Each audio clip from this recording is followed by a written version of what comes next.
Usually when I go live, I get 10 to 20,000 viewers. I was live for 4 hours, I didn't get a single viewer. I didn't even get a bot. That was fucked up. If you were to go live on Kai Sinat's channel and Kai were to go live on your channel, you would have more viewers on his channel than he would on yours. That's just how the platform with Twitch works. It is dog shit in that sense, yeah? You stream a lot on YouTube. What do you think of like YouTube Live's discoverability? I think we're having a whole class on YouTube, I think tomorrow. YouTube Live's discoverability is worse than it could be, because YouTube gets a lot more money from people watching videos than from live streams. So they do not push live streams. I should put the chat. They do occasionally, but not nearly to the extent that somebody like TikTok does, where you get the live stream, you're like, why do they keep fucking pushing me live streams? And then you accidentally click, and then you're in the live stream hell, and then you have to close out. Like a platform like TikTok's a lot better at pushing live streams than YouTube. YouTube doesn't really do it because it doesn't pay them the big bucks. And they're scared to fuck with the money maker, which is VODs. Yeah, thank you. All right. So, question for y'all. How many hours should you stream a day? Go. 8 to 12. All right, love it. What you got? Wait, a day? How many hours do you stream a day? Personally, or are you saying? How many hours should you stream? I think 2 to 4. Okay, who else? I think like 4 to 6. Okay. Anyone else got an answer? We kind of got a full range there. I would agree with 4 as well. Yeah, 4 to 6. 4 to 6? All right. Wow. I like that. I think you guys are in the money spot. 8 to 12 is way too long. You are wasting your time. And this is about efficiency of time, okay? You can stream 12 hours. You'll make more money. You'll get more subs. You'll get more followers, whatever. But the efficiency of your time just isn't there. Because Twitch is not going to help you grow as a creator. You are basically cashing in on the audience you currently have. This is a 6-hour stream of mine. All right, this is from June 11th. This is one of my best streams ever. I'm going to ask you guys right now. This is a little bit of a trick question. Why is this one of my best streams ever? You can take a look at, I have all the metrics out for you. This is my YouTube analytics, this is my Twitch analytics. Because of the watch time? Because of the watch time, okay, what you got? I think you're just very consistent. Consistency, all right. I mean, your title says Game with Friends. Maybe it was a big collaborative event, so it drew a lot of viewers to your channel. Okay. What you got? I don't know, maybe you got some good clips or something. You got double your normal stuff. Okay, you are close. What you got? You made, you upped your average viewers? Yeah, by 100. It's marginal. All right. Just real quick, by show of hands, who self-describes himself as a clip farmer? AKA, who goes live, who can get a bunch of clips, you can throw them on Instagram, TikTok, whatever, and they do very well, but maybe on stream, you're used to getting like 100, 200 viewers, a smaller number than the amount of views your clips get. Does that sound familiar to anyone? Is anyone really thriving on clips, but it's not, transferring to long form? Okay? All right? What you guys are really good at is streaming for the clip. It's second nature. You probably have gone through a stream, hit the moment, knew, oh, that's the clip that I'll post later, and then gone through the rest of your stream. I am old school. They did not have clips. Okay? They deadass didn't even have short form. So what I did is I streamed for the YouTube video. I would create a segment in my stream. The entire stream would be me recording the YouTube video live. Okay? For example, I have the rarest Pokemon box. Today I'm going to open it up. We're going to see what's inside. Very clear expectation of the context of what's going to be happening in the stream. Later on, I'll have an editor edit that. Think of your streams as recording sessions. That's all they are. So what's the ideal amount of time to stream? I would say, how many segments can you get out of the stream? You're probably not going to get 8 to 12 hours of segments. I cap out at around 4. So why is this my best stream? These are all the segments that I got out of it. Real quick, this is the revenue. This is going to be for later. This is the revenue the stream made. It made $5,500. Okay, just keep that in mind. That's not a flex. Just keep that in mind. This is the content that I got out of it. Okay. So we had 3 VODs. It's got 14K. 178K, 140K. I got 3 edited videos. 320K, $1 million, 330K. I got a couple shorts at $500,000 and $1 million. Okay. All right. That's all from one stream. One 6-hour stream. I got all of that. Okay. That's the 5,500. That's how much a stream made. If I streamed double, I might have made 7K. This is how much all that content made. Holy moly. Oh, wow. All that content made 25,000. That is separate from the stream's revenue, by the way. 30 bands from one stream. 30 bands from one stream, 5/6 of which is from the stuff that comes out of the stream afterwards. This is called the content funnel. This is why being a streamer is so valuable.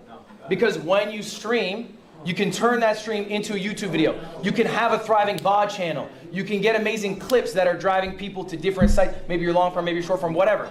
So question there, when it comes to like planning, because I've tried and played with this a little bit myself. I kind of wonder, do you ever like? Banner, can you close the door on him?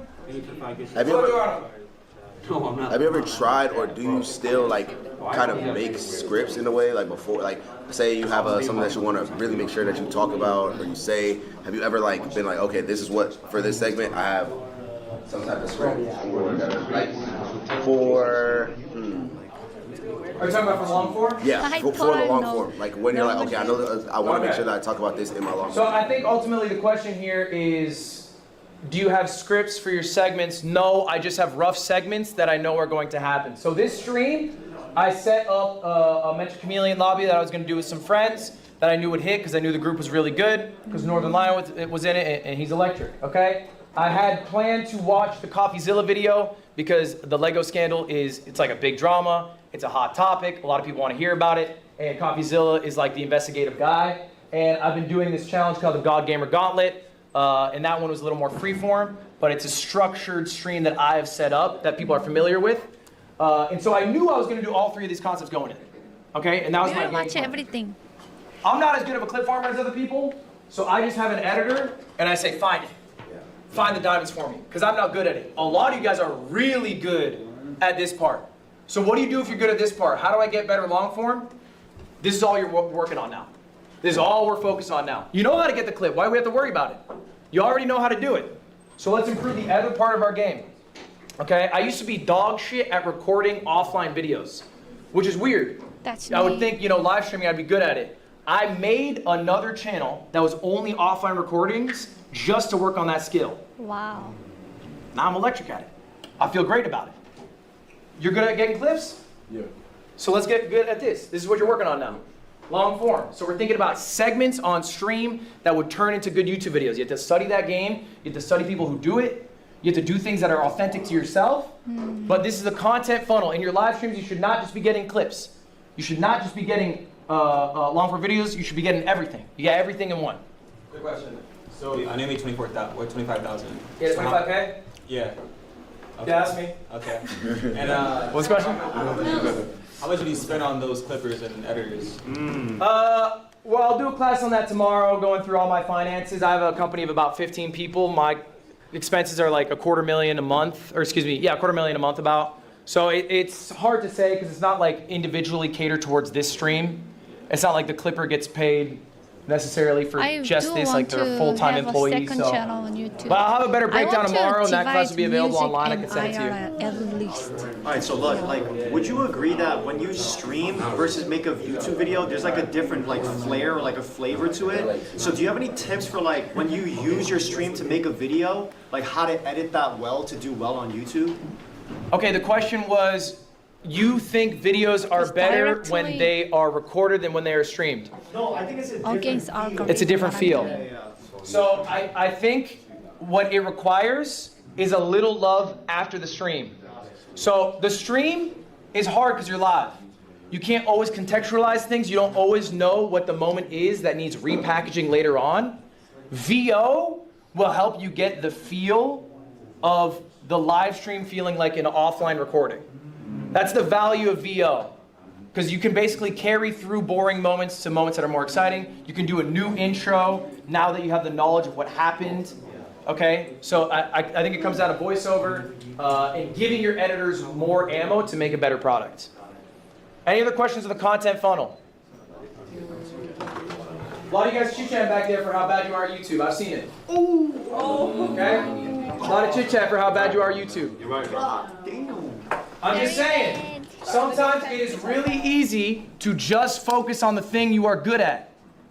Let's improve the thing we are bad at. Some of you here don't even have YouTube channels, by the way. I looked through all of your channels. We don't even have YouTube channels, or we haven't uploaded in 4 months. That is not acceptable. Here's the deal, guys. You are not just competing against other small streamers. You are competing against every streamer. You need to be better than the biggest streamers to be getting the attention of viewers. All right, I have good news for you. Most streamers are absolute dog shit. Most streamers are absolute dog shit legacy streamers who boot up a game and just kind of coast, and they're multi-millionaires, and they're not providing new things.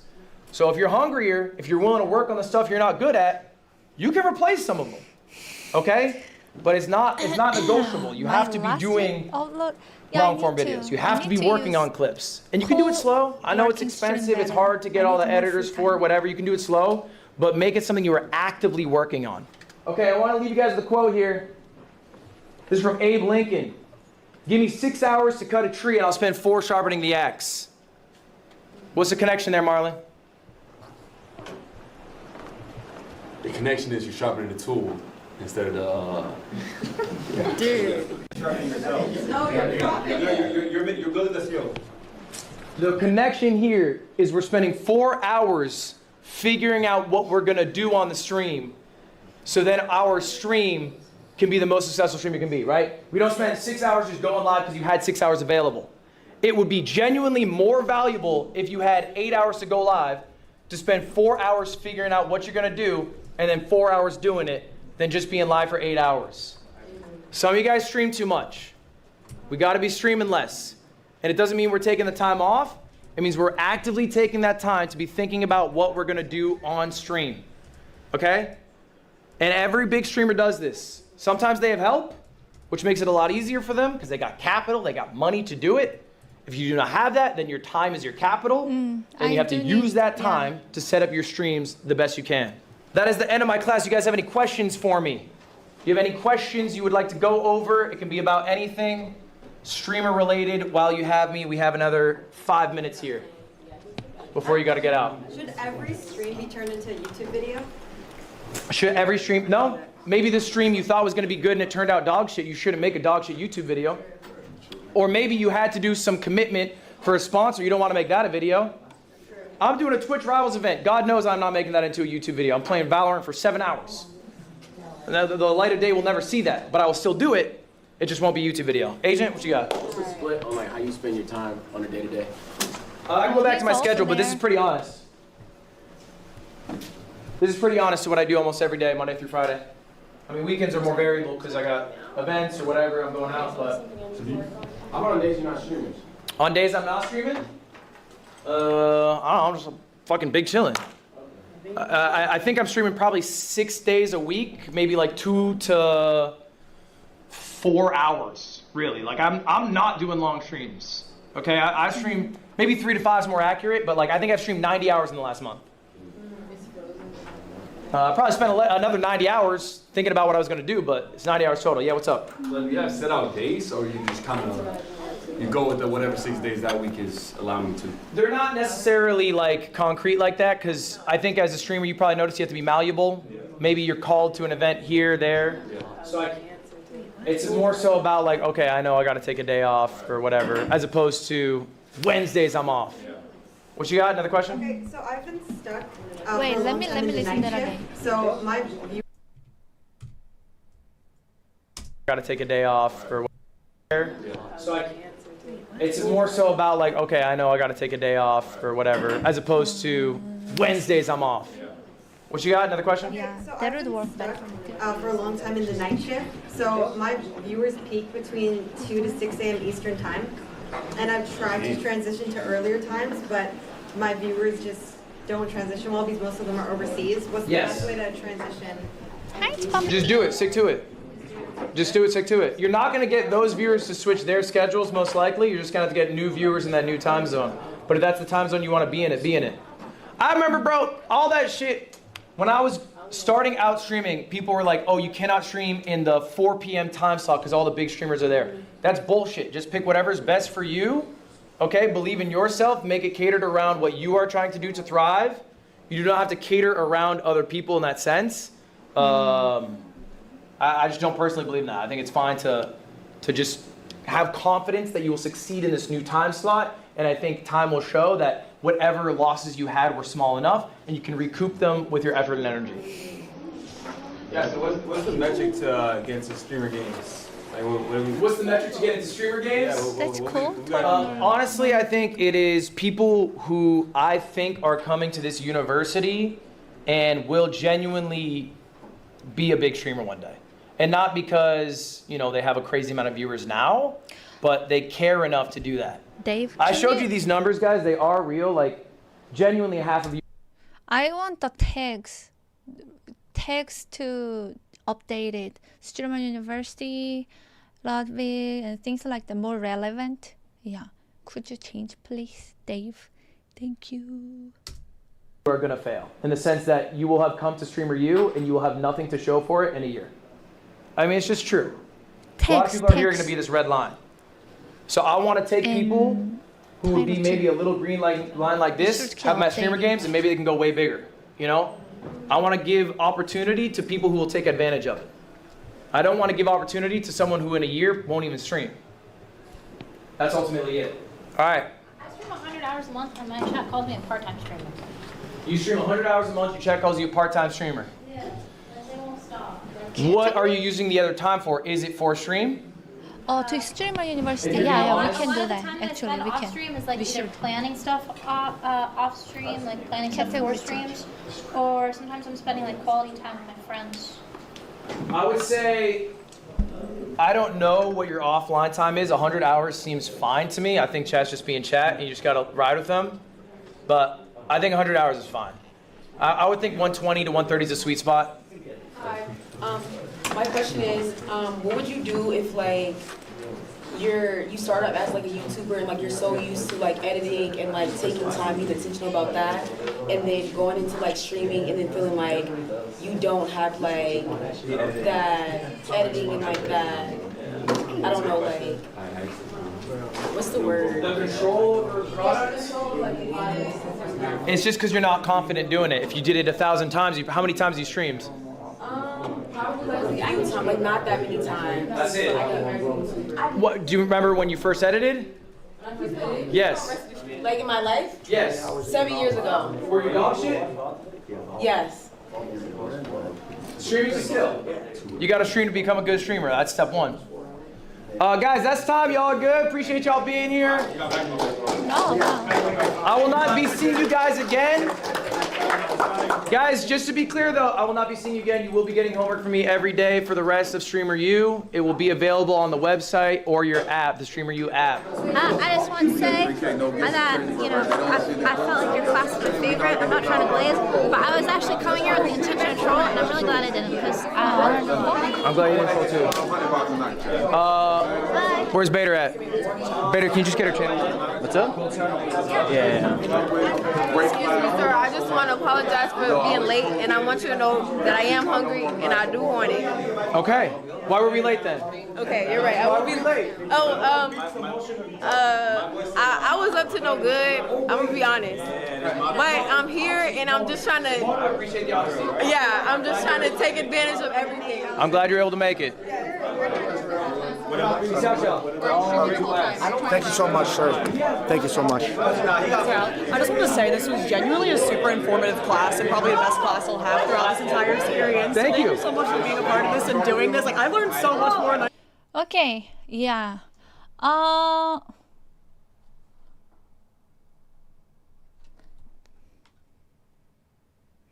Alert. Let me see.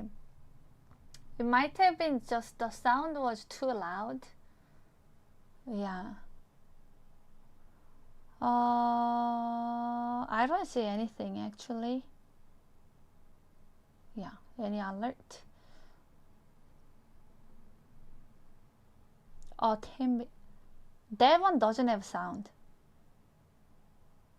That one actually doesn't pop up. Yeah. Minimum is like 100 bits, I think. Yeah.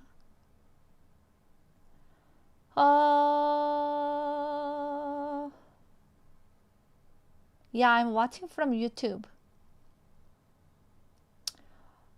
If there was a Mia University, what would they teach? That's an interesting question. I will teach, I think, yeah, did you finish? I can't, well, no, the goat, I need to think and do research. They will take time. Yeah. Definitely, I can teach my experience about like be a music streamer and a variety streamer. Usually, I don't think there are that many music streamers. Hi, Sarfekar. Music streamer who actually does much variety as I do and do much collab. Yeah. Usually music streamer just stay really in the music category. I used to be like that too, you know. So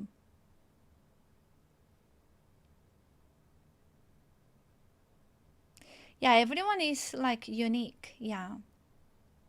That is true. Thank you, BC Heart. Hi, Pace. I think it'll be probably include fitness. Me? Fitness? How to jump scare oneself. Nurturing kindness in oneself and one's community. Oh, Inja Dervin, that is so very, very, yeah, kind of you. I don't, yeah, the last one, that is something that is important to me. Actually, yeah, kindness and the good vibe, good community. But I think that's more like done than said. I don't know how I could teach that, but I can share like my values and stuff. Yeah.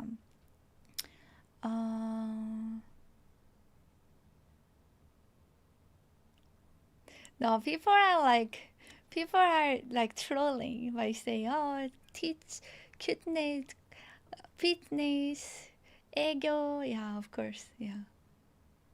How are you, Pace? Any questions or comment before we dive into next class? Anyone?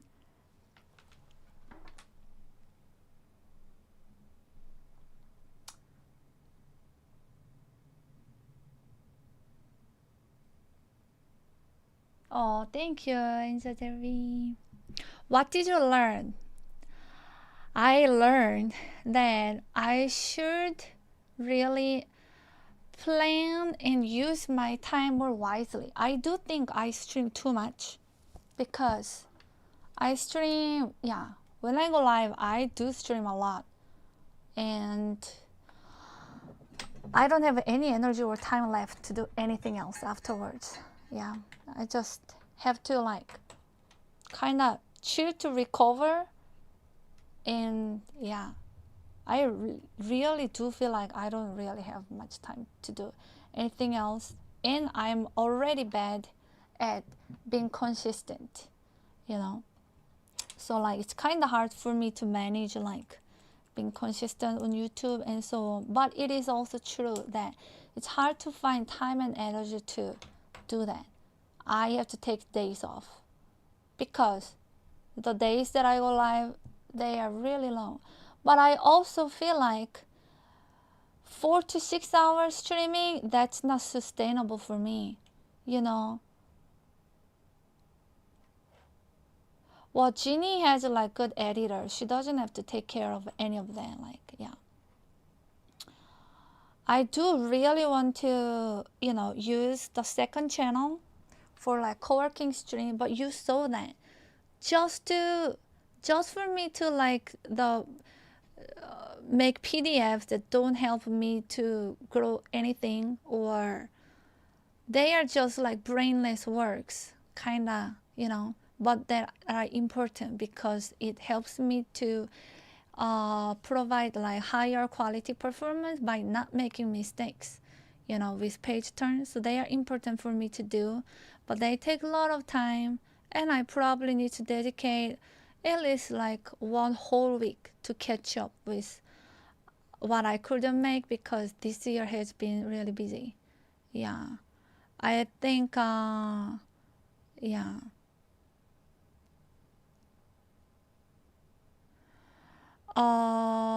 And I do have many other things that I do want to work on, not only stream.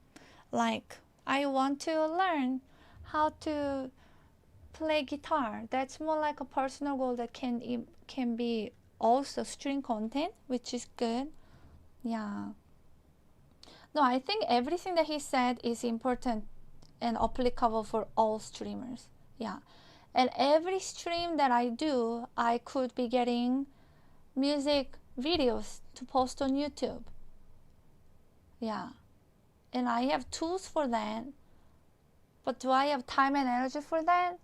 That's kind of hard when I stream so long.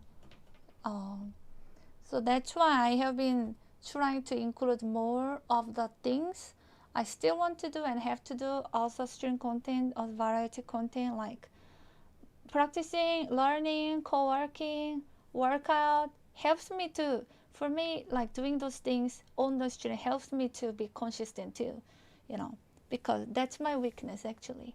Yeah. Going live early, if it's a goal and challenge that I have to deliver, it's easier for me to deliver because that's like a responsibility. You know, it's like a duty, not just based on my willpower, you know, because that it's kind of hard for me to be consistent in long term. Maybe short term I can do. Yeah. And then now I have been trying to, I want to do more co-working stream, to do many things, and if, yeah, including editing videos and stuff like that. Yeah, it's a personality thing. Everyone has strengths and weakness. Yeah. 11 a.m. is not early, but you know, if I know tomorrow I have to go at 11, it makes me go sleep earlier because I want to be responsible to deliver that. And even if I didn't manage to, even if I slept only 2-3 hours, I will still make big effort to meet that because that's something that I consider a duty, you know.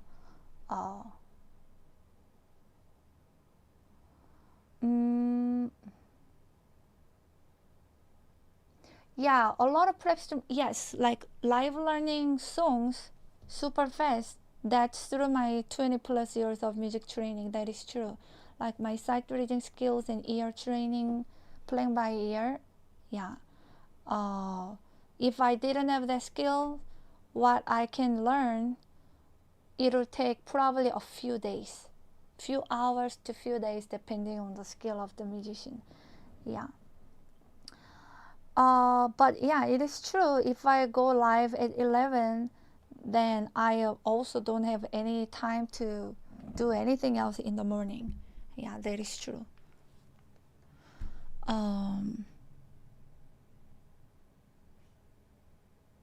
Yeah, what might make me feel happy? Yes, true.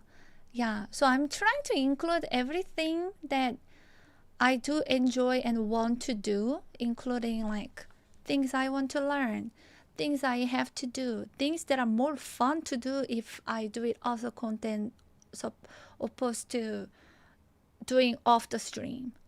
Doing the dish was one of those things, but I actually didn't mind. I'm not gonna do that at home because I just do it right away and it's not a managed dish.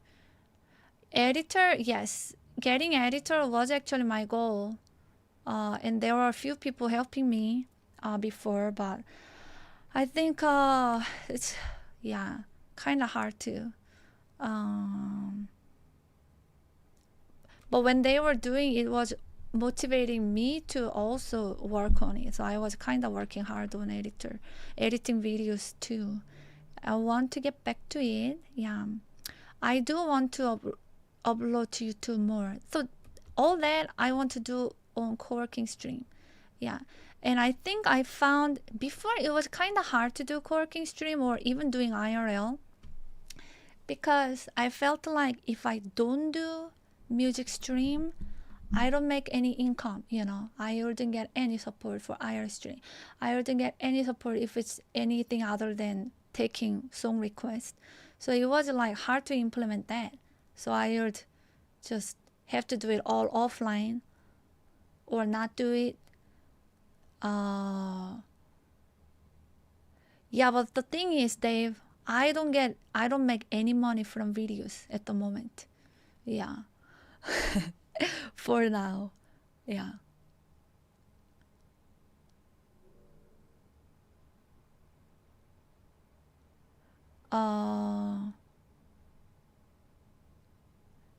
Yeah, but yeah. So it's hard to spend a lot of money on editor when you are not making income yet. Yeah. And I do feel like, so like doing media share, and that really helps with co-working streams because I think it makes it sustainable. Even like co-working streams, you know, other content supposed to, I need to do only music stream. I need to, and also like for IR stream, like for variety streams, like in Austin, I was juggling IRL, and then in the evening I was doing music. When people started supporting me with media share, you know, during IR stream, then it became way more easier and comfortable for me because like I didn't have the pressure to, okay, I need to play this many songs at nighttime even if I don't have any energy left and it was a long day of IRL, you know. So I feel like second time, or when people start using, you know, when I'm driving, they support. When I'm cooking or cleaning, they support with media share. It was very helpful because I didn't have to rely all my income on just playing piano. And I have very limited energy and time too. When you are doing 3 contents in a day of like 14 hours a day stream. Yeah. But I barely could like to connect to Discord. Yeah. And also like before I really wanted to learn drum. That was like bucket list. That was my dream. I just didn't know how to implement that on the stream. Do I do that off the stream? No, because no, I have to stream. It's my full-time job.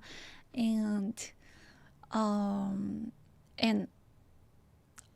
I don't have time and energy to do most of the things off the stream because I stream a lot. So when I started playing to media share, that was actually a great way that it worked well, you know, sustainable, fun, because every song is a surprise and like a challenge. It fits my personality, and I don't have to like I don't have to be like, you know, struggling to make decisions and finding what I can play, or so it reduced the time managing, like, you know, what video now I play and stuff like that. Yeah. Are you still enjoying it? Oh, I love it even more. Yes, I love streaming so much. In fact, I see streaming as I don't see streaming as a work. I see streaming as expansion of myself. Yeah. It's like, how can I explain? Ever since I found streaming and start streaming, I feel like I'm happier because I am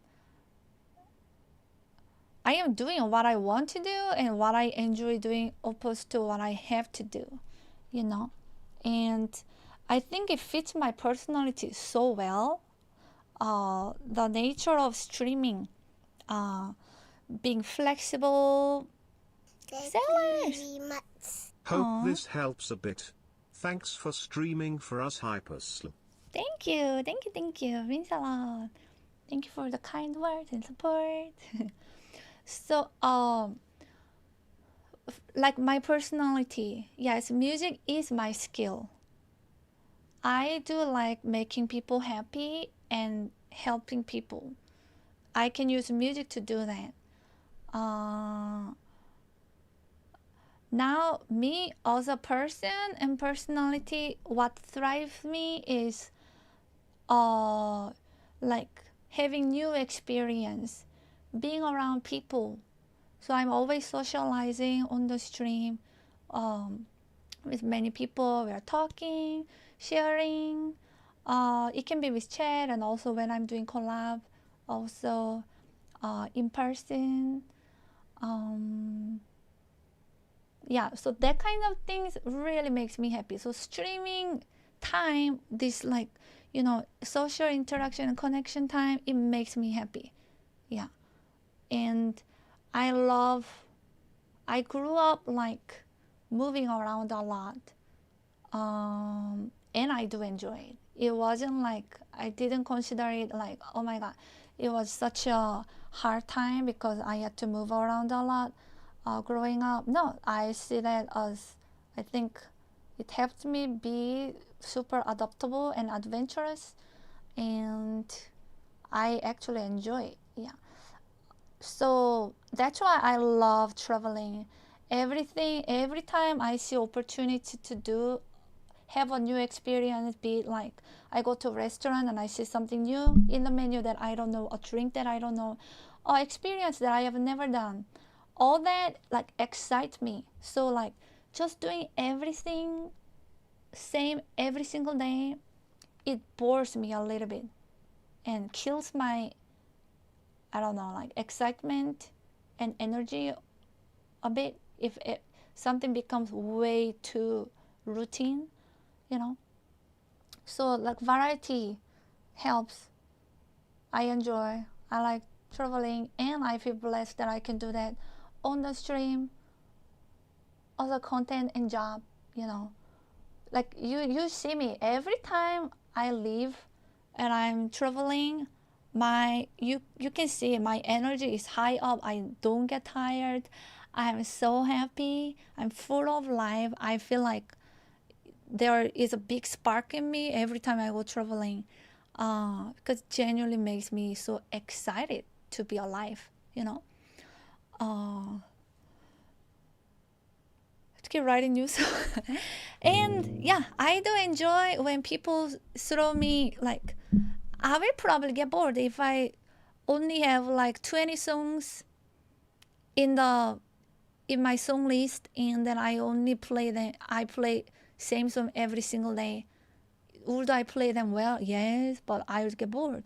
So I love all the challenges, live learns, people sharing new music through media share or drum, just all the variety, meeting new people. I love collaborations, making new friends, all that I can get through streaming. Like, it makes me so happy. So I feel like streaming really makes me happy in so many levels, in the community.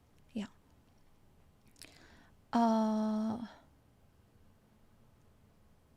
So it matches my personality well, and I'm grateful I can use my music skill well.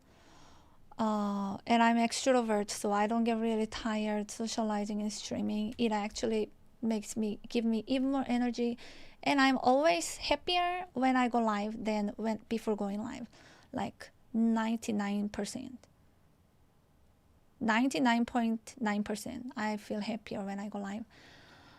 As long as I feel like I am being appreciated, supported, and not taken for granted. When I feel that way, it puts me a little down, but that's very rare. And these days, always, but especially these days, I feel like no matter what content I do, community have been very supportive, you know, and I'm very grateful. I don't feel like, if Mia is not playing a song request, then we don't have to, no reason to support. I don't feel that way at all. Yeah, so I'm very grateful. Yeah.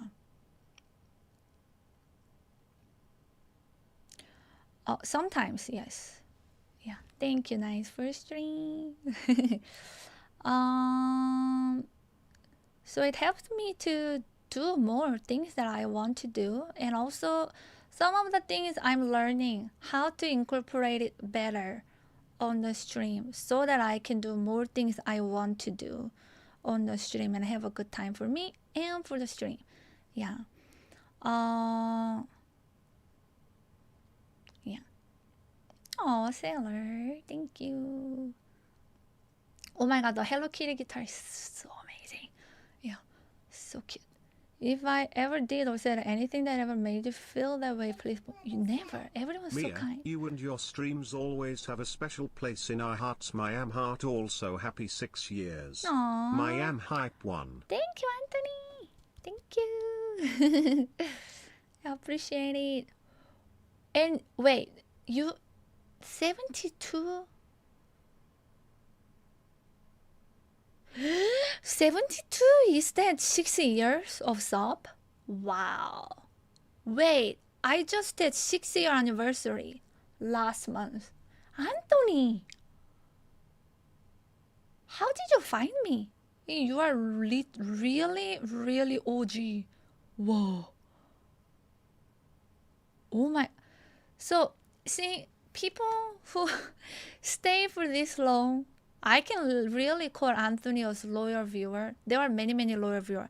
Actually, the amount of time that you follow me or have been subbing doesn't matter as much as when you tune in every day. I think that's an indication of more like loyal viewer and supporter. But anyways, it really means a lot. Anthony, so touching. Thank you. Because so many people like come and go by, you know.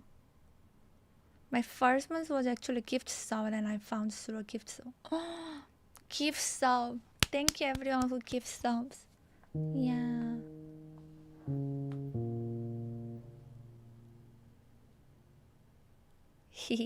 Hi, Vectric. As always, you have the very best chat, and it's all because you are such a good person. Dr. T, thank you. I want to be a good person, and I want to be a good influence. And also, people are so kind and nice to me, this community, so it makes me always feel grateful and blessed. And also I learn a lot, and I get inspired by good people in the community. Yeah.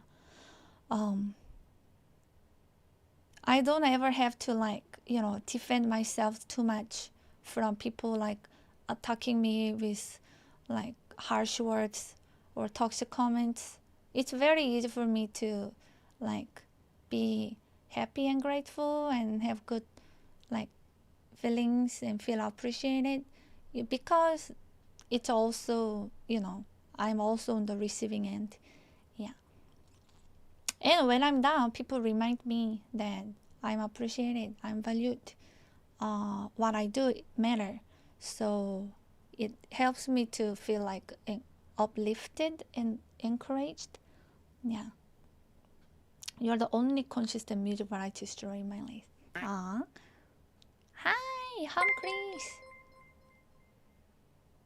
At WKNO became a member. At WKNO celebrates 22 months of membership. _Mia great happy Mia happy steaming. _Mia cheer. WKNO, thank you for 22 months of membership on YouTube. Really appreciate it. I know I couldn't go live on YouTube when I was in Austin. He kept, whenever I don't go live, he comes to Twitch. I've been fortunate to find that the streamers I follow have great mood communities to keep the chat rooms nice, clean, and normal. Yes, mood team is very important, and I am fortunate to say that my mood team is so great and great people, wonderful people. Starfaker, thank you so much. Oh, I appreciate it. Thank you for being always so supportive. Yeah. Anyways, because of you guys that I love what I do and I can do what I do. Yeah, I'm not really planner. I don't really think of streaming as job either. Although it is, but it's more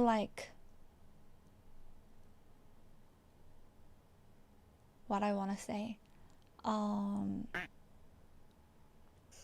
you very much. It is the warmth of your heart that makes people around you feel comfortable.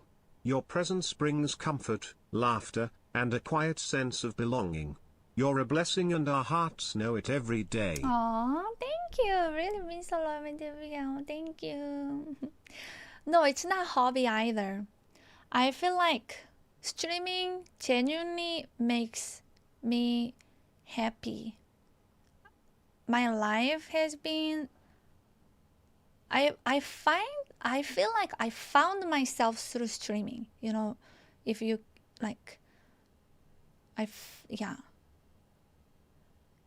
As much as I bring value to your life, streaming also brings so much value to my life. More than it's a job or income. It's way bigger and way deeper and way more important than just a job for me. It's like where I found myself, and I found the place that I can thrive and I feel happy, that I feel like I can be who I want to be, fulfilling, or who I am. I'm most myself when I'm streaming, using the skills that I was developing in my entire year, where my personality can actually thrive instead of being like a problem. My weakness being a problem, it can actually be a strength when streaming, because you can shape your stream and community however you want. You know, you guys, I can go live at any time. I want to work on going live earlier and being consistent in schedule, because that's a good thing. Always want to be a better version of yourself. But even if I am not, you know, people can always join.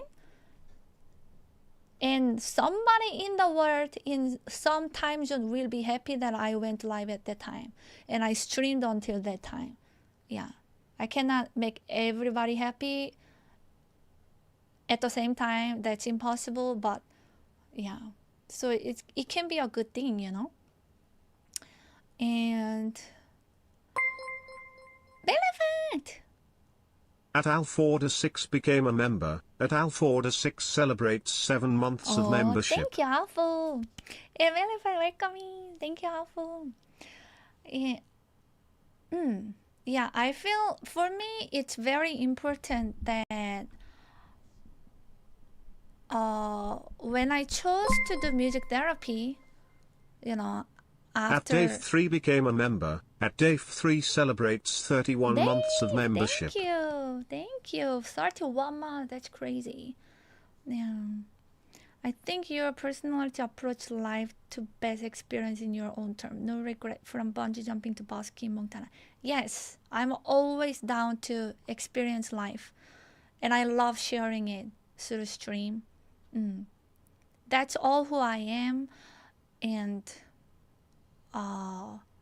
so I see streaming as where I can express who I am, and it's an expansion, and it's also what makes my life like fulfilling, and it's very important for me to actually like feel that I'm helpful and I bring value to people, positive value in what I do. And that's why like one of the things that I was struggling when I was just doing piano performance in undergraduate, because I felt like I wasn't really bringing too much value to people directly around me, because I would just practice same songs for weeks and months, and then play here, recital, you know, for one moment.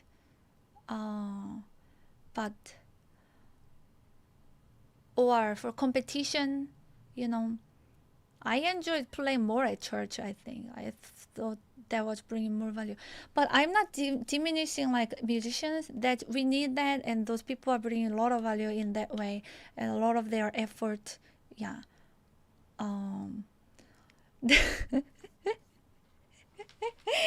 Relevant, no reaction, my skills are totally gone. No, I'm so happy to see you.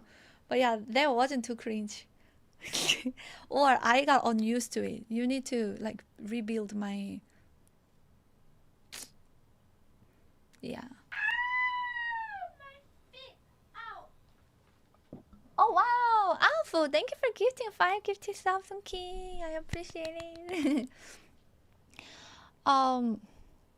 Yeah, that's why I chose music therapy, because I wanted to like make people like help and make them feel better, and I just feel so fulfilling because streamers can do that on the stream, not only through music but through their personality or bringing fun content, yeah, or educational content, whatever that is, you know, on their unique way. So yeah, I love being streamer. I'm proud to be a streamer, and I feel blessed to be a streamer. And yeah, I have a lot of fun. Just love it and want to do it as long as possible. Yeah. Hi, Reinternet, welcome in. Majority of people have a good job and just die never really living. Right? Yeah. I value experience more than stability and steadiness.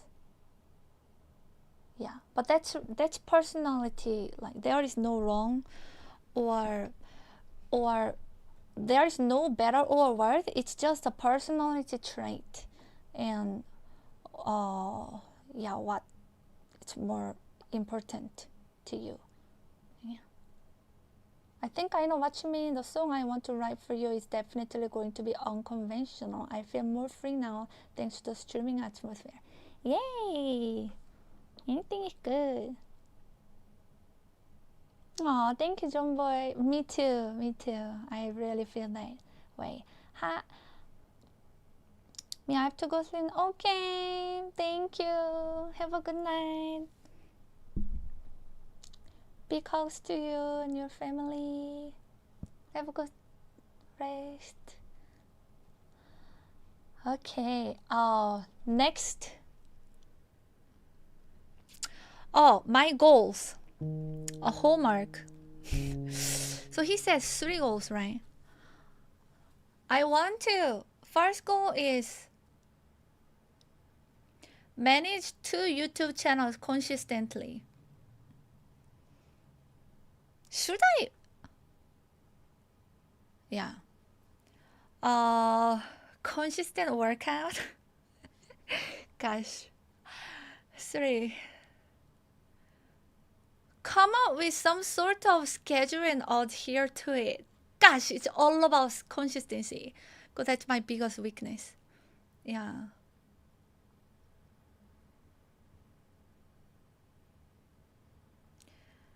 I don't want to, yeah. And what I mean about schedule is like managing the variety of content I want to do as well, you know. Yeah. And all these goals are ways to make me be more accountable, I think. Yeah, because if I don't have like go live time, you don't know if I'm going live. You don't know if I'm going live at 2, 4, 6, 7, 8. I don't even know myself. Yeah. I do think I have like I was like the last day I was actually learning about myself. Yeah. Using AI. And I do think I have high traits I don't think I am like, I have like the traits of ADHD for sure. Yeah. Actually. And it explains a lot. I just never thought that I had ADHD because I always did well, like at school and grades, you know. So and if I have to focus, I can focus. But it's just always under deadline and pressure that I can focus. 창지형님 안녕하세요, you know. And it worked well when I was busy because I was always under constant pressure and deadline at grad school. So I felt like, oh, I'm so productive and I can focus. But once that's removed, you know, deadline and pressure and responsibility to meet that deadline is removed, it's so hard for me to do it because my natural personality and tendency is be flexible and spontaneous. Yeah. So this thing is like kind of helped me like workout squats helps me to actually work out whether I feel or not because it's like I owe it, right? Going live at a certain time, easier to do. If I do, every day from now on, I will go live at a certain time. No, that's not gonna happen. I'm gonna fail after a few days, for sure.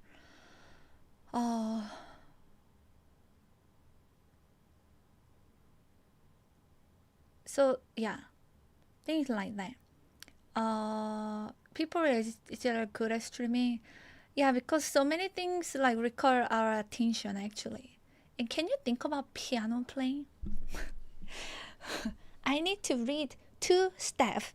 I need to coordinate 2 hands. I need to coordinate 2 feet, both. iPad page turner pedal and piano turner pedal. And sometimes while I am relevant, that's good one.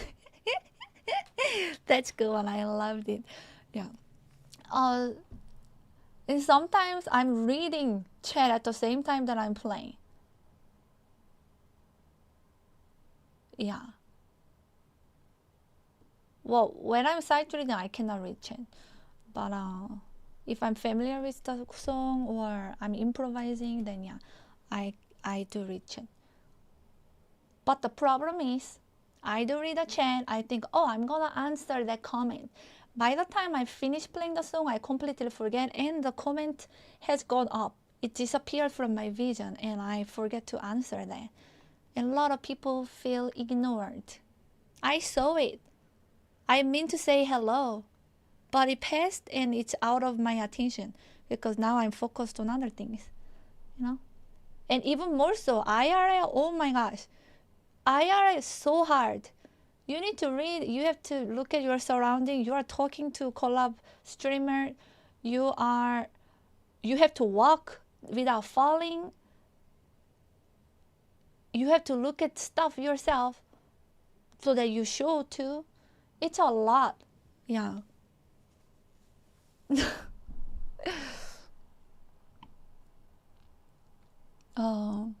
To be honest, the squat counter you don't really have workout should be about consistency, but you have tendency to just accumulate on. Yeah, but then at least like I will do it, you know, because it's about consistency, but it's hard for me to do. Yeah. So actually, it was really good when I was doing it every day, and that is the goal. Being really hot here didn't help because it didn't give me any motivation to even breathe inside this studio like last week. Yeah. And I really didn't want to do any one squat last week because it was so hot. But now it's better. So I will do some today. Yeah. And once I start doing, like, I get motivated too.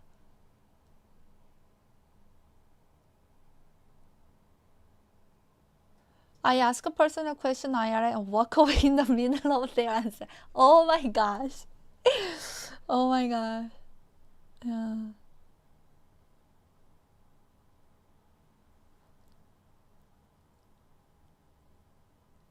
Yeah, so that's why like I always say, especially in share chat collab, the chat amount is a lot more, moves a lot fast, and we cannot be staring at the chat when we are streaming, IR streaming, because we need to be doing activities or we are doing stuff, you know. It's not just like desktop where you're looking at chat and just talking, you know. Even so, if chat moves fast, like it's easy to miss, but when you are like, IR is so hard, yeah. It's very easy to miss, and some people do get upset, or feel like, oh, Mia doesn't care about community, or yeah, she doesn't give any attention, or doesn't give community, doesn't even say hello, or you know. It's not on purpose, never on purpose. It's just a lot more to juggle, and it's challenging. It might be more challenging for some people, yeah. And for not native English speaker, because reading speed is slower too, yeah.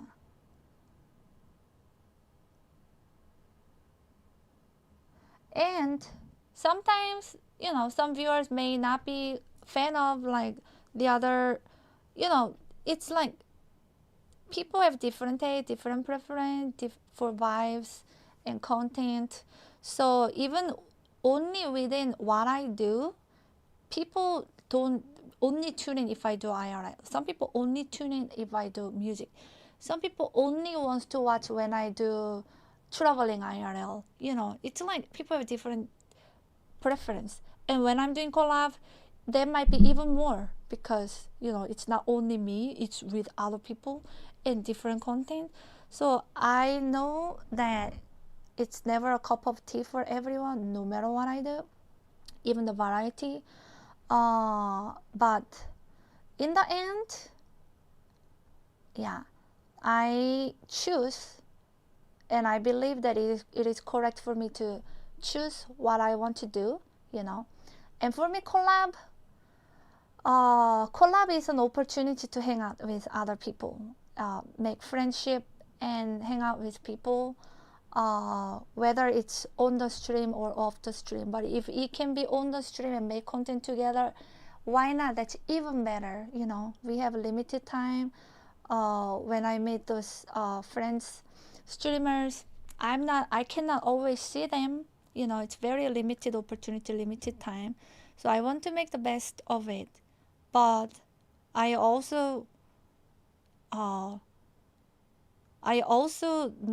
the necessity and importance of doing music streams and what it means to people. And I also miss doing music. So whenever I go to Austin, I try to do both and juggle. Just matter of managing time and energy, yeah. But your support really made it easy, yeah. I think the second time I went was, I don't know, it was really fun for me and much easier and less stressful, yeah. Notice you, hey Mr. Bourne. Also, when I'm talking, I cannot read chat, yeah.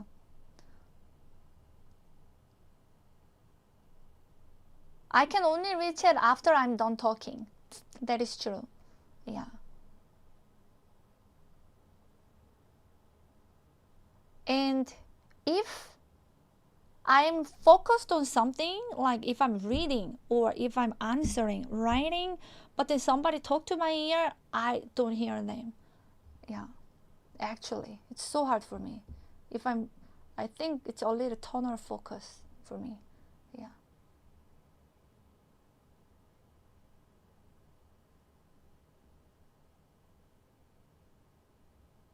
There are people that don't watch stream, that only watch the YouTube video, but yeah, true.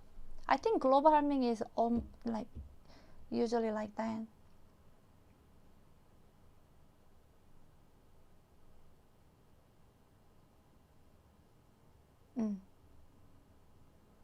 No, I need food, Melefa. I need meat, I need vegetable, I need chocolate, I need everything. Yeah.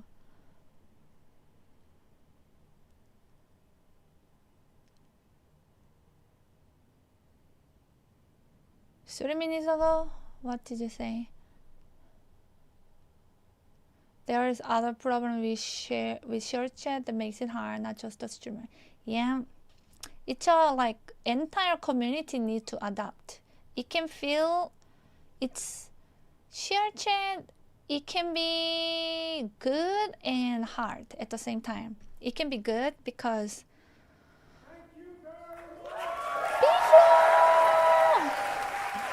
thank you.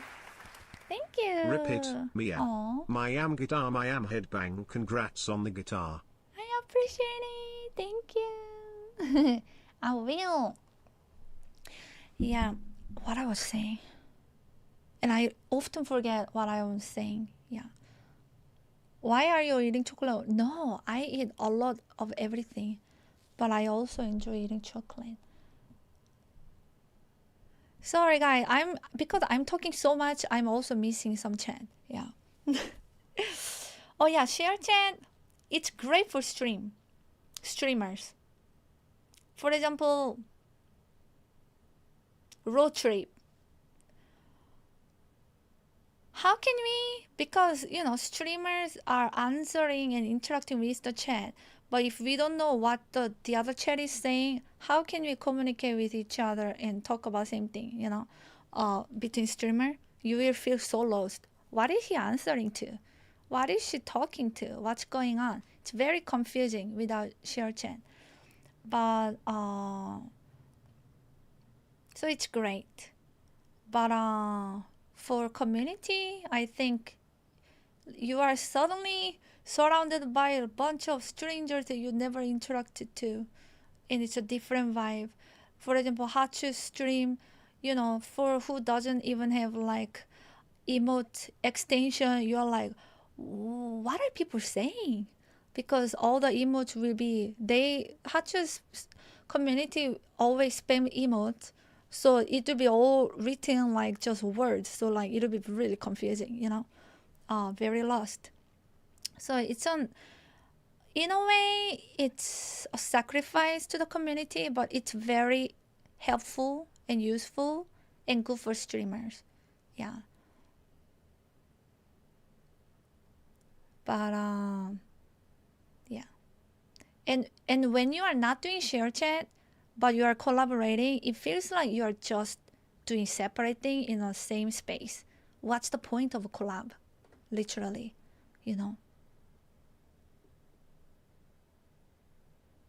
You are just sharing a space at that point. Yeah.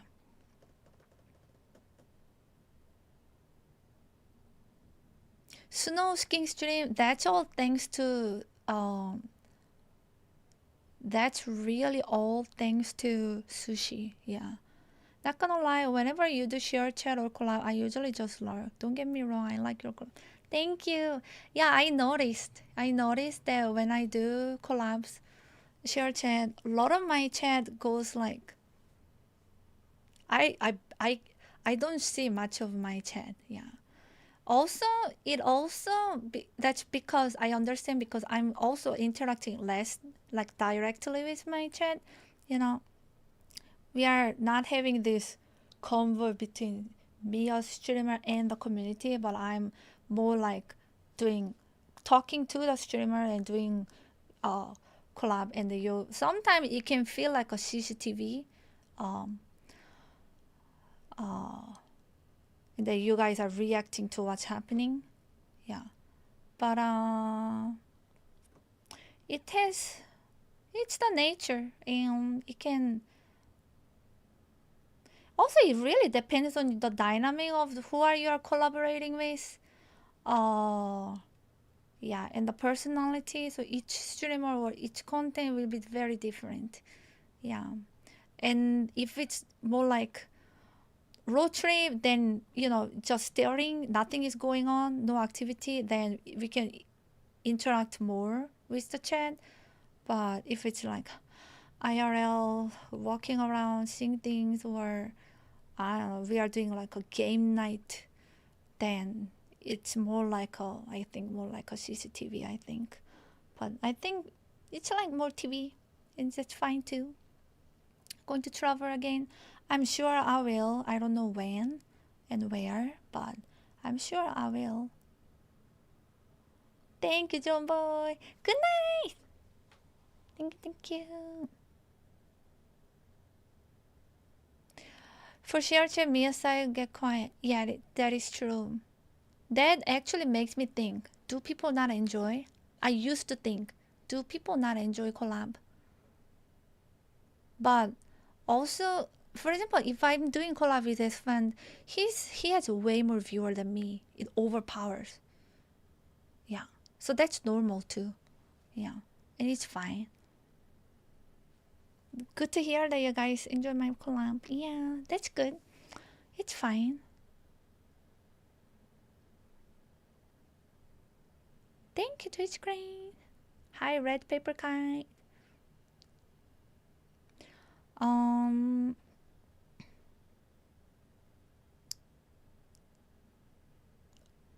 you changed your name, Red Mist. Gotcha.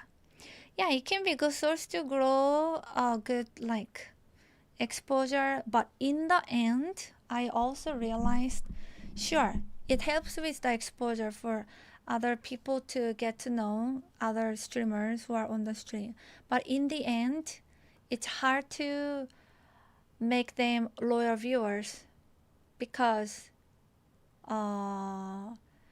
viewers will, in the end, viewers will choose to watch who they enjoy watching.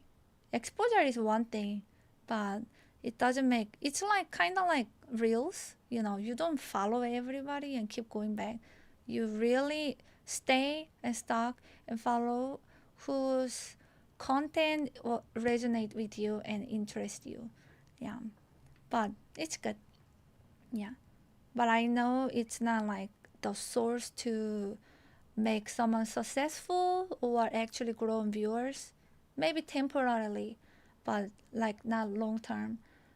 Even like Ludwig said, like by the next year, like people will have, most people that was being in streamer university, they will have 4 more average viewers. Yeah. Okay, Elephant. Collab, they're fun. That's how I found you guys from a collab with Danny. You came from Danny. Oh, wow. Mia already does great in top 1%. Just need editor to put out trendy videos to get more. Yeah, I really need editors and helpers. I cannot manage everything. But I also want to start doing things. So I really want to be more disciplined and organize my time better. Yeah. You came from Genie's collab in 2021. Oh, wow. You have gained viewers through collab. Actually did. Yes, that is true. I gained a lot of exposure and new viewers who keeps coming back from Austin collabs last time. And maybe this time too. Yeah. I feel like I have more viewers if I'm doing IRL than music. Because if you start doing music, if you start doing too much IRL, my music viewers will leave because they are interested in music only. So every time you switch, it's kind of hard to balance, but I don't mind that anymore. In the beginning, few years ago, I did mind. That's why I would only do IRL maybe a few times a year as a special event, even though I always enjoyed. But now I don't mind. You know, I want to. Oh, my first collab is here. That's nice. Yeah, I do what makes me happy and I enjoy. And you know, there is content for everyone. If it's not cup of tea for everyone, it's okay. You can come back and watch me when I'm doing stuff that you enjoy. And yeah, there's no problem. I think as a streamer, to make it more sustainable, yes, you need to find time to work on like YouTube and other platforms. That would be the best, to not depend too much on direct support, but also like a small medium support. streamer, you do directly depends on community support. That's my case. As I don't make anything on YouTube yet. Yeah, it's the content that you do, you kind of have to somehow make it sustainable. Yeah, I think that's the challenge with variety, but I feel like now we are there. Actually, ever since last year. Yeah. I think I first discovered you when Jeannie was visiting here 2021 too. Really? Oh, that's so nice. Gaming? Let me do other things first that I need to do. It's too much to manage already. Yeah. Yeah.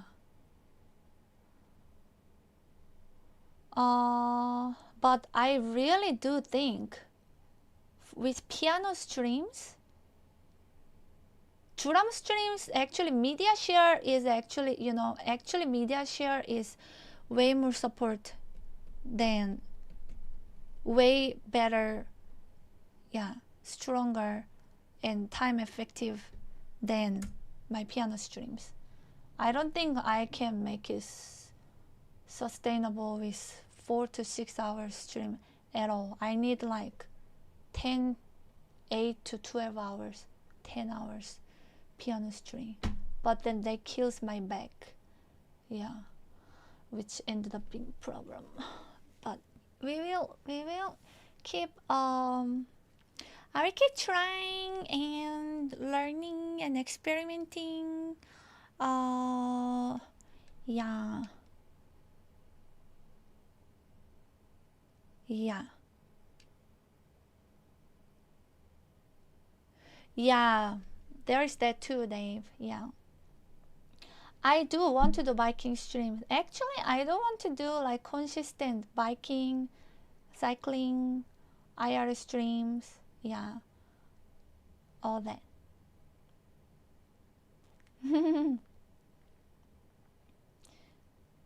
But in order to not make revenue fully dependent on support, you have to do YouTube.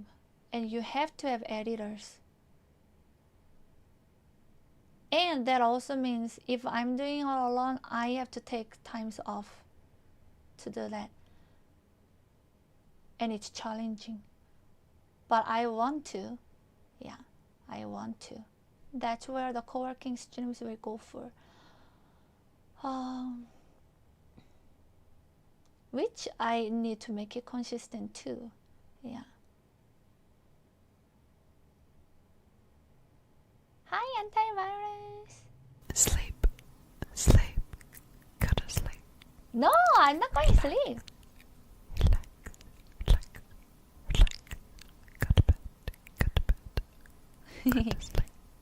Thank you. But no, I'll be staying here for a while.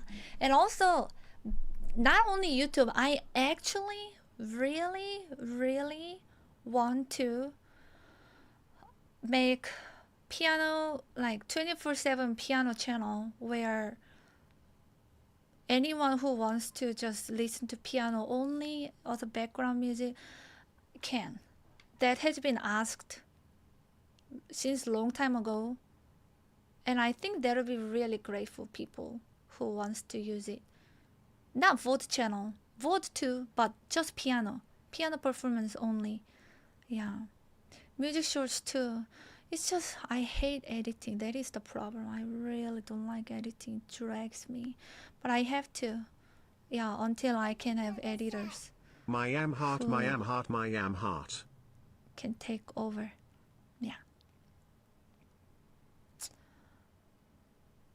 Rely you, thank you for 1 year of stuff. Thank you. Yeah, I think that would be such a valuable thing that I can do for people. You know, continuous music, and even when I'm not live. I think that would be, yeah. I feel like that would be the greatest gift I could leave to the community if I can make that running. Right, music will be my main, but I am more than music. Music is my skill. I have a heart for helping and healing, but what thrives me or what makes me my personality, I thrive with newness and experience, all that, and I need that. Otherwise, I will feel like burned out inside and not motivated. Yeah, with routine stuff, always.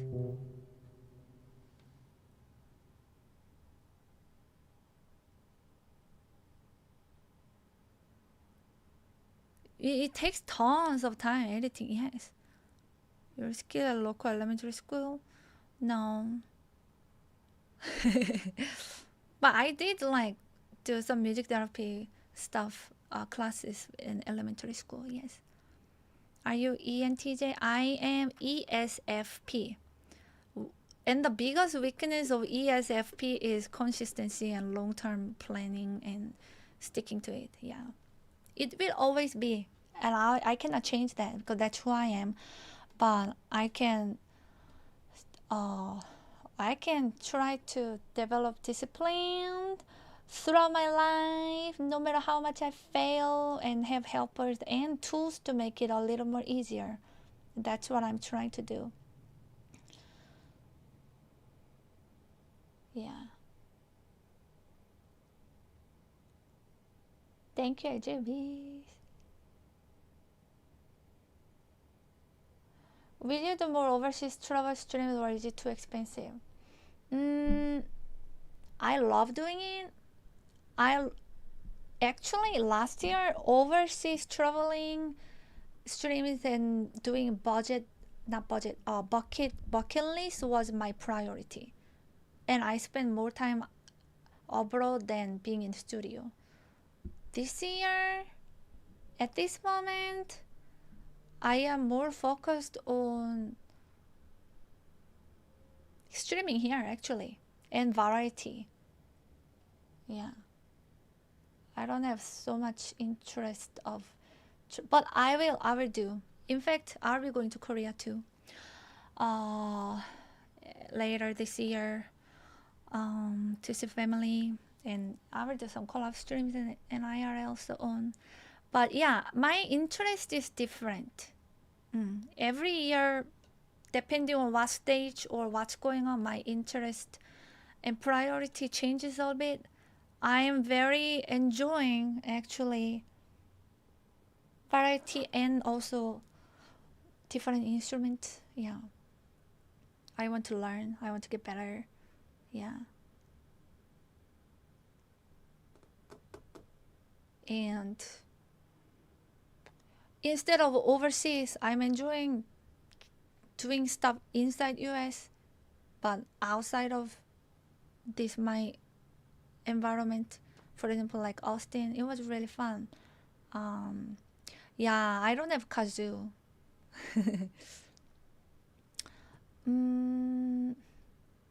Really enjoy your travel streaming. I love traveling. Makes me feel alive the most. Yeah, actually. And when I do traveling stream, I stream like 12 hours. I don't feel tired because I'm always on high and happiness. Yeah. I am very extroverted, yes. Oh, that's nice. See, Starburst. Korea is amazing to visit, yes. Anyway, guys, we talked too much. I'm gonna jump to his second lesson.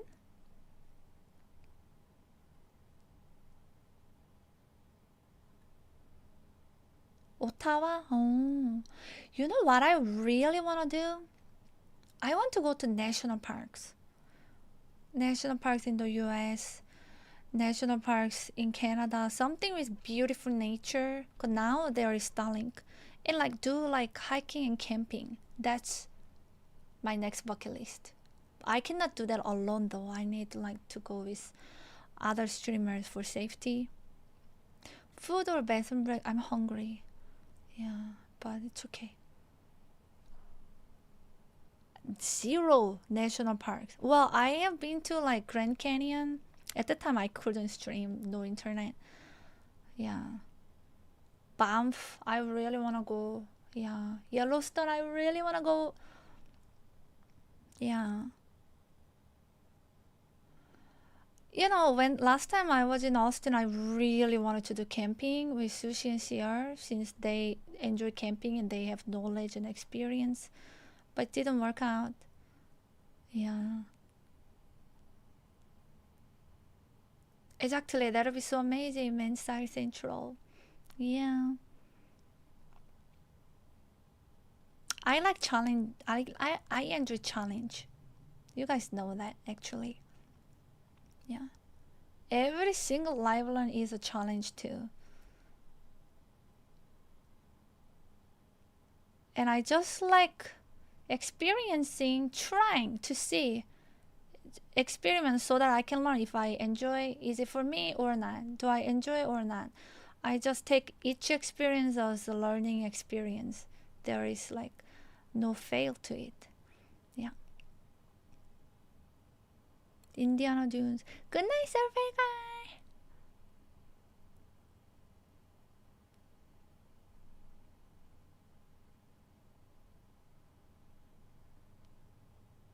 Summiting mountain or small hill? Anything. Everything. Also long as we can stream. The only thing I don't like is bugs. Yeah. Okay. Let's do his second class.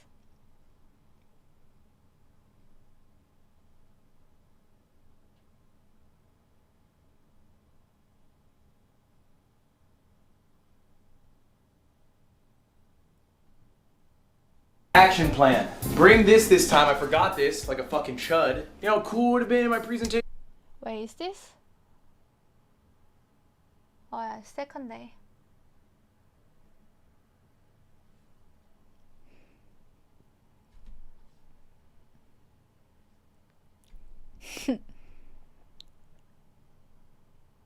Pretty loud.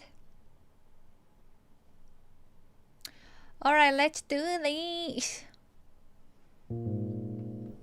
Streamer to collab with that mosquito likes more than you. Yeah.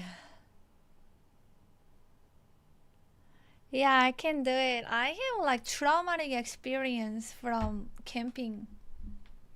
One camping I did, it was really traumatic. I hate it to my to the bones, but that was mainly because of bugs, biting bugs that was hurting, and no electricity. So going to like bathroom with flash, it just felt like horror movie. Yeah.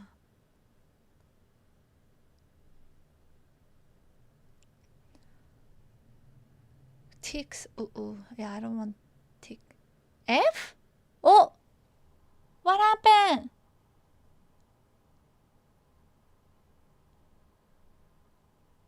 No! What the heck? Is it coming back?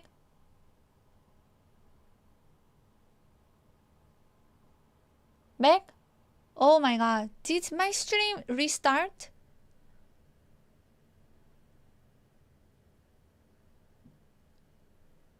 Oh gosh. Did my stream restart?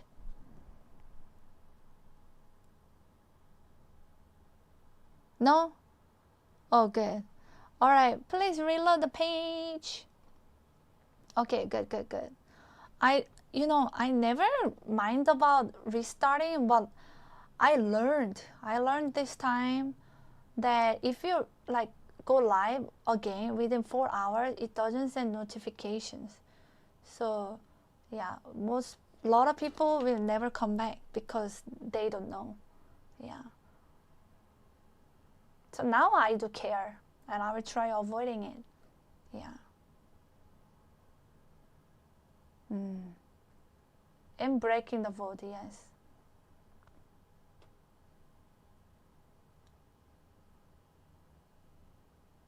All right, let's go to the second one.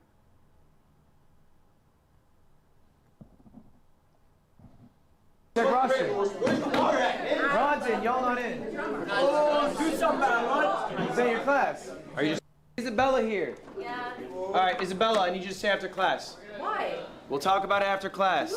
See, I told you. Because you are the only person here who did the homework assignment. Round of applause for Isabella. I assigned you all homework last night. Isabella's the only one who submitted it. What is the question? But the mobile app was down. We couldn't submit. I couldn't submit mine. I understand that, and I know it was down, and I trust you all. This is just the only person who was able to figure it out in this class. I want to reward that, so just stay after class for me if you would, Isabella. There is a new homework assignment. We will talk about it. You should be able to do it in class. It's very easy. One person. If you can't submit it on the app, that's all right. Ultimately, the homework's for you guys. All right, y'all. I had this question on the board. Anyone have thoughts on this? Off rip. Do streamers make too much money? No. No? No! They don't make enough. You thought that was gonna work, right? Huh? Who, me? I heard we make more than rappers. More than rappers? I heard that. Do you think that makes sense? I think it do. Yes. I just cashed like 200K last night. Bro. 200K? Last night? Damn! That's pretty good. We think streamers make a lot, right? Streamers make a lot. We know streamers make a lot of money. I think we've heard this before. Guys, today we're going to talk a little bit about that and something I think a few of you in this class are dealing with. Guys, today, the class is stop clip farming and start making money. Okay. A lot of you guys here are great at farming clips. You get millions of views. You get more views than me, but you're not making money equivalent to maybe the attention that you are receiving. We're going to unpack why. We're going to start talking about how to build a larger audience, a larger community, people who watch you long form, not just your clips. Also, real quick, one more round of applause for yourselves. Congratulations, everybody. You guys have accomplished a lot. I think you should be proud of yourselves. If you don't know, these are the facts. 92% of people go live once, they never go live again. That is 92% of all of Twitch. They only go live one time. So if you've gone live twice, you're in the top 10%. 20 Wonder what viewers makes them not is the go amount live of viewers again. you need to be in the top 1%. Raise up hands. Who's got 20 viewers? You're a 1%. 1%. Right now. 1%. You are all 1%ers. All right. Next. Guys, 1 million people applied to Streamer U. That's crazy. And you are the few who made it in. One more round of applause. How can you realize it's not for you with one time? Most of you will fail. Guys, most of you are going to fail. What is fail? But not getting any viewers, that's expected. Did you feel like you made it when you What went to do you Streamer U? expect? Do you feel like you got an Going live for the opportunity first that you time. can grasp and you might skyrocket? Yes, I did. You might have felt that. You got excited. That won't happen for most of you. Here are the stats. Last year's Streamer U, people who attended 2025 Streamer U, I looked at their viewership a month before Streamer U. Wait, didn't I Then I watch looked at the this? Is this viewership same last one? month. On average, that whole group's down 287 viewers. That whole group. This The is median, same. okay? That's the person in the middle. You Isn't slash it? off the biggest, you slash off the lowest, okay? An awesome clip. They go to your stream. Oh no, it's And what do you different. He's just saying the same thing. You guys have accomplished a lot. I think you should be proud of yourselves. If you don't know, these are the facts. 92% of people go live once, they never go live again. That is 92% of all of Twitch. They only go live one time. So if you've gone live twice, you're in the top 10%. 20 viewers is the amount of viewers you need to be in the top 1%. Raise up hands. Who's got 20 viewers? You're a 1%. 1%. 1%. You are all 1%ers. All right. Next. Guys, 1 million people applied to Streamer U. And you are the few who made it in. One more round of applause. I heard like the ratio to get into And I Streamer got one more University was surprise harder for you than to all. Harvard. Most of you will fail. Guys, Guys, most of you are gonna fail. What is fail? What do you mean by fail? What do I mean by fail? Did you feel like you made it when you went to Streamer U? Do you feel like you got an opportunity that you can grasp and you might skyrocket? Yes, I did. You might have felt that. You got excited. That won't happen for most of you. Here are the stats. Last year's Streamer U, people who attended 2025 Streamer U, I looked at their viewership a month before Streamer U. Then I looked at the viewership last month. On average, that whole group's down 287 viewers. That whole group. The median, okay? That's the person in the middle. You slash off the biggies, you slash off the lowest, okay? They gained 4 viewers. 4 viewers, that's it. Streamer U, 4 viewer change after a year.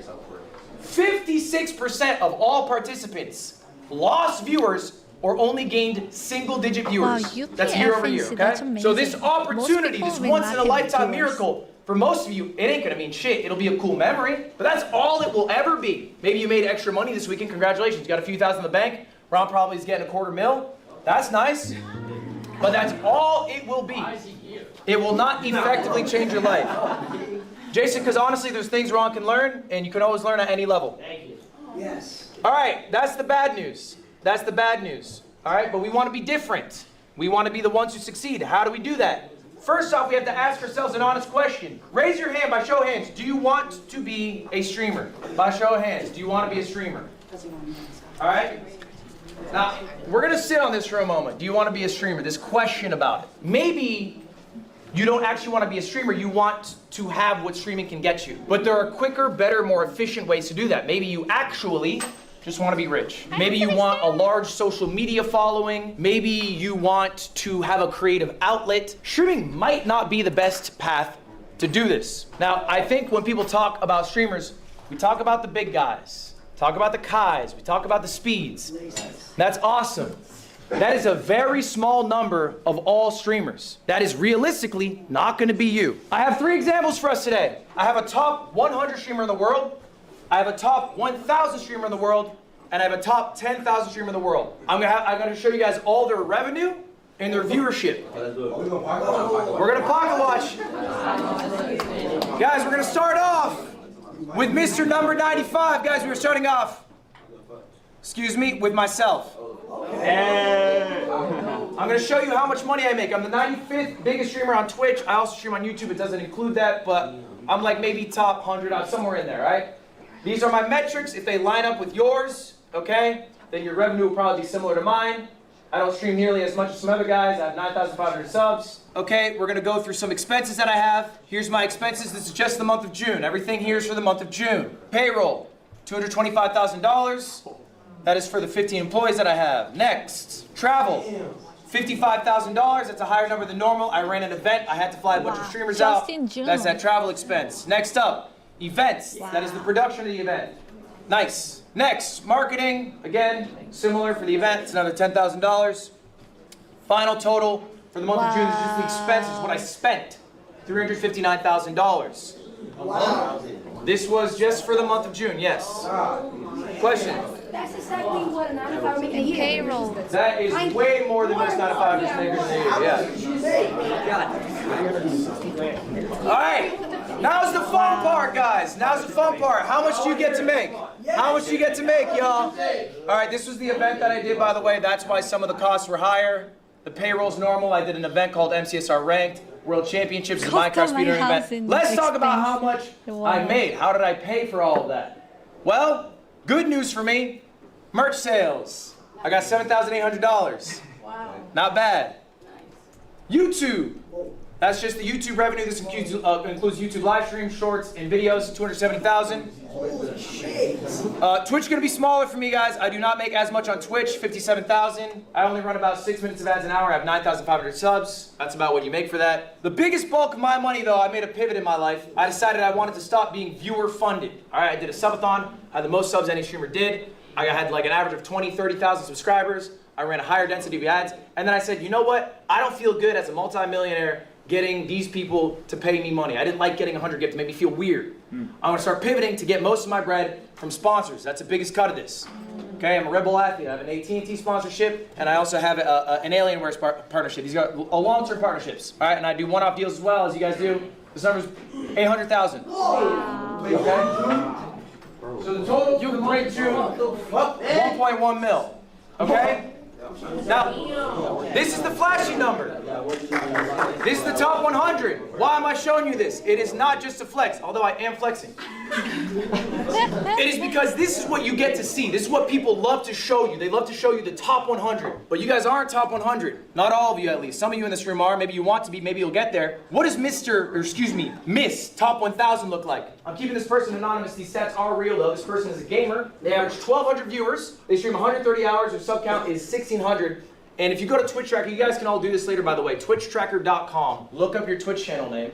They will tell you what number you are. If your number is lower, they might tell you what percentile you are in, okay? Top 0.5%, top 0.4%, whatever. This is a real person who is in the top 1,000. They're not exactly 1,000, but they're close to it. Right. How much do they make? How much does a top 1,000 streamer get? Sponsorships, $0. Ask them why. They said they think their agency's ass. They haven't had a deal. Okay, it's a much different number. YouTube, 150. Only 150. They're not posting really long form videos. They're mostly doing shorts. There's not a lot of revenue coming from the YouTube. They're more of a streamer than a creator with multiple verticals. All right? Twitch, 10,000. That's a good amount of money. That's comparable to what I'm making. I'm making 10,000 as well. So in total, this top 1,000 streamer made $10,250. That's a good amount of money, right? You make $100K a year being a streamer. That's not bad. Well, let's go one further. Let's go to top 10,000, Mr. 10,000. This streamer is a variety streamer. It's a real person. It's real stats. They average 150 viewers. Maybe some of you in this room average a similar amount. They streamed 180 hours, the most of me or top 1,000. That's their sub count. That's how many years they've been doing it. Let's check the revenue for June. Sponsorship, 700. They actually made some effort to get a deal. That makes sense. They've been doing it 6 years. They have better relationships to get sponsors. YouTube, $0. They have no YouTube presence at all. That's not good, man. Twitch, $3,000. Grand total, $3,700. All right? I need you to put this into perspective. That is a top 10,000 streamer in the world. Right. That is not a small streamer. That is a big streamer. How many streamers are there in the world? Anyone have a guess? 100,000. Someone give me a guess. 100,000. That's okay. Just in the month of June, how many people went live? 5 million. If you are living in 5 million? like It's not a bad guess, countries Jason. with You're wrong. low Living living million people. living cost And of that guy living, is better than but in the US, 6.24 million. Top 10,000. And how much oh my is he God, that's a making? lot. 3,000. 3,000. They're making about I'm in Chicago, 40K yeah. a year, right? Roughly 40K a cannot year. survive And with that's that top kind of 10,000 income here. in the world. The numbers aren't wrong. People trick you. They say stream makes a lot of money. It does. Right. For me. But this whole streaming system is rich gets richer. The top makes a fuck ton. When a sponsor wants to do a deal, are they going to small streamers? No. They're trying to hit up iShow Speed, then they go, that's out of our budget. Then they go down the list. They go down the list until eventually they're stuck with me. So I just need you guys to internalize this. I'm going to ask you one more time. Do you want to be a streamer? Are you happy with the lifestyle? Let's say for the rest of your life, you are a streamer who's the 10,000th biggest streamer in the world. That is a successful streamer. You're making 4K a month. Are you happy with that? Fuck no. You're saying fuck no. Okay, but what if that's the reality? Is it only worth it if you're top 100? Or are you happy doing the act itself? Is what you are actually chasing being rich, being famous? Or do you enjoy streaming so much that regardless of the amount you make, you would love to do it for that amount of income? Is it enough that you are full-time? Or do you want to hit these higher pursuits? And is streaming actually the path you should take to do that? That's what I'm asking you. Are you trying to be a streamer in 10 years who's making 5K a month? That's the question. And I don't know the answer. You got to ask yourselves. There's some people in here who are streaming for the first time as streamer you. Maybe they're trying out. You don't have to be a streamer, yo. I know it's the buzz, but like, there are a bunch of other paths. You can be a YouTuber. You can I want to be streamer no matter what. Yeah. be a short form creator. You can be just a social influencer. You could be a real estate mogul if you want to make money. Like, there's a lot of other paths you can take in life. You can just work a 9 to 5 with something you're passionate about. You don't have to be a streamer. It's not a guaranteed success. You're not all going to be making millions. Does this? Okay, so also I think like I think music streamers, they do, it really depends on how streamers set it. But yes, TV is a big part of it. That is true. And music streamers, a lot of song requests done with tips, sometimes subs. I somehow IRL streamers too, and I think a lot of female streamers do like Dono, also go, but a lot of I think like gaming streamers. It depends on the category. Gaming streamers, I don't think they get much Dono at all. They will get Dono for what, you know? Maybe they get, I'm not sure. Yeah. But like when I see, for example, like S-Fan, the times that I collabed with Dono was extremely rare. Maybe just TTS. Yeah. So it's more like ad and sub and sponsors. Yeah.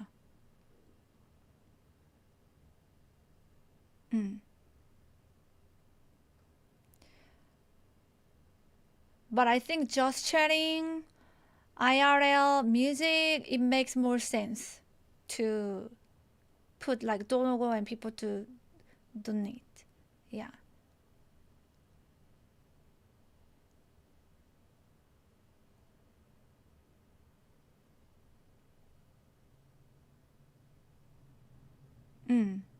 Yeah. Well, but I do know he doesn't make like us he used to, like few years ago. Yeah.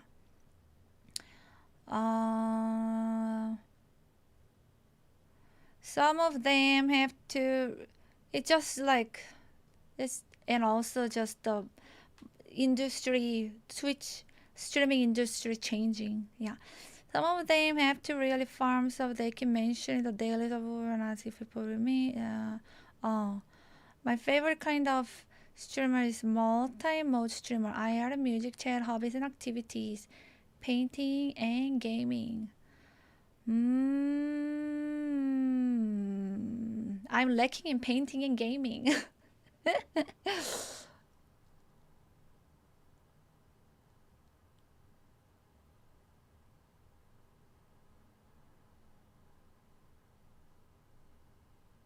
One of the reasons I like this too. Gotcha. I don't really want to talk about other streamers actually. Yeah, I don't know what's going on. I haven't really talked about this. I just mentioned one thing that I perceived. Because I don't really watch gaming streams, but I think Dono is, usually people don't really support through Dono that much gaming streams, I think. Yeah.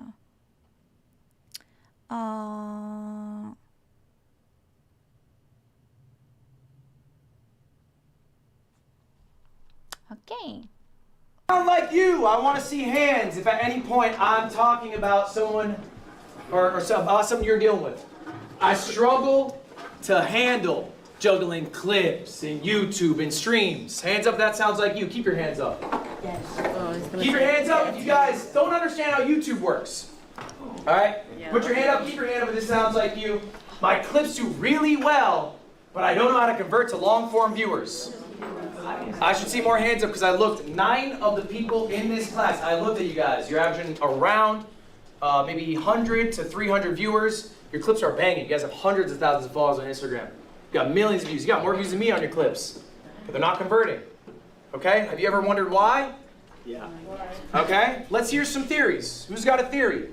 Why are you not converting? Why are you getting all this success on IG, TikTok, but not on long form? What's up? At least in terms of streaming, sometimes I feel like I don't see a personality of a streamers on the, like their personality on long form versus short form. Like they're a completely different person when it comes to long form streams, so you don't really see their character. I think that's a really good point. I'm going to say this louder for y'all to hear. I'm going to repackage it in a different way. The expectation of the viewer is not met when they go to the long form content. That is what is happening to you. Now, before we jump into that, I have a question for y'all. What is worth more? All right, there's a little quiz time, pop quiz.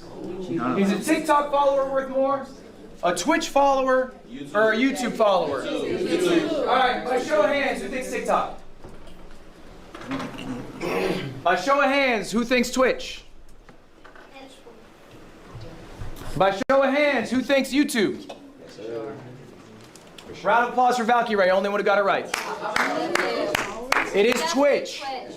It is Twitch. Why is it Twitch? Why is it Twitch? Why is a YouTube viewer not worth more? Jason, what you want? Wait, sorry, I need to go back. I missed the question. By show of hands, who thinks YouTube? What is the actual question? What is worth more? Oh. By show of hands, who thinks Twitch? By show of hands, who thinks YouTube? Round of applause for Valkyrie, only one who got it right. It is Twitch. It is Twitch. Why is it Twitch? Why is it Twitch? Why is a YouTube viewer not worth more? Jason, what you want? I'm gonna answer your question. Jason, what's your answer?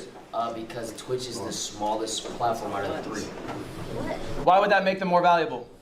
If I have a follower on Truth Social, is that more valuable? Because Twitch is easily monetized. Twitch is easily monetized? Okay. Why? Because there's just a lot of ways Community. give you money, I suppose. Okay. I think because you could still earn revenue on YouTube even if you don't, like if they don't follow, they're still, you still get views. And this is your argument for YouTube? Yeah. Okay. I know, you said YouTube is wrong, right? YouTube is wrong. I believe Twitch is the correct answer, and I'm down to be debated on this. I think if you were to have 10,000 followers on TikTok, 10,000 followers on Twitch, and 10,000 followers on YouTube, you'd be making more money as the Twitch streamer. Okay? And ultimately, the reason why is the viewer buy-in. A viewer is going to be much more engaged as a Twitch follower than a TikTok follower. If you think about a TikTok follower, that's pretty straightforward. If they watch every single TikTok you post, they probably see 30 minutes of your face in a month. Total. A YouTube viewer, how much are they seeing your face in a month? It's gonna be more, but there's edited videos, how many videos you're uploading. Average Twitch viewership, they might spend 30 minutes on one Twitch stream. And you can easily pump out stream a day if you really want. You also have a better relationship with a live viewer than you do with a YouTube commenter. They're not always commenting. Most people don't comment, and you're likely not replying to all the comments. But in chat, you're always talking to chat. You got chat on your phone right now. Chat's probably saying some shit right now. You probably looked over and read them. Has anyone read a YouTube comment while I've been here? No. Has anyone read a TikTok comment while I've been here? Yes. So if you need to sell merch and you have 100 Twitch viewers or you get a 100 view YouTube video, which one's better? If you're trying to push merch to someone. Probably the Twitch follower. They're probably more likely to go buy that. Lacey, why are you disagreeing? What's your point? No, I'm not disagreeing. The followers, yes, but YouTube has a way better system of getting recommended. So even if you have if you have 100 followers on Twitch, there's no really chance to get 1,000 viewers. Correct. There is no discoverability. That is correct. But that is a different question. The question is pound for pound, which one's worth more? It's worth more money, not just worth more. Worth more money, correct. All right, guys, we're gonna tackle your problem today. My clips do great, but I can't get a lot of viewers. Here's the deal. You cannot always be the clip, except for one guy. Hey. That's fake. But this is real. What happens to you guys is you're really good at farming clips. I think at this point, a lot of you really understand intrinsically when a moment happens that, oh, that was the clip. I'm gonna tell my clipper, or maybe you are your own clipper, you run your own clip account. Tonight, I'm gonna post that. I fucking nailed it. You guys feel pretty good about that at this point, I imagine. You probably know exactly, you might even be able to set up these moments. The issue is, you get that clip, how long is that in your 4-hour stream? A minute? Seconds sometimes? Yep. All right, so then what happens? That person sees you on IG, you get an awesome clip, they go to your stream, and what are you doing? Are you farming a clip at every moment? Exactly. No, you're a person, all right? We're not always exciting. We're not always on. I know I'm not. Okay, there are people who are. There are people who have balanced energy. I Show Speed has insane energy. Literally every second of that stream, you're like, holy shit, how is he still going? I can't do that. I'm a limited quantity guy. And then I need to go take a bath. That's me. I'm honest with myself. I know my strength isn't to perform in a way that will not be met when the viewer comes to see me. I have to be authentically me at all points. You need to be authentically you at all points. The person they should see in the clip should be the person that they experience in the live stream. Otherwise, they're just gonna get bored and leave. You're not the clip you in every waking moment. Except for wrong. I think community is important too. Why did I show these people? What's special about these people? Any guesses? They are all on StreamerU, but there's something more. They've grown a lot lately. They've grown a lot. That's true. They're always themselves. They're always themselves. I like that. So these three are 3 of the 5 most successful streamers from last year. These are you. These are who you should aspire to be this year. All right. These people have all increased by, I'm telling you, like 5,000 average viewers. They all went in with hundreds. They now have 1,000 viewers. Okay. They're now doing amazing. Okay. I think they all have different strengths. We're gonna go all through one by one.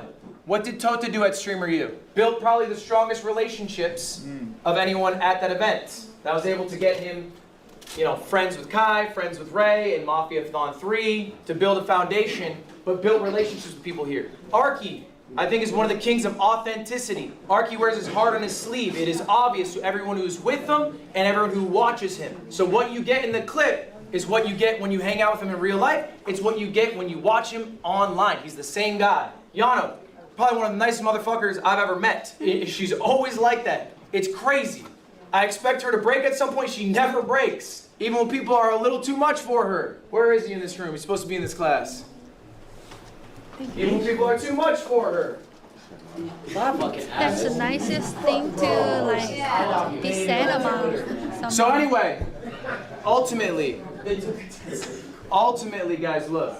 What I really want you to take away from this is it's all right to farm a clip, but you should be farming it as you. Okay? Yeah.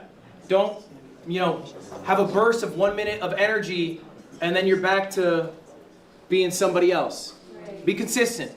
Be consistent in yourself. Be honest to yourself. All right. We're going to talk about the content funnel. This is an idea of how to efficiently stream. Right now when you guys stream, what are your strengths? Getting a couple clips. Nice. We can do better. I want you to start shifting your paradigm. How does he have only 606 subs on Twitch? I should speed with the amount of viewers that he has. A stream is now a recording session. Right. We're not just booting up stream to fuck off for 4 hours, get 3 clips, go home. We're not booting up stream to play a video game for 6 hours and stream, go home. That is a waste of your time. It is a less efficient use of your time. This is a recording session. What can you record in a stream? This is an example of one of my streams. This is one of my best streams. Why is it one of my best streams? Did you make 2? You had fun. No. You had an event. No, I did not have an event. The title is Games with Friends. CoffeeZilla video later. Authentic. Authentic? No. No, not authentic. Video out of it. I got a video? A good video out of it. Every second. I got multiple videos. From this. Wait, but even if like he doesn't ask for subs, people will sub because they don't want ad. Yeah, some people sub because they sub for themselves too, also to support. Yeah, so with the amount of viewers, only 6. That doesn't sound. Yeah. One stream is 6 hours. There's 3 separate VODs. Those are just cut-ups, not edited, of the segments. All right, I came prepared with segments. 3 different edited videos. God Gamer Gauntlet, it's a challenge I do. Magic Chameleon with some friends, and I reacted to a CoffeeZilla video. And then I also had a couple clips out of it. That's all from one stream. That was 6 hours. I recorded all that. Just for your information here, I didn't put it in this slide. The streams, they made 5K. It's pretty good. All of these together, they made 25K. Okay? And you're able to get all this out of one stream if you just spend the time to plan out what you are going to do on stream. So everyone's hands up. Do you stream at least 1 hour? Hands up. Do you stream at least 1 hour a month? Hands up. Do you stream at least 1 hour a month? Do you stream at least 10 hours? Keep your hands up. Do you stream at least 10 hours? All right. 50 hours. Hands up. Do you stream 50 hours? At least 50 hours. If you put your hands down, you're not streaming enough. Do you stream at least 100 hours? 100 hours a month. Did you stream 100 hours a month? If you put your hands down, you might not be streaming enough. Are you streaming 120 hours? Sometimes. Okay? Hands are still up. 150. My hand's down at this point. 150. All right, some hands are still. We got 3 hands. See how many hours I 160. 180. 200 hours. 220. How many hours do you stream? Can I ask you? Around 200 hours. Your hand's still up back there. 250 hours. 260? 300 hours. Is it 300 hours? Streamer University. That's how many hours you stream? Guys, listen up. Oh if my that 300 God. hours is Do you know how many hours I streamed from June 21 to July 20, and I took days off actually. 231 hours.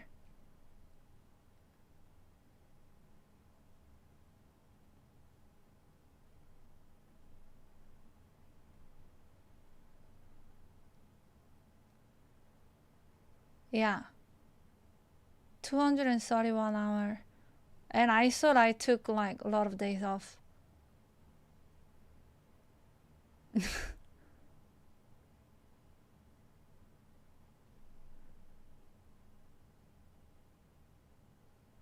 No, I actually only took 3 days. I only took 3 days off in 30 days.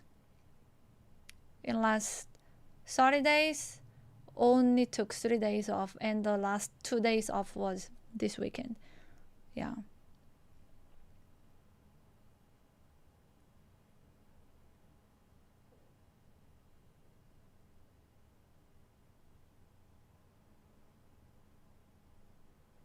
Yeah, only 3 days off.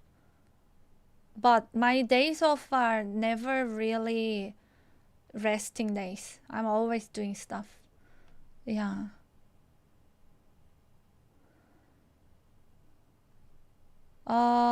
Let me see.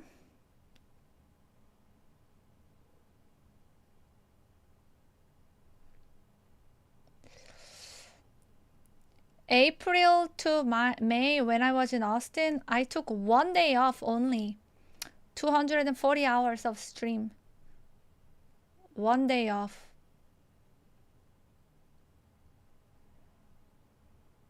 March 23 to April 21st, no day off. I streamed every single day, and I streamed 273 hours.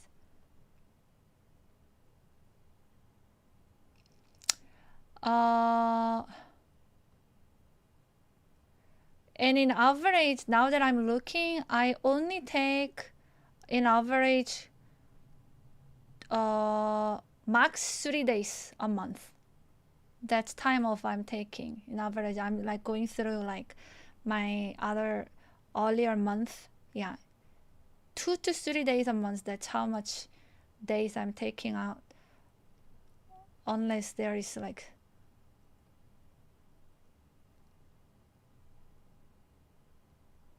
that's crazy. Yeah, that is crazy.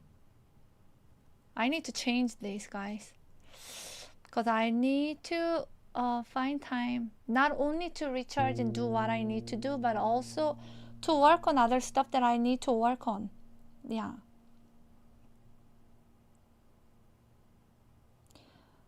Yeah, pretty much life is stream. That's why I don't have any time to do anything else. No, it was 1 month break. No, it's not to compensate. It's not to. I'm never like. I never try to overwork. Yeah, I never try to overwork on purpose. Or I don't have like, oh, I don't have this thing. Like, I need to stream at least this many hours. I never have that. Yeah. I'm spontaneous. I go as it flows. And when I'm in Austin, it's just easier. But I was actually making huge effort to do music streams at night at the time. Even when I didn't feel like it. When I was tired. Yeah. And I would start like streaming music at like 10 p.m. until like 2, 3 a.m. Yeah. Yeah. At the time, I felt the need. Yeah. But no. Hachu has 2 keywords, so I just use hers. Yeah, she let me use. Yeah, I do think it's necessary. Yes. Tear down breaker. Have more quality over quantity. Yeah.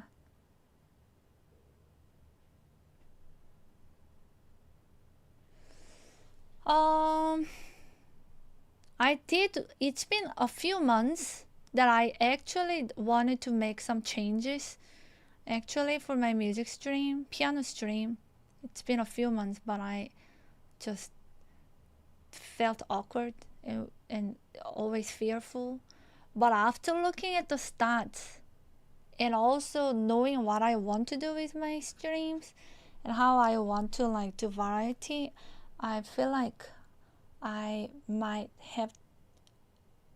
will pull the trigger and change. That's kind of crazy. I never really look at the stats like that. For example, yeah, March to June last year, what I was doing, March to June last year. Last year, month of July, 3 days off. Month of June, 3 days off. 4 days off. Month of April, 2 days off. When I take a lot of days off, then it's like maybe like 5. That's when I took a lot of days off. Because we don't have weekends. And then let me actually see when I was doing mainly piano stream. 2024 was mainly piano stream.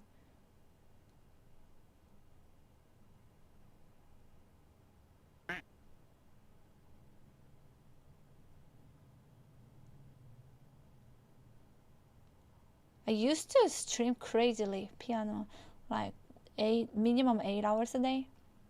But then after back injury, I decreased a lot. And then after it got better with IRS streams. And yeah, oh my gosh. Hachi used to only stream for 4 to 6 hours before you and Dev came along. I don't know what happened to Hachi. She streams so much now. Yeah.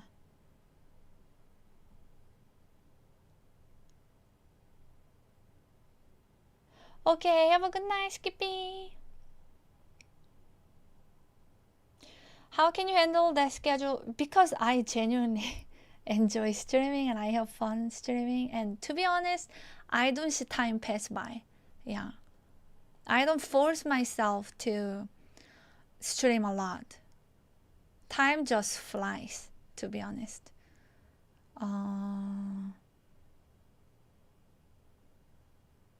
The hardest thing for my body is long stream on the piano. Yeah, IRA is actually easy to stream long hours. You are sharing your life. But piano, sitting piano for more than 8 hours, usually, yeah, I feel it for a few days as backache. Yeah. First time I injured my back, I was trying to do a back exercise machine without knowing how to use it. So I did some weird thing. Yeah. Yeah, when I do piano stream, I actually play piano until I cannot play anymore. That is true. Until I have nothing to give anymore. Like no energy and my body is literally shutting down. And that's why after I'm done with piano, I cannot do anything else. I cannot work on the scores. I cannot work on clips, videos. I cannot work on doing even like my daily house stuff. Or, yeah.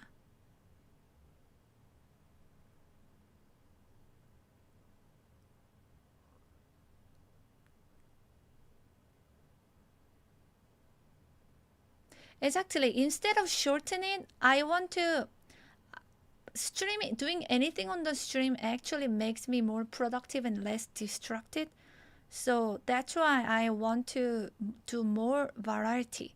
Do it on the stream, you know. Do it also content on the stream since I already have to do. Yeah. But if I don't have energy or I'm actually feeling sick, I'm not emotionally feeling well, then I take day off. Yeah.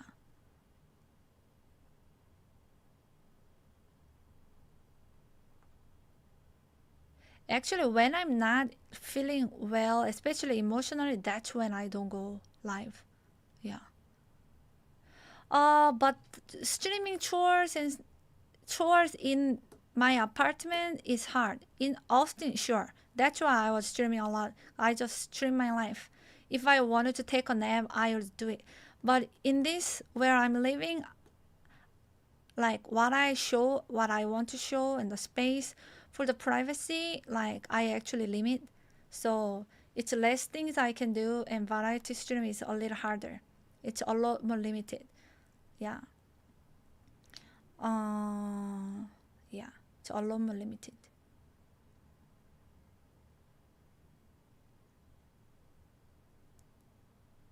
Ice Atlantic, yeah.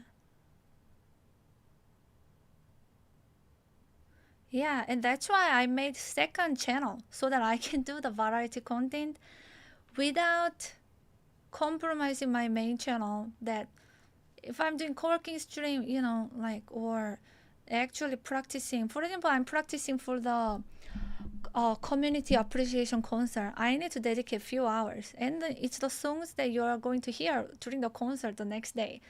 Like, I actually feel bad to do it, you know, because it's like spoiling. But if people do want to watch it, then I will do it on the second channel. Yeah. Co-working stream, I want to do a second channel. Yeah. And stuff like that. Yeah. Editing, making scores, and whatever else. Or just chatting. I know, but I feel like I'm spoiling the show, you know. Spoiling the show.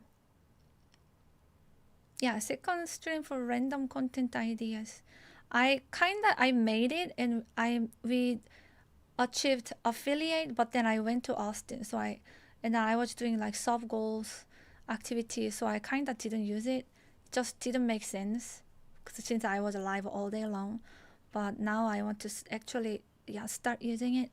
Yeah.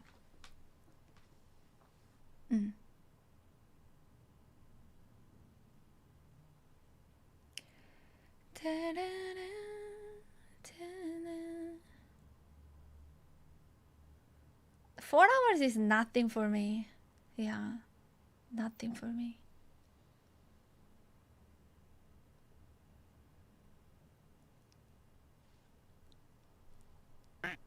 It can fit on extra channel, but I also felt like going on main channel and watching together with more people.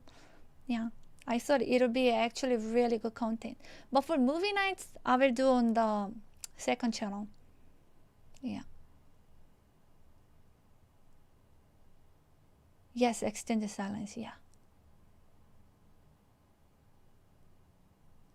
The thing is, I want to do with a flow. Like, I don't like limiting myself.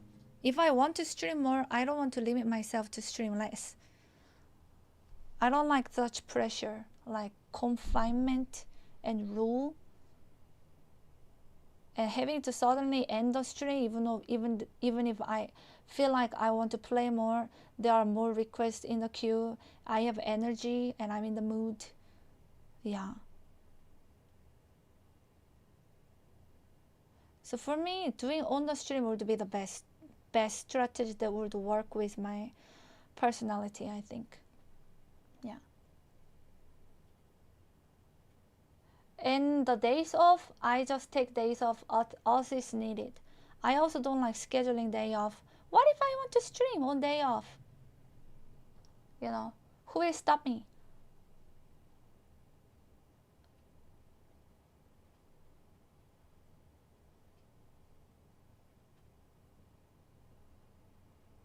Oh, watch me every day.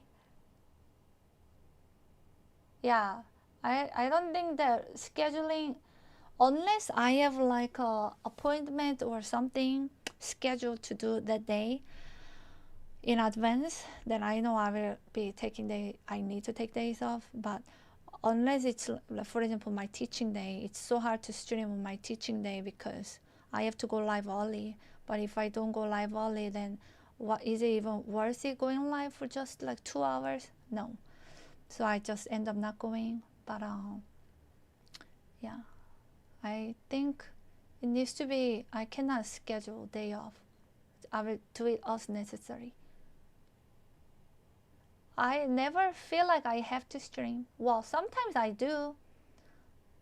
You cannot keep taking days off for so long. It's your livelihood. But usually, for most part, I do really enjoy and I want to stream. That's why I go live. The days that I don't feel like streaming, I don't go live. Yeah. I don't have a pressure to go live when I don't feel like going live.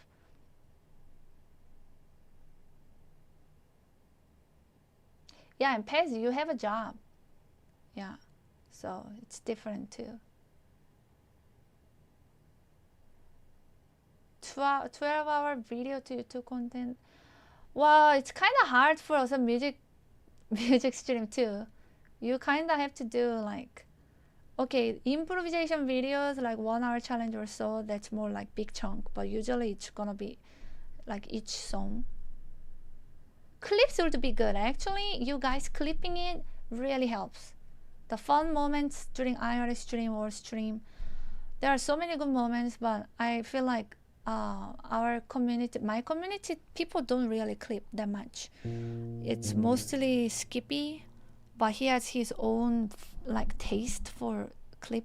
Yeah, so I do feel like we miss a lot of good things that could be good clips, but also I don't go through them, so yeah, it is what it is. But yeah, I think I will start like more asking more, because even if time passed, you can go through the clips again and make them into shorts, reels. That's what I was trying to do before going to Austin, and Hagar was helping a lot, Zika too. Yeah.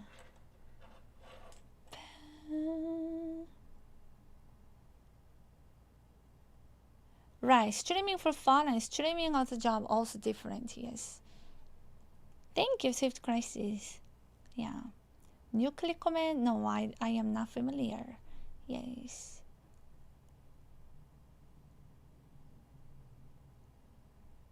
Twitch clip there, I just say it?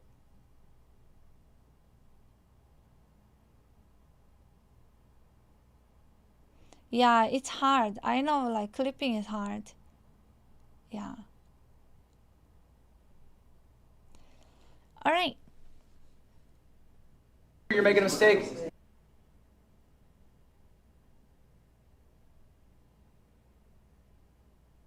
Yeah, exactly, in the derby. As long as vote is not expired. Yeah.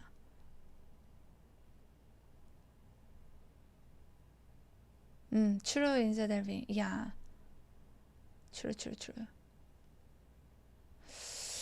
If I could have like somebody to help more with clips, it would be nice. Manage the clips.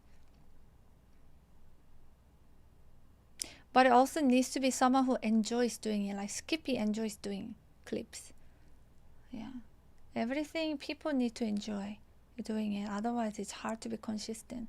I don't like editing videos, so it's hard to put my energy and focus into that because I just don't like it. I love streaming. I can put all my energy. I don't mind streaming every day because I genuinely enjoy. Yeah. And things like that. Yeah. Yes, Ninja Derby. Yeah.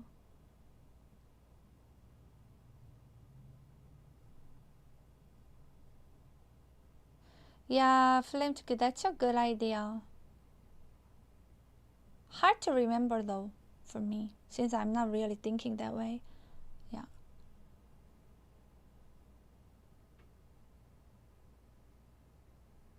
But if people like are more aware that that is a helpful thing to do, even though you cannot directly support the stream, that would be helpful. Something that you had fun, you found it so funny at the moment, and many people are laughing. That's a good clickable moment. And actually posting this on like Reddit or live fail, stream fail, and so on, that's actually really also a good way to like, support a streamer by like, what is it called, exposure. Yeah, there are many ways to support the stream actually.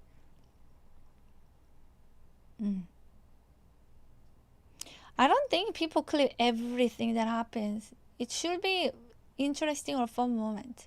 If I'm just like talking, if I'm just eating, I don't know what's there to clip. Yeah. You're making a mistake.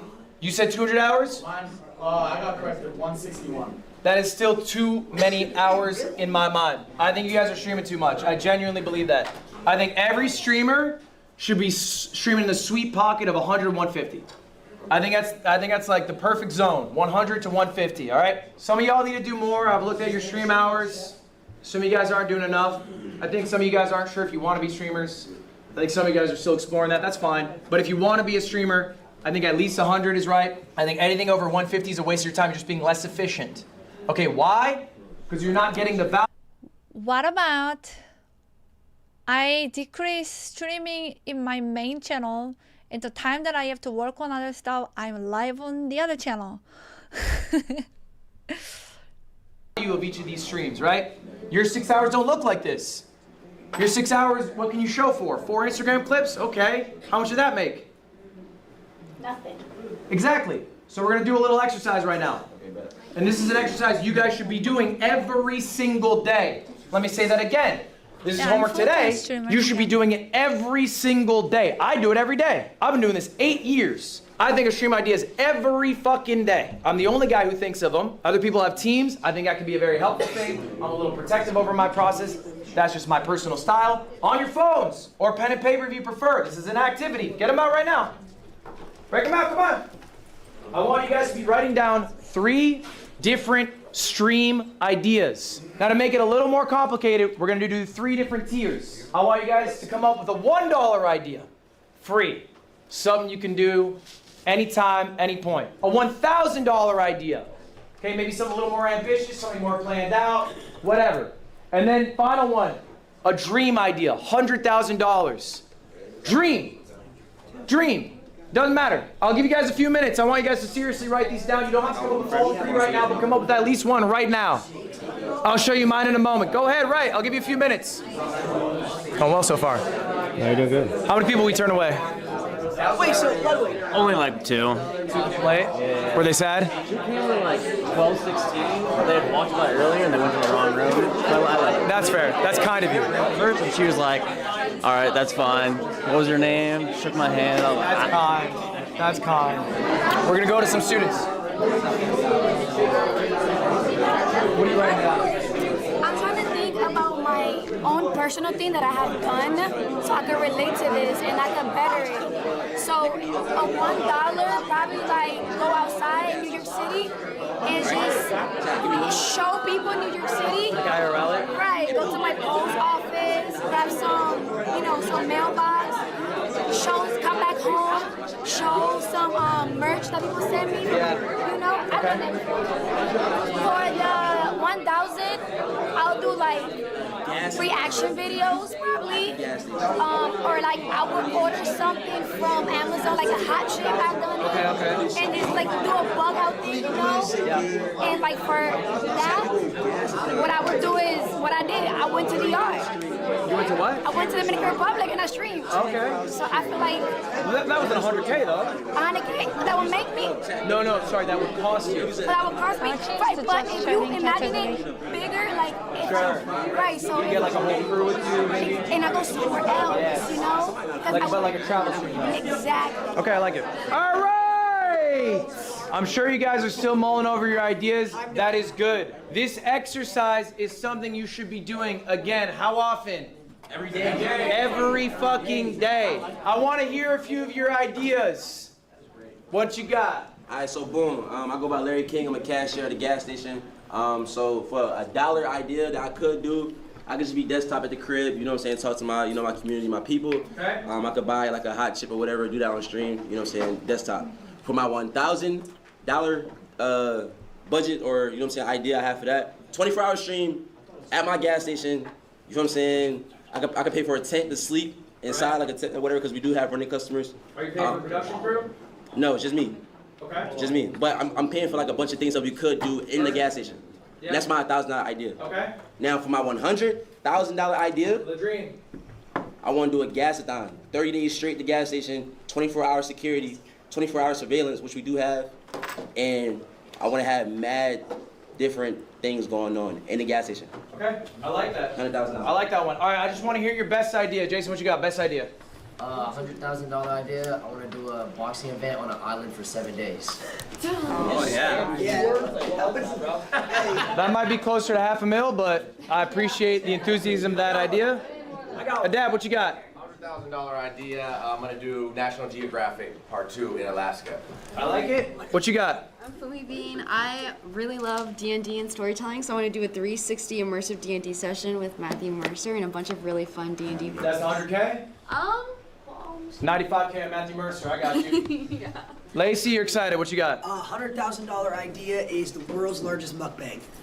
Pretty good actually. It's a pretty good idea. In the back, what you got? Breaking into the bank and stealing $100,000 worth of chains. Breaking into the bank and stealing $100,000 worth of chains. Be a good stream.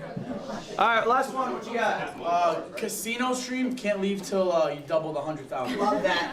Love that. That's a good idea. That's a great idea. All right, guys. These are really good ideas. Okay? But I want to talk about what makes an idea good. All right? What makes a stream idea good? I'm a little different than you guys. I'm older. Been doing this 8 years. When I stream, I'm thinking about a YouTube video. I'm not thinking about a clip. That's how people do it in modern day. I think we should all be thinking of both. I think you guys are already good at the clip. That's second nature. Let's stop thinking about it. Let's think about the thing that's more sustainable. Holding long-term viewership, making a YouTube video, being authentic. Let's work on those weak points. The clip is second nature. For me, I have to do the opposite. The YouTube video is easy. How do I get a clip? I'm 30-fucking-1. I don't know what to do. That's not all. That's where you're going. It's practice. It takes time.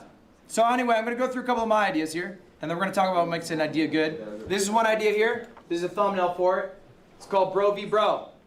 A lot of people stole this idea. It's a good fucking idea. It's basically me versus an... Can Mia just switch when there is queue? No, it's hard because I don't like owing.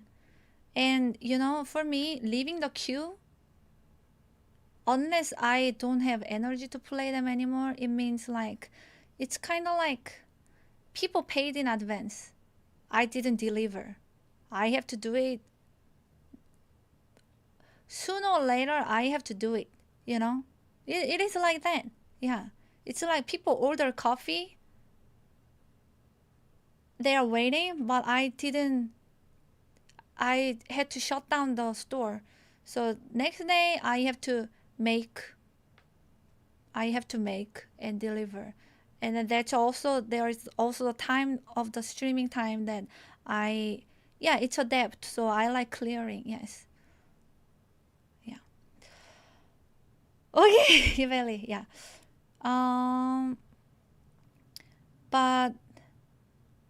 But I think that's, yeah. Usually I play when the queue was unlimited. I would always play until I couldn't handle anymore energy-wise. My body was just like I was falling asleep. But yeah. But also when queue is empty, then it's hard for me to stream. So because if I don't have any songs to play, how can I do music stream, you know?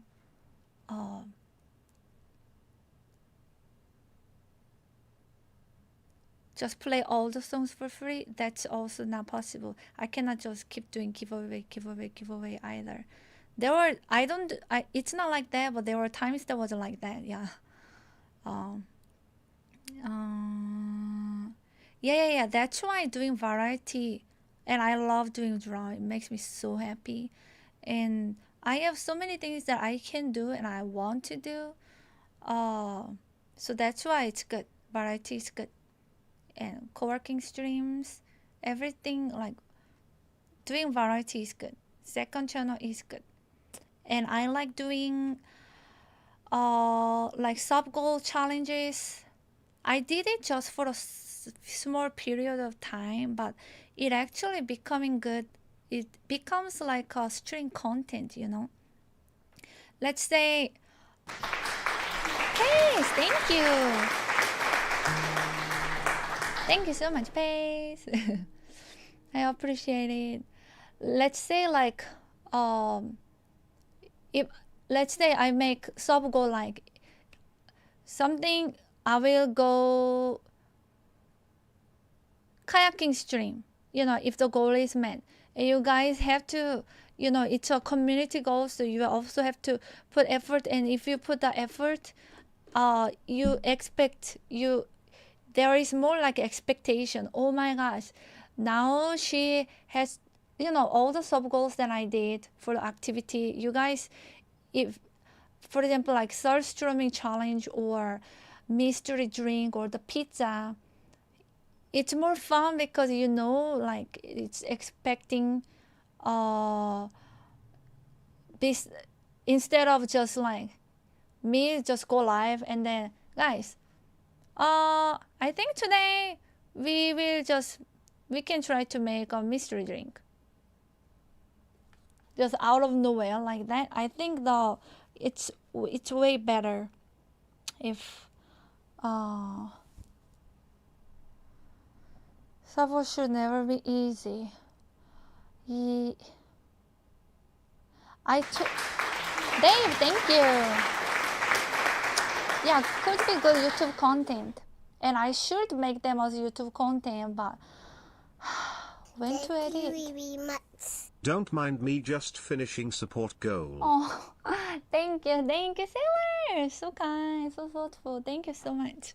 Yeah, I didn't play any music, but I played too. But thank you so much for the support. Yeah, 11 a.m. Okay, then tomorrow I'm going live at 11 a.m. Yeah, you know when to expect me. I appreciate it. Yeah. Thank you for supporting this content too, even though you are not getting music request out of it. Thank you for supporting all the content. It means a lot. Yeah. And I did like, I took out the squat depth. It used to be 3 squats per sub, and I was in infinite debt, and it just like infinite debt, and I just had to zero it out by changing to something else, and I kind of didn't feel excited to do that anymore. Yeah, and I took it out, and then you guys asked to bring it, and I brought it, and I actually really enjoyed bringing it, and it actually made huge difference already, like gaining muscles and then being active and health. But the heat kind of stopped me, but I will do it again because I want to do bicycle. We can easily convert those ones of the like cycling time too. You know, there are many ways to include working out for health into stream as content. Yeah.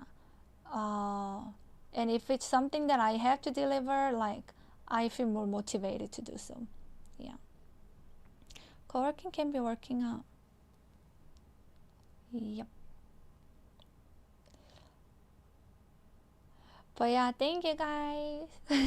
It's kind of fun to like talk about this too. Yeah. All right. I will go back.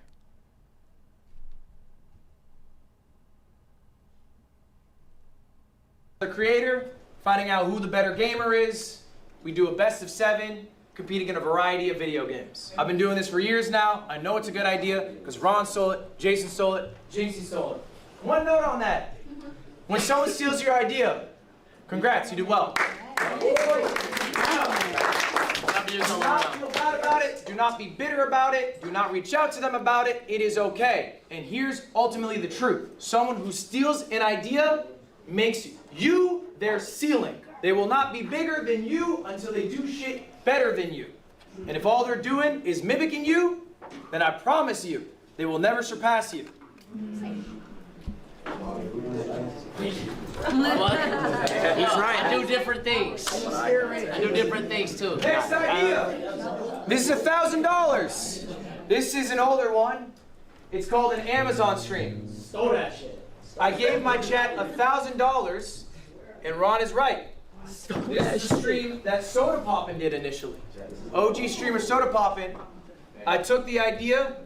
The only thing I twisted is I gave my chat an exact amount they could spend, and then a time limit to spend it in. So there's a little bit of stress on chat's behalf. I've done this stream, I'm not shitting you, probably a dozen times. It works every time.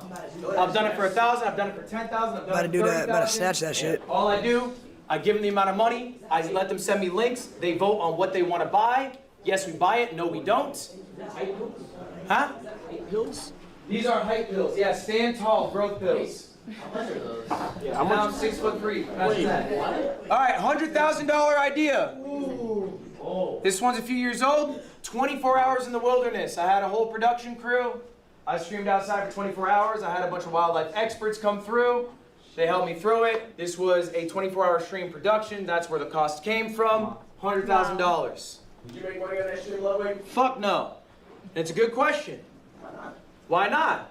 Because it costs a lot. And you don't necessarily make more. It doesn't scale that way.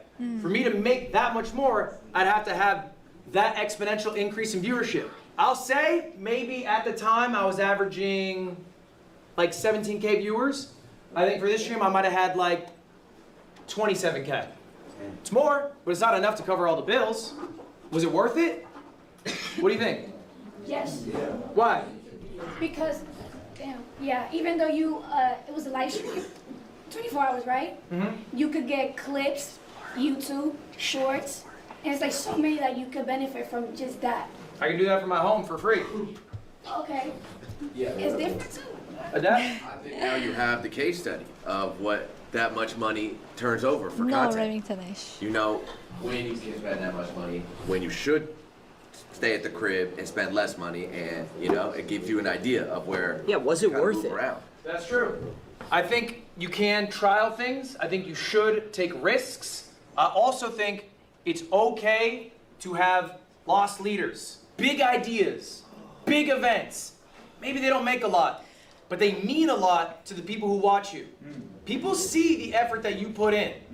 If you are not doing things that are exciting to you, exciting to them, viewers slip away. There's a lot of competition. I think like those challenges, like hot wing challenges and making like chat choose the ingredients for pizza, that could be all like good YouTube videos actually. But they don't belong to Mia Makes Music. They don't belong to music channel. Out there. There's a stat I heard year over year, all right? Your viewers will change. So maybe if you have 1,000 viewers this year, if you have 1,000 viewers next year, 50% of those people will be different. Damn. That's the turnover. 50% of those people will be different. It's not the same people coming in. You don't have the static pool. People got lives. People get older. People stop watching streams when they get 30. They got a family and shit. So sometimes these lost leaders can also bring in those new viewers. They can help recycle the people who are eventually going to leave. I got one more for y'all. This one is $1 million. This is streamer games. That's true. And this is a follow-up to your question. Okay, is it worth it? Streamer games, year 1, guess what it did? It lost money. Streamer games, year 2, guess what it did? About broke even. Streamer games, year 3, guess what it's gonna do? It's gonna make money. Yeah. All right, the more often you do an event, the better you will get at doing it for cheaper. Also, the better it will perform, right? People know about the event now. The streamer you hyped this year, how long did Kai spend hyping this up? 2 weeks, maybe? Yeah. Maybe? When did y'all find out when you're gonna fly in? A week ago? Yeah. 2 days ago? Right? But why did y'all come? Because you knew what streamer you was. All right, you knew the opportunity that it was because it's already proven. So doing things multiple times is a good thing. You can't hammer it home, right? You don't want to be the 50th season of The Simpsons. You got to try some new shit, but if something works, do it again. This is what you should be doing as a YouTuber, as a streamer, whatever. You are throwing shit at the wall. Something clicks, we're going to do it again. Don't typecast yourself, though. Don't be like one of those people on TikTok. They got one bit, they do it in perpetuity, and then that's all they ever are. You know, you should explore new avenues, but if something works, keep doing it. All right, next up. Christmas. This is something that I've thought about a lot, that helps me a lot, that I'm just, maybe will help some of you. Do you guys remember being at school? For some of you, it's not that long ago. And you're fucking sick of school, but Christmas is around the corner. And that's exciting. That brings you there, pulls you, it literally pulls you through the last week, month of school, whatever, because you're excited to get to Christmas, okay? As a creator myself, I can get very tired of the monotony. I have a strict schedule I adhere to. I go live X amount of days. I farm XYZ YouTube videos. You do that for 8 years, it gets boring. So what keeps me going is Christmas. I make myself a Christmas. For me, personally, it is a big event, something I'm really excited to do. I have streamer games in 2 weeks. I'm excited to do that. So I know, okay, I gotta get all my ducks in a row. Gotta get my YouTube videos out, I gotta get my streams out, I got Christmas coming up. All right, first part of the year, I do this event called Tip to Tip, a motorcycle around the world, my friend Michael Reeves. That is Christmas, I'm so excited to do that. But I know I gotta do my work, okay, before, to get to that. Make yourself a Christmas. It can be whatever, something you're excited to do. Maybe it is a big streamed event. Maybe it is a YouTube video recording. Maybe it's a vacation. That's fine. But make yourself a Christmas so that you can look forward to, you can get through the day-to-day of life. Next up, and this is the #1 lesson, this is something I can't teach you. I can't tell you the playbook for how to be successful exiting Streamer U. Because if I did, you would all use it and it wouldn't be successful. Someone here is going to rise above the rest. Someone here is going to offer viewers something unique that other people aren't offering. I'm a small streamer making a cozy environment. Okay, I've seen that. Maybe that's fine, maybe you're happy with that. That's not gonna be the person who's the #1 streamer come out of here. I'm loud. I like being the center of attention. Okay, we have enough of that. You are not gonna be the #1 streamer coming out of here. So what are you doing to be different? What are you doing that people are drawn to? This is tough, this is intrinsic, this is personal. I cannot tell you what it is, but ultimately whoever is successful will do this. Dean Sinat. I'm just here to look around. Guys, we have about 5 minutes left in class. I appreciate you all being very attentive. At this point, I will open it up. Does anyone have any questions for me? This is the last time that we will be meeting, So if you have anything for me, let's get it out now. Hands up. What you got? When's the time that you've almost quit streaming or content creation? It's a good question. What's the time I almost quit streaming? It was early in my career. I was a part-time employee at a vape company. I was head of marketing. I didn't smoke vapes. I lied on my resume. After, I would go home, I would stream. Work stream, work stream, work stream. It was a lot. But I really love streaming. Here's the crazy thing. I had the best stream I had ever had. I averaged 1,000 viewers. The next day, I almost quit because I knew the number that would show up would be smaller. And that ate at me. I lied down in my closet for 4 hours instead of going live that day. This is something that you guys might deal with. Okay, maybe it's imposter syndrome, maybe it is just paralyzation. Here's what I realized. Streaming is an impermanent thing. What you did last stream doesn't fucking matter. You know what people care about is the next stream. And you know what you want people to care about? You. So if the last stream was shit, who cares? If the last stream was the greatest stream that ever happened, who cares? Stream review's going great. You know they're gonna say on Twitter in a month about Kai if he doesn't go live? When's the next stream, Kai? Spark up. We wanna see something. What you got for us? They don't care that he put in all this work anymore. What's next? And so that's what pushed me. Talk about clips going viral and how to like How to convert them? Yeah. Yeah. I don't know, like. Well, speaking What are of you confused myself, about it? how can you convert it? Like, what exactly do you have to do, like, to convert them? Oh, there's like nothing that you can really do.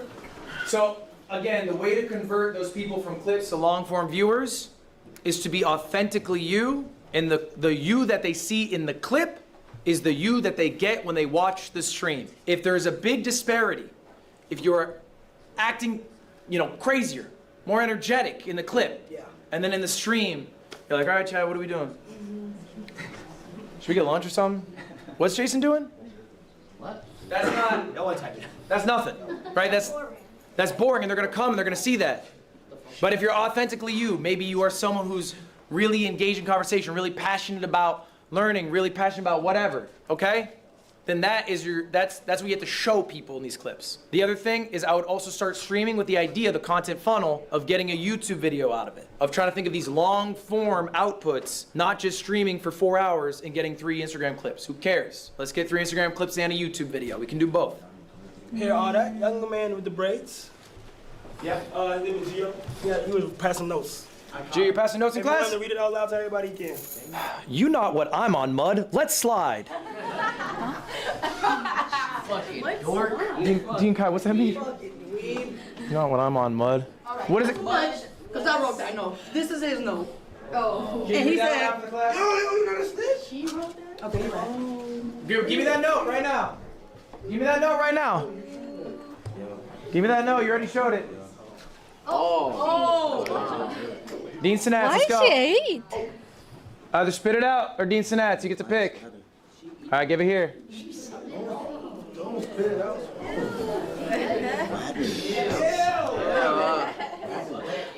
Fucking. Huh? Crash out Geo. That's 8. It says crash out Geo. What a waste. Damn, my fingers.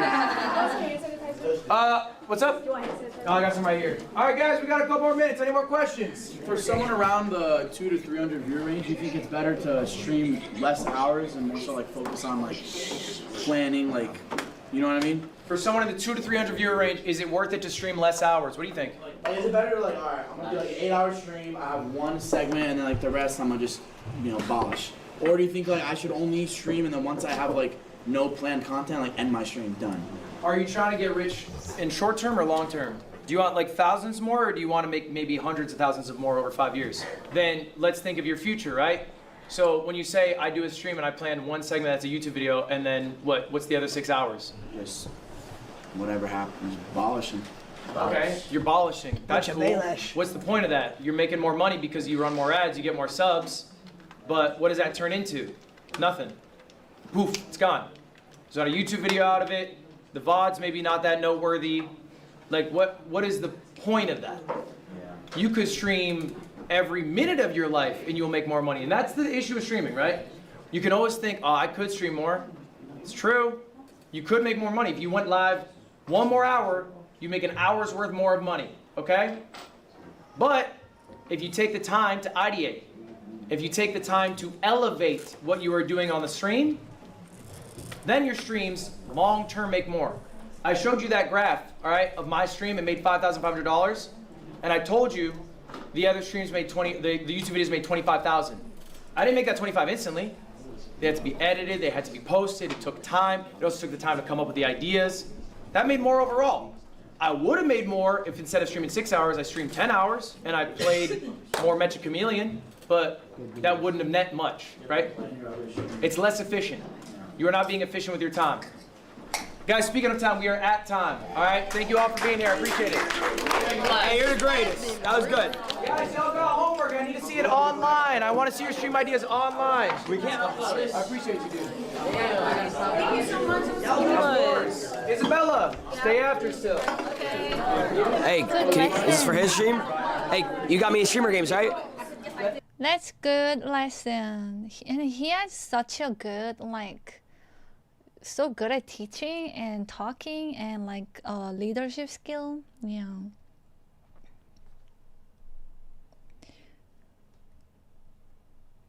Actually learning a lot and good for streamers. Not just memes and fun. Yeah.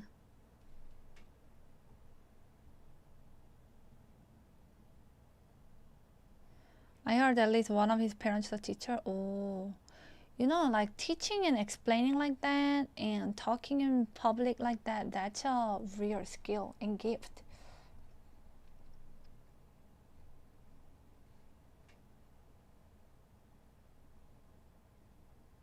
Oh, maybe let me keep watching to see what else is coming.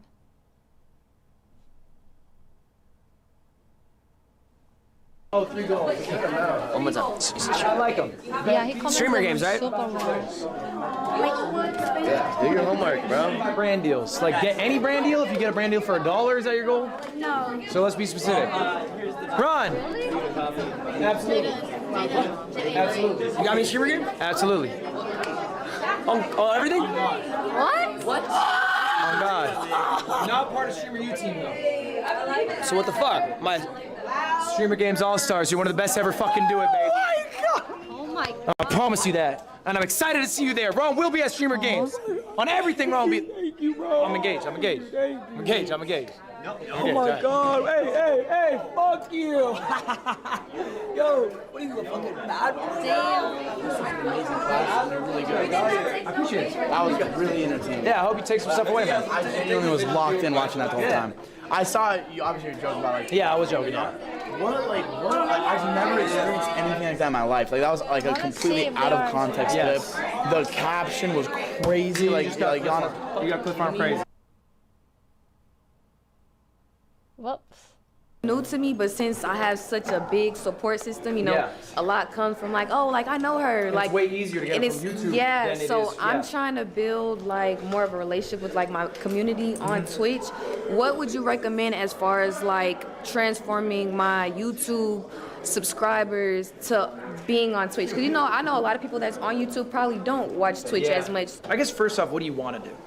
Do you want to be a streamer? Ultimately, you get to shape what your life is. So it's like, envision your life. Do you want to have a life where you wake up and you spark up stream for a couple hours? Or do you want to wake up, think of a YouTube video, like make that YouTube video? Like, I think it's a lifestyle choice ultimately. I think you would just be successful merely by doing it. Right. And like, I think you know what it takes to be successful on YouTube, and YouTube's much harder. Right. Because YouTube, people have to compete against other YouTubers, titles, thumbnails, all this. It's really hard, you know what I'm saying? I really would just focus on like, what's the life you want to lead? So I'm gonna do that. Okay. Yeah. All right. Thank you. Glad to hear. Yeah. See you soon. All right, next Thank you for video. coming. Hello.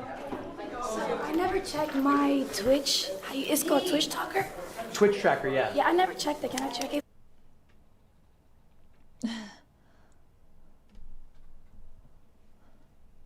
Anyone can use Twitch tracker to see stats of any streamers. Yeah. See that and you break it. Mine is currently, it moves all the time, but mine currently, I'm 2,788 in rank on Twitch. In everything you learn, what is the thing you want to implement the most in your stream? You need to work on YouTube. Yeah. Bye, Skippy. Yeah. I think time... Well, time management and consistency, which is the hardest. But I think I do really need somebody. I do really need editor, because even if I will take time to edit myself, I can do some part of it. Yeah. In the end, you need help. Yeah. You cannot just do everything. If you want to like grow in all platforms and actually make it,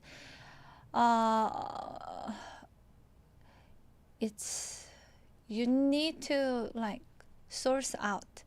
Cannot do. You are not good at everything. You cannot be good at everything. You cannot enjoy doing everything. You can't be efficient in doing everything. So in the end, the best thing is streamer focus on streaming.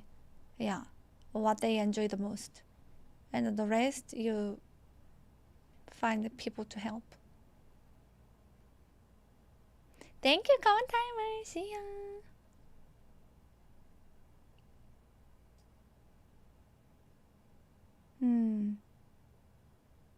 I'm going to watch Agent 2 right now, actually. Oh, wait, one more class. Today's presentation is like, you are more than a streamer. You are, you know, like a person with ambitions and goals and whatever. But it's a much shorter presentation, but I think it's all right, it'll work. Are the slides done? Yeah, I might add one or two, but I like that mentality. If you hear my voice, clap once. Wow. Have a seat. He's a If real you hear my teacher. voice, clap twice. All right, take your seats all. It's Take like your he seats, has been everybody. teaching his all right, entire that's life. fun. That was a lot of conversations happening. I apologize, there might not be enough chairs. Cameraman, if possible. Yes, if you could Mr. Von, stand that so is the true. students could have a seat. I apologize, cameraman. No disrespect. We just have a very full class today. Respect all my cameramen. All right, guys. Just to reiterate it, I think one of the most valuable things you can leave here is the relationships that you made Yeah, here. I might ask and I it want to, from for a moment, talk about collabs. I want to talk about collaborating, what I view as the most important parts of a successful collaboration. Before we jump to it, I'm curious your guys' thoughts. What do you think, let's see some hands, the most important thing to get out of a collab is? What is the most important thing? I don't have a guess. What do we got? Snow cone. To like build a strong connection with each other. Build a stronger connection. Okay, that's interesting. What do you got? I would say like learning something that you haven't learned before. Learning something you haven't learned before. Okay. Who else got something? What do we got? I think meeting someone that you would want to continue to make content with. Okay, like strengthening relationships, similar to the first one. Bye, Seller. Like Thank you. If you collab with somebody that's not under your umbrella, it's like different eyes on you. So like trying to get people from a different umbrella and sort of cross-pollinate audiences. Okay. I was gonna say something like exposure, because like if you collab with someone who's like in another niche, you know you like cross niche. That makes sense. Fuck all that. Most important thing, guys. The absolute most important thing you can do in a collab: have fun. Okay. That is literally the #1 most valuable thing you can ever do in a collab is have fun. Why?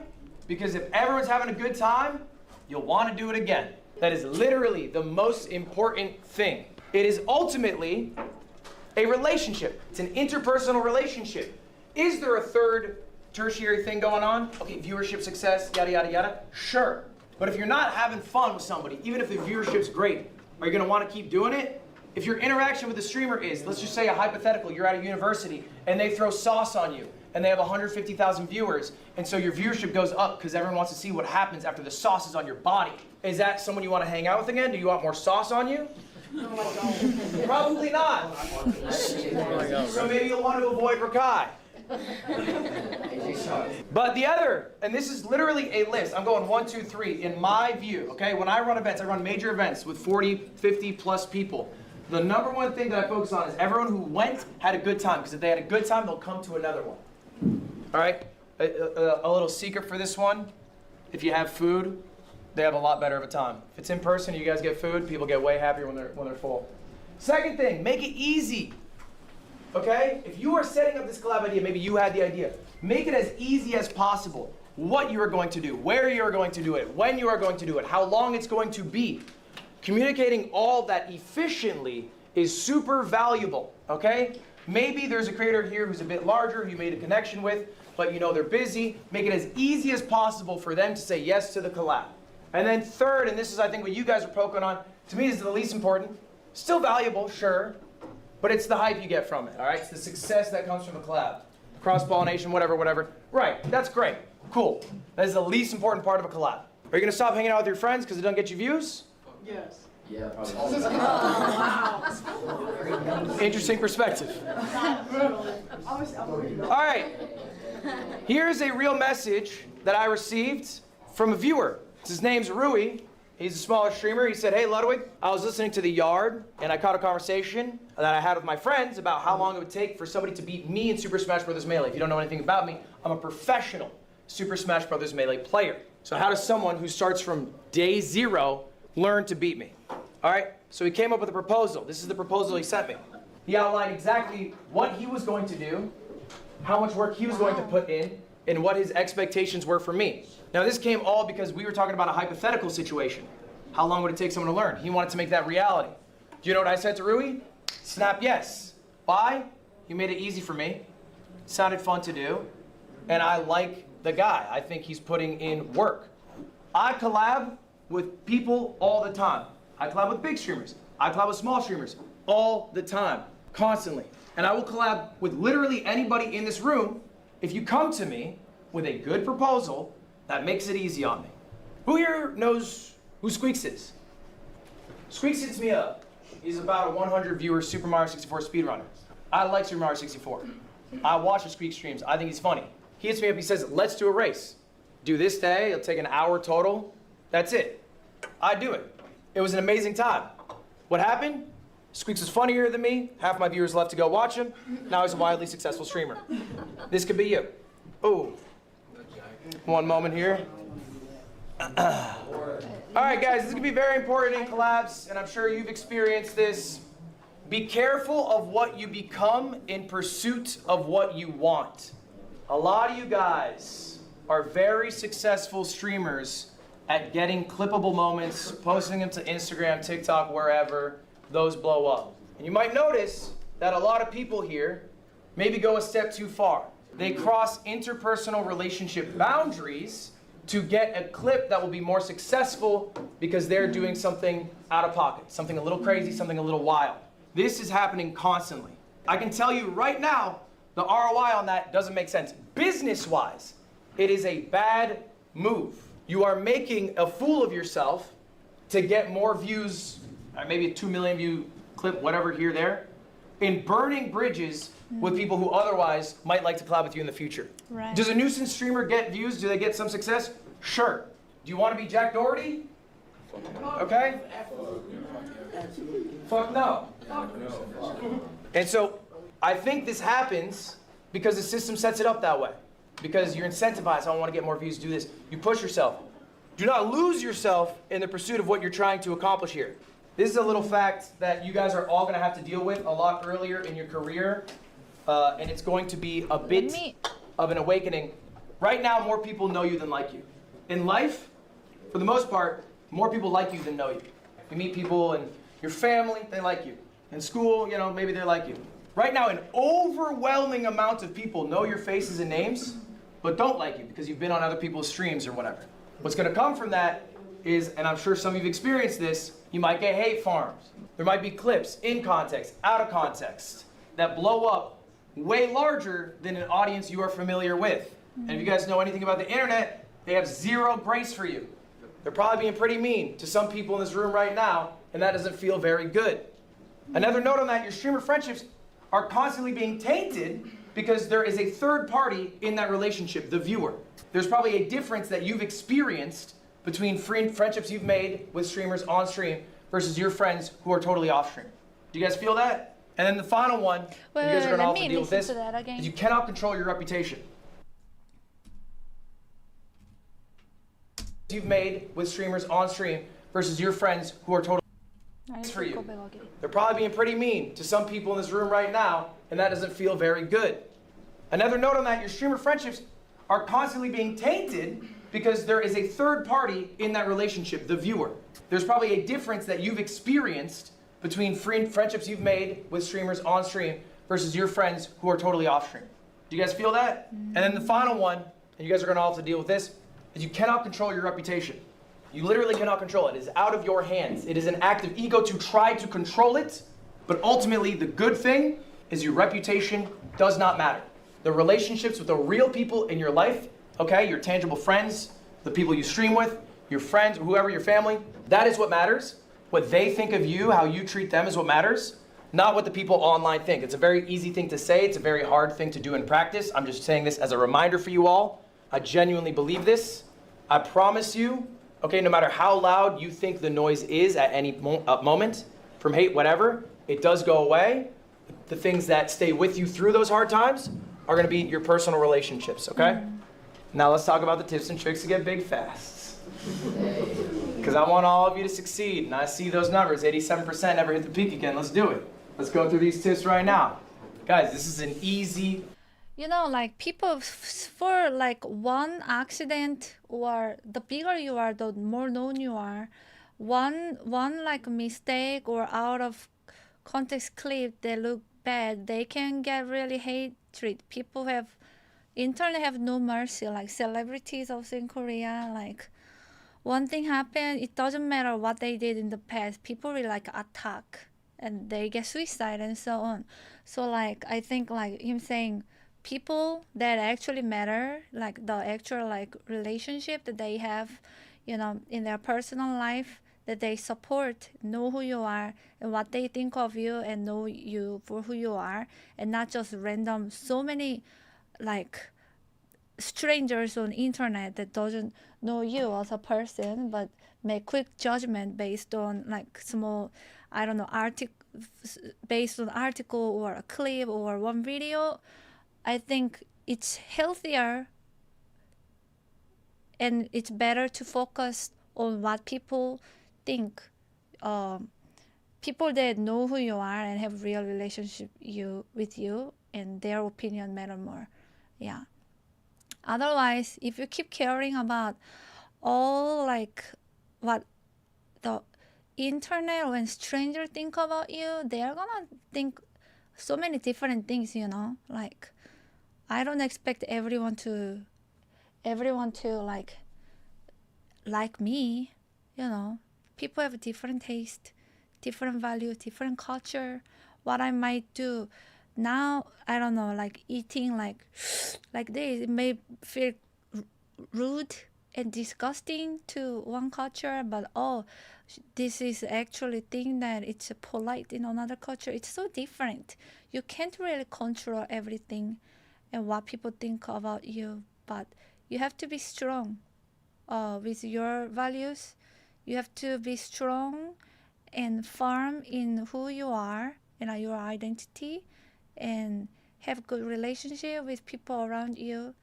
I think like, yeah, this, because otherwise like you will get overwhelmed if you seek too much like validation from other people and care too much of what other people think. Like it will be hard to be authentic and true to yourself, because you are gonna want to please others, or you will to be too affected by it. Yeah, what other people think about you. And for streamer, okay, this viewer wants streamer to do this viewer wants streamer to do this, and if you let like yourself be affected and let each different viewer to and try to answer what each different viewer to what they expect and want, like people have different wants, different needs, different preferences, then you will never be able to please everyone all at the same time. Somebody will, it's not gonna be a cup of tea for someone, for sure, even if the community is small. Yeah, that might be yourself, actually, like yourself, what I mean, like myself, you know. Everyone wants me to do this, But I don't want to do this.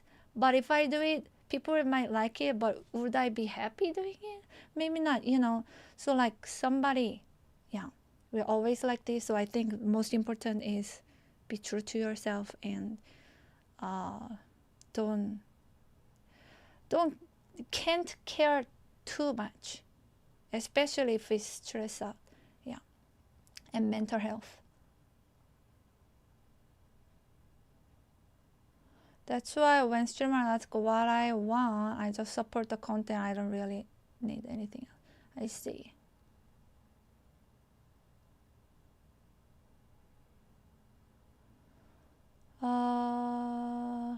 Yeah.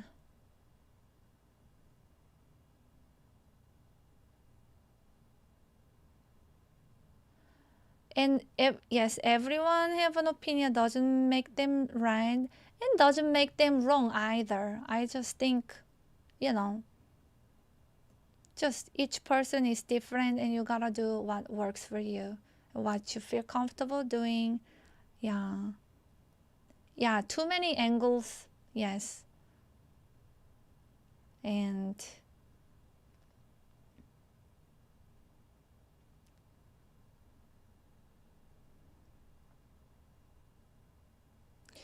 so it's like Netflix.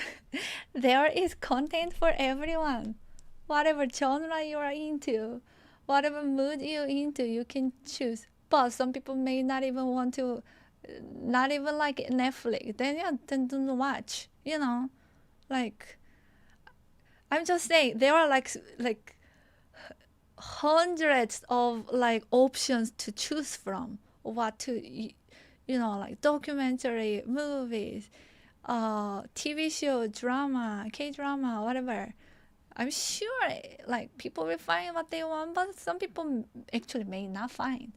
Yeah. So, yeah. And the world is beautiful because everyone is different. Yeah. What fun would there be if everyone would think the same, like the same thing, and so on. Yeah. I think uniqueness of each person should be valued. Yeah, it's not a bad thing that people like different thing, want different thing. I think it's a good thing. So that's why it's important for us, and I'm not even saying streamers, to just stay true to yourself. Yeah, even if there will be some, it might be different than what other people want or your parents want. Yeah. I don't think that it's streamers that actually change personality. People have different facets and they can adapt, but I don't think it's not really changing personality. Changing personality is so hard. Yeah. I think it's really hard to try to even change personality actively. Just people have different facets and they will adapt differently depending on where you are, who you are with, different dynamic, priority. Yeah. How I'm doing this stream is so different than my music stream or my IRL stream. IRL stream that I do with other people is different than my solo stream. My physical condition, if I'm tired or I have a lot of energy, if I am feeling sad, down, or I'm happy, it will all affect. Yeah. If I have something to do after the stream, or I have all the time in the world to stream and I'm not in a rush, that will all affect like how I act or the vibe that I'm giving. And if I don't have any good, if I don't think that I have any good thing, good energy to give, I just don't want to stream. Yeah.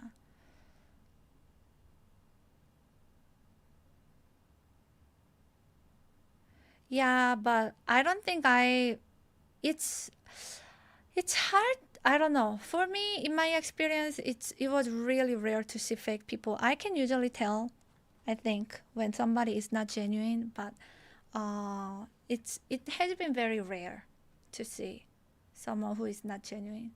Yeah.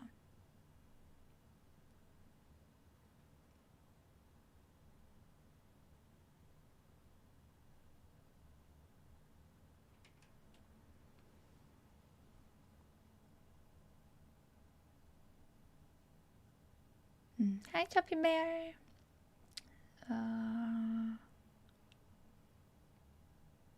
Yeah, I mean, yeah, I guess, yeah, there is that too. And I have seen or heard people like, you know, after success, they do change and stuff like that. But I don't know, like for who I have interacted with so far, everyone was so nice. Nice on stream, off the stream. Maybe more funny on the stream with jokes, but usually, yeah.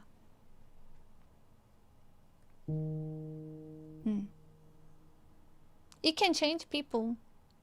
Sure.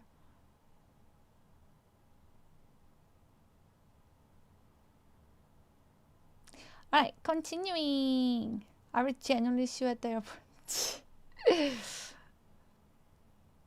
Guide anyone can follow.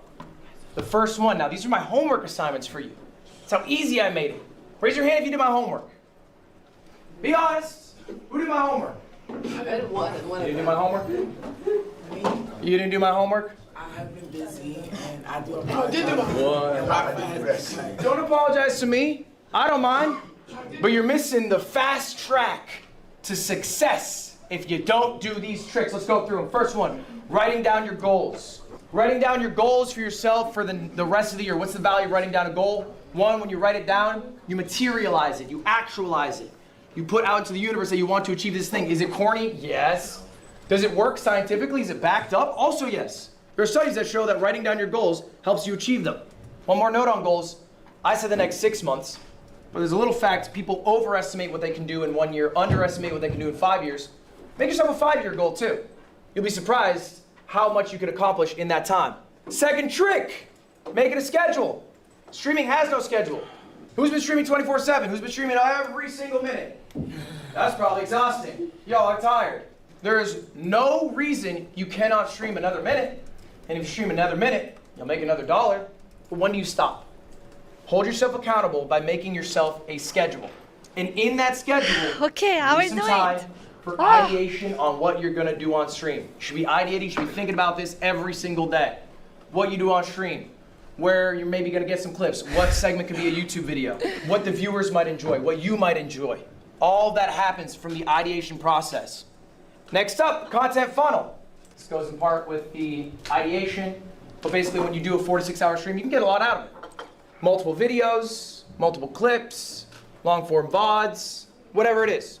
Master YouTube by working on packaging. I had a whole class on this yesterday, but ultimately I've looked at all of your channels. You guys are mostly dog shit at YouTube, and it's because you haven't spent the effort to learn packaging. Packaging of a YouTube video is 60% of the success of your YouTube channel. Making an amazing video doesn't matter. If I uploaded the Odyssey before it ever came out on YouTube, and the thumbnail, and I keep ripping on him, is Jack Doherty, and the title is Hanging Out with My Buddies, it's not gonna do nearly as well as if it were titled The Odyssey with Matt Damon. You get what I'm saying here? Finally, scale your team. You are limited in what you can do as an individual. If you scale, you can accomplish more. All right? If you have an editor, that frees up the time you have spent editing.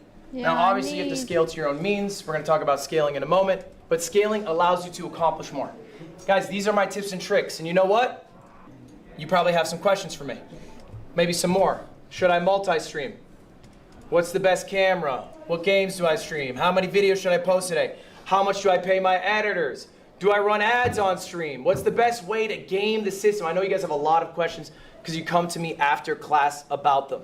And as far as all those questions, my tips for it, it's all useless. I need you to ignore literally everything I'm saying today. Huh? I'm sitting here as a guy who succeeded. I have survivorship bias. I can tell you, do X, Y, Z, it'll work. Then I dust my hands off, I go home, I boot up stream, I make a few thousand. What? Who's to say I know what I'm talking about? I got lucky. Genuinely, every tip and trick is useless. Do you know what actually matters? Is creating something that people connect with. You can be dog shit at optimization, but if you create something that people connect with, people will watch it. If you do all the tips and tricks, does that guarantee you'll be successful? Absolutely the fuck not. And you guys know this to be true, okay? You are the sauce, you are what matters. You guys You, have the your stuff. personality, your authenticity, the No, things I you are mean- passionate about, and being able to express that to other people. Ron? Yes, get out of class, Ron. Please, God, this is just evil. This is just fucking evil. What happened? Why did he have to leave?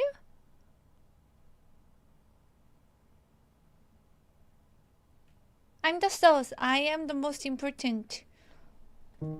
Oh, complain. Oh, I see.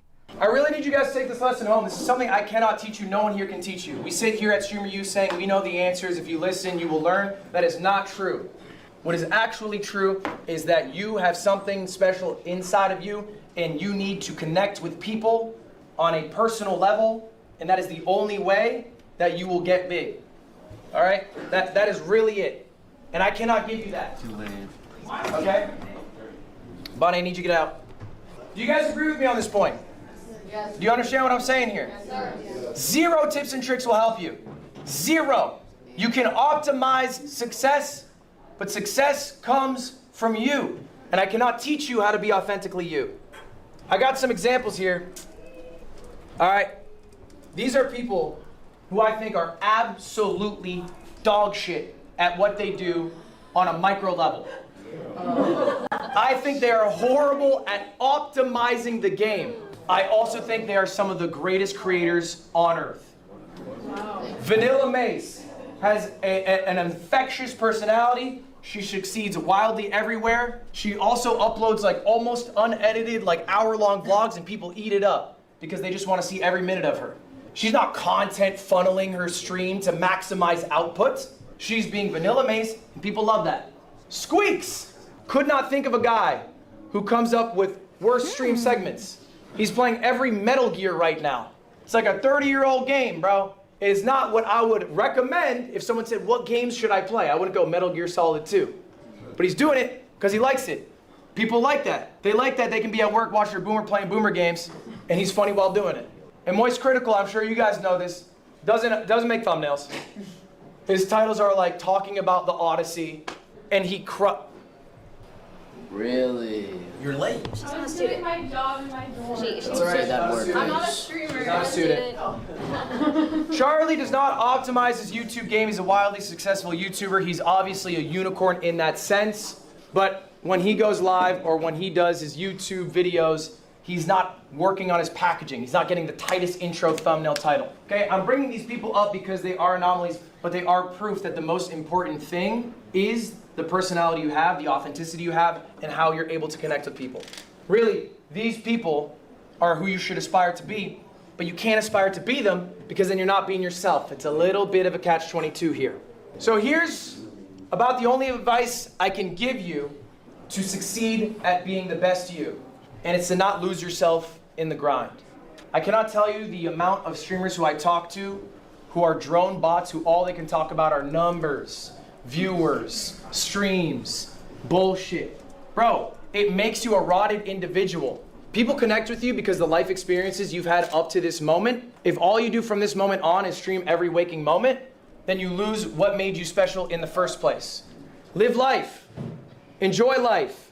Connect with people. Don't lose it because you're trying to hustle, be a creator, grind 24/7.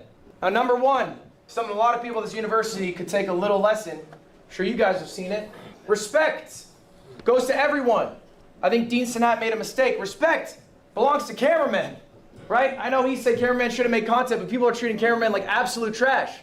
Respect belongs to the people in the cafeteria who have to clean up everybody's shit because they're too busy with their stream to put away a tray. In a revolving cleaning belt. You just put it on, it's 5 seconds. Introduce yourself to everyone. I have a story, I'm not gonna out who this person is. We have a TVU backpack, it's a very expensive backpack. It's what big streamers have, because they have a lot of money. I was not with my friends, Cam and Christian, they were together. Cam had the backpack, Christian was next to him. I'm outside, I'm separate. A streamer at this event walks up, sees the TVU, sparks up a conversation, they start chatting with Christian. Christian, after a while, gives him a heads up, hey, by the way, I'm not a streamer. The streamer walks away without saying another word. That happened here, that happened this weekend. That happened here, that happened this weekend. This was a streamer at this university. I will not out the streamer. This happened though. What I'm trying to say is people are not more valuable because they have a larger view count. People are valuable because they are people, because they are human, because we're all human. Second point, talk about friends. Value of friends. They keep you grounded. Don't drop your day ones. Let's go to Christian one more time. Christian, how long have I known you? 25 years? Damn. 6 years old, first grade, we're on a bus together. All right, that's my boy. I hang out with him every day. Again, this doesn't even need to be applauded. This is basic shit for normal people, but sometimes when you're streaming, you lose yourself. Big streamer group starts hanging out with you, you start hanging out with them. Okay, that's great, but hang out with people in real life, hang out with people offline. If you have streamer friends, that's fine. Take some time to hang out with them offline. Because I'm not pointing at anyone. You pointed at me. I'm going general for the group. If you have friends who are streamers, you can hang out with them offline. That's just a general thing to the group. Hobbies. Not everything you have to do is work. Not everything you have to do is stream. Find some. For me, it's going to Dodgers baseball games and occasionally gambling a little more than I should. Not the best hobby, but it's what I got. Finally, enjoy what you're making. Like, I think that really is ultimately it. If you really enjoy what you're making, then you really don't give a fuck how well it's doing. Does it matter if you have 1,000 viewers versus 500 viewers if you're really just liking what you're doing? Not as much, not really. Can you afford your life? Sure, great, that's amazing. That's all you need. You're enjoying your day to day. I promise you it's a lot better than if you go to an office job. So try to find something you enjoy. It's a creative pursuit. Find something you enjoy making, enjoy creating. Pop quiz! All right, guys, pop quiz time. Show of hands here. You know why I really enjoyed like Austin and the streamers there? Because there are a lot of big streamers, right? But I felt like so welcomed, and no matter if I'm like a small streamer, like they were so nice to me offline, on the stream, like, yeah, just like I felt like they were very genuine, like even if they were very big, the people that I interacted with. That's why like I really enjoyed it. If like I felt like, oh, they were like didn't want to interact or talk because they don't know me and I'm a small streamer, then I would like feel uncomfortable to go back, right? But that was the opposite, and yeah, I really just like the vibe there, and I felt like they were genuine, yeah. And before going, I didn't know, because you cannot really know just from like streams, watching stream. You get to know more of the stream, right?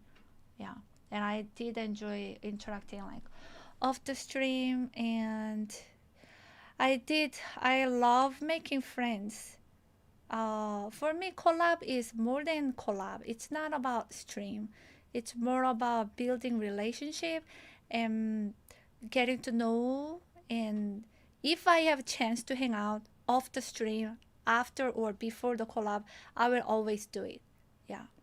And staying in a fun place, a lot of streamer came and by, because he's nice to like host streamers. So I had a lot of like opportunity to actually talk with them off the stream. And also sometimes if someone is streaming, then we pop up and then say, that all was like super nice. And sometimes we would have like hangout nights where like we would really like talk, things that it's hard to talk. If we are streaming and get to know in personal level, all that was like most valuable to me actually. More than exposure, more than new viewers.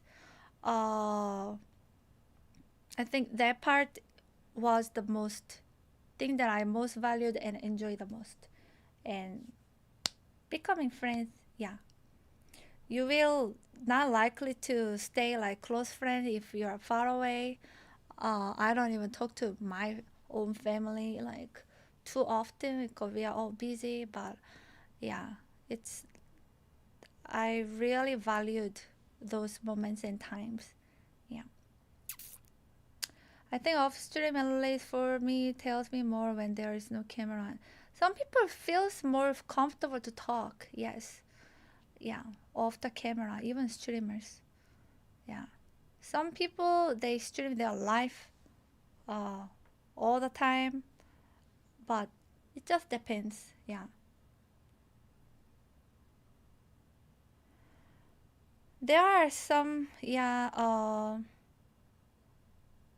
but yeah, overall I had very good experience. Mm.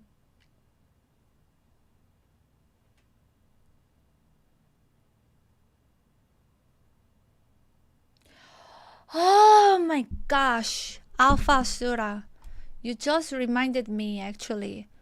There was one music streamer who reached out to me and I forgot to answer. And I couldn't. Yeah. I need to, yeah, reach out and apologize actually. Suddenly I remember that I didn't get back. Yeah. Didn't mean to do it. But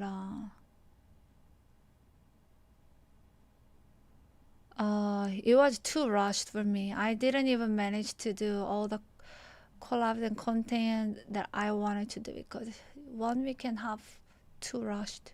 Yeah. But oh my god, I forgot to answer. I need to get back. Yeah. Yeah, I did feel very safe and welcomed. Yeah. Oh no, Alpha. Actually, thank you for bringing. Thank you for bringing. I feel horrible that I actually forgot. Yeah. I was streaming too much and yeah. Too rushed and actually forgot. Yeah.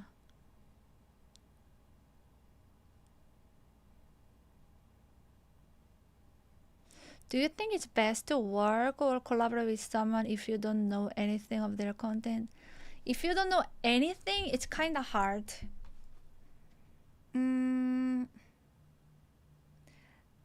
There was a streamer who reached out to me to collab with, and after I checked out the content, I actually said no because I felt like it was too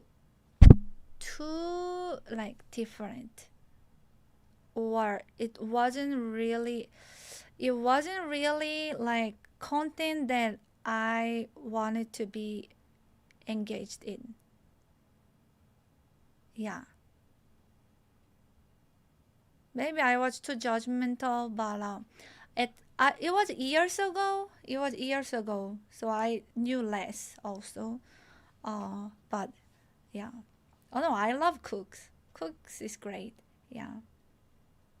But also, now I think I'm not like that because, you cannot judge person based on people do many different things, and you can, even though you don't feel comfortable with one thing, you can still find something that you both enjoy and both good and then work with.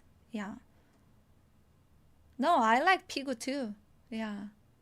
In fact, every streamer that I actually get to interact and to collab with, yeah, I actually really enjoyed and I like them. I think like once you get to know the person, you actually like them. Easier to like the person when you actually get to know, besides just like looking from far away and not knowing.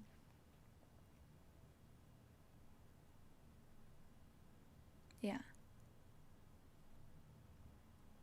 And post streamer, a lot of my Korean, like a lot of like female streamer, they do post stream.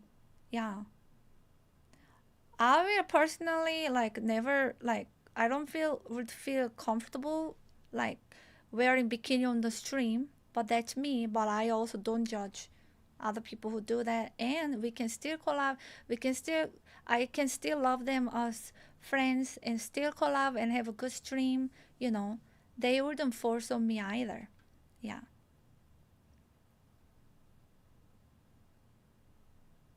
I don't know whose primate page. No. Actually, I don't know many streamers in Chicago. So like the more I did collab and the more I got to know people, I learned to like them for who they are, not for the content that they do. You know, we are all different. But I try to see who they are actually as a person, you know, and I like them for who they are. What they show on the camera is one part of the person, you know. Vietnam streamer, that was super fun, yeah. Oh, okay, I will check her out. Primate page.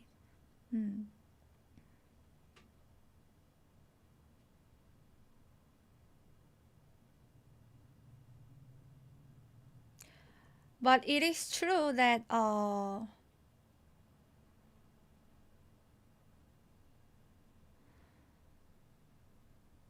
it is true that when we approach with a judgment before knowing it, I think it kinda slows down. I think it's not. This is just in life in general. It kinda slows down getting to know the person who they are, you know.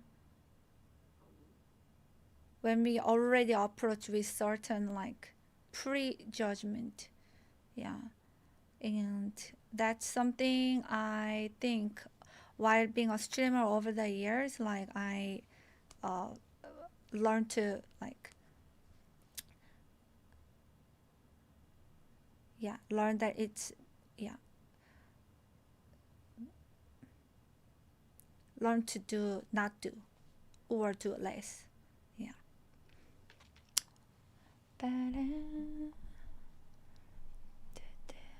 And then I guess anyways, let's continue to watch this.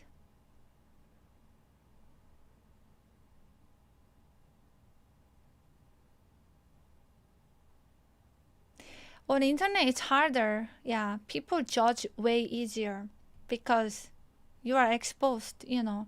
People can see you just one stream or a few minutes or out of the context clip or whatever.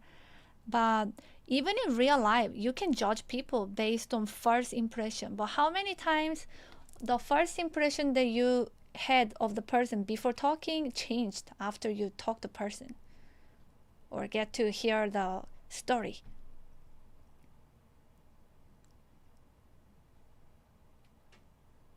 I think that happens pretty often. And I rather, actually, it is better than, the first impression is bad, but then after talking, getting to know, it changes to something positive than the other way around. You think that, oh, the person looks really cool and nice, awesome, but then after a while, actually, you get more disappointed more and more, you know. I think that's where I don't want to be.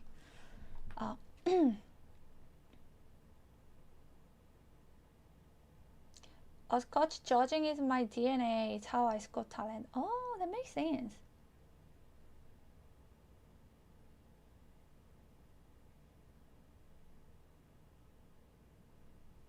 Yeah. All right, going back. Raise your hand if you want to answer this pop quiz question. I'm going to ask one of you. Okay.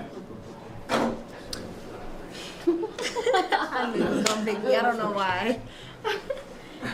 What is his name? Cameraman.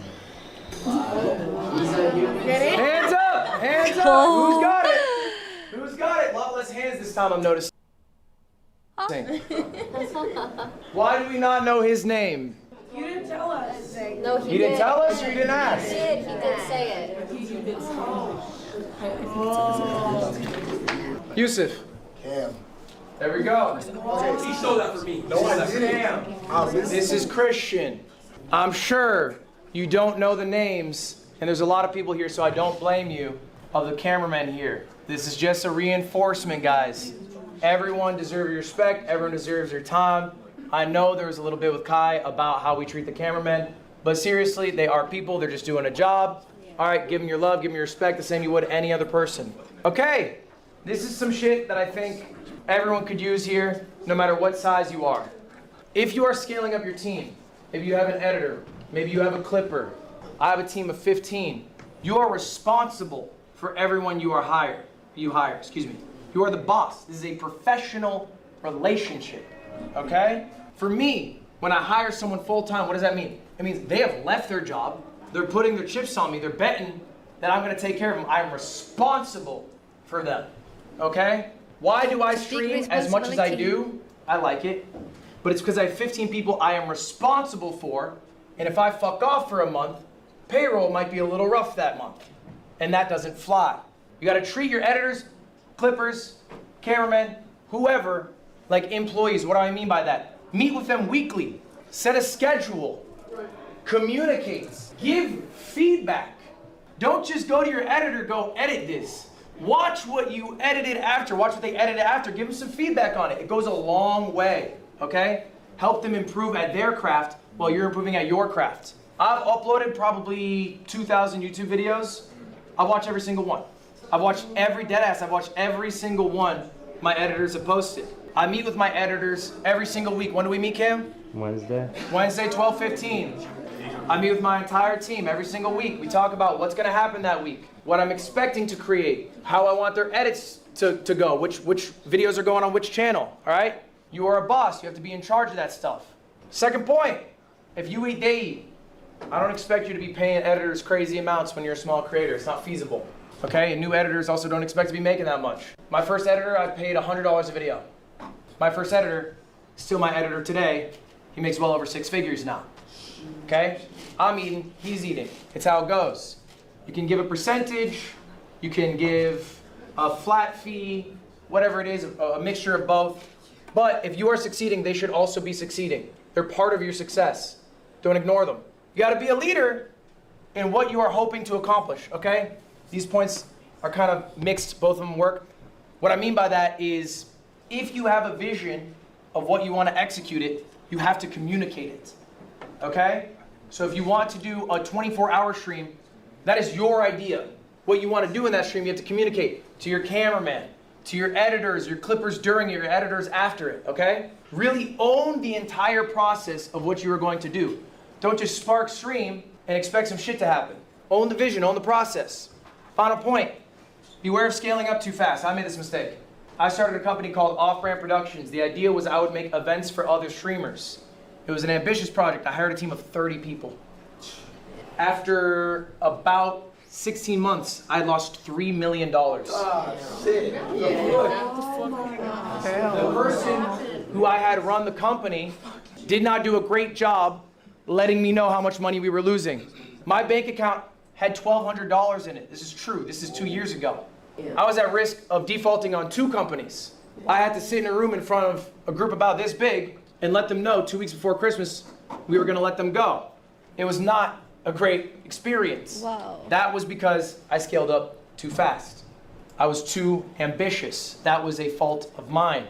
Beware of scaling up too fast. Doesn't mean you can't hire someone here and there or whatever, or make hires eventually.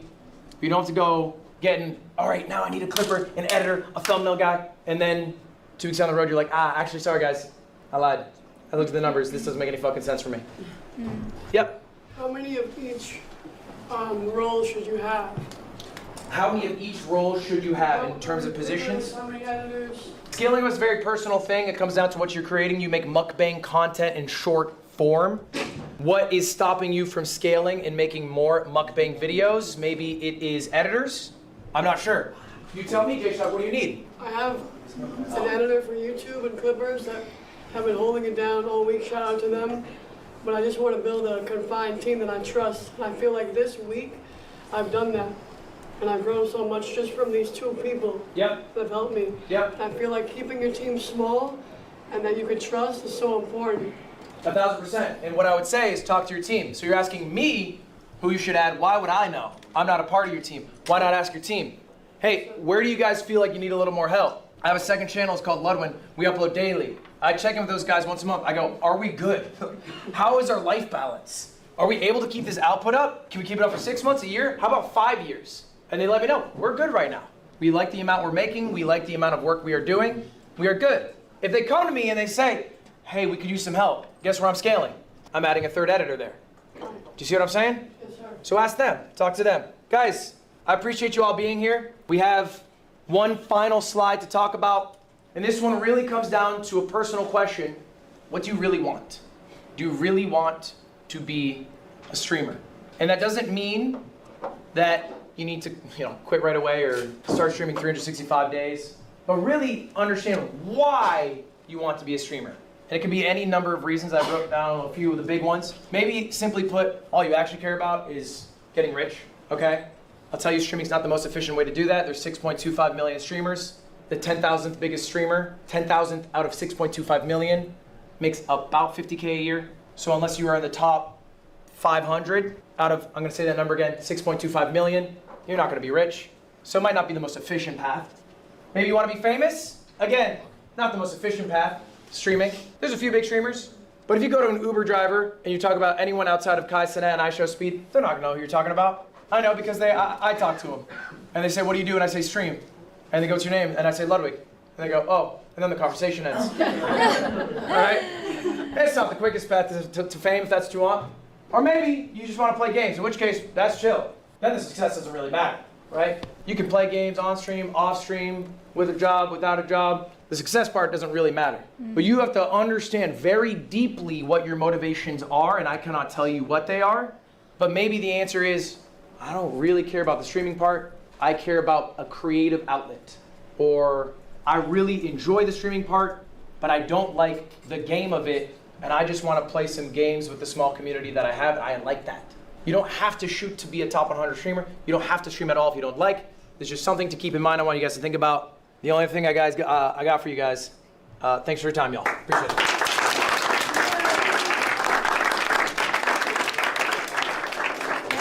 Nice. Guys, I have some extra time, so we can field some questions. You guys also are free to leave at this point. I do not mind if you walk out to do it. So I was happy to give up that process, but at least I had a framework of, okay, this is what it looks like. Sorry, I'm gonna go back. Pass that information on to while to understand like my vision, my pacing, my story, my angle, and then I pass that information on to someone else. If you do the craft of editing, if you do the craft of thumbnail making, you understand so much more what you're looking out of those crafts. I started as an editor. I knew the editing style that I liked. I can admit I was a dog shit editor. I'm not the most efficient one to do it. So I was happy to give up that process, but at least I had a framework of, okay, this is what it looks like. I made thumbnails for 5 years. I had an idea, I got better at it, of what I wanted my thumbnails to look like. I can fully admit I'm not the best at manipulating photos, so I had someone who could do it much better to try to match my style. You'll develop a style if you do this, which is a great thing, because if you don't develop a style, then you can't really give direction. Okay. Yeah. Thank you for bringing up my one bugbear at Streaming University, which is the dining hall trays. Oh my gosh. Guys, everybody, it's so easy. You pick your tray up, you walk to the far left-hand corner when you're facing the cafeteria, you put it on the machine. It takes it away. That's it. It is a magical machine. It's a true point. Thank you for that point. Anyone else got a question? What we got? So what do you think is like a healthy balance of like desktop and IRL? Because I like desktop the most, and I feel like I make my best content on desktop. But everyone's like, oh, like you have to IRL, you have to IRL. It's like I like IRL because it's good for like the connects and the collabs and like there's more clips and stuff. But it's like, what is like that healthy balance like? What do you think? It sounds like you want to do desktop, but people are telling you should do. Guys, that group in the back, you guys want to leave? What's the best mixture of desktop and IRL? I think it sounds like you just want to do desktop. I want to mostly do desktop, but I still like IRLing at times. Yeah. Like, it's a very personal question. I can't answer for you specifically. I would do what you enjoy doing the most. And if you don't mind doing IRL and it happens to perform better, I would do it once a week. There's no harm in that, right? If you hate doing it, stop doing it. But if you don't mind doing it, like if you're cool with IRL, yeah, sure, why not? Do it 1 or 2 times a week. I'm cool with that. That's fine. How can I come back from being hate farmed? How can you come back from being hate farmed? That's a good ass question. That's a good ass question. I think hate farming is a bit of an inevitability. I remember I used to watch competitive Super Smash Bros. And there was a commentator I really liked. His name was Bobby Scar. He had an infectious personality. He was great at his job. I thought, who can hate this guy? He's amazing. I saw hate threads about this guy. And I was like, what the fuck? Then I went to live streaming.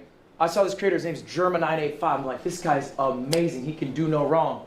I saw some hate threads about that guy. And then I realized, you're never gonna be perfect. There's always gonna be people who hate you. What is the best thing you can do after being hate farmed?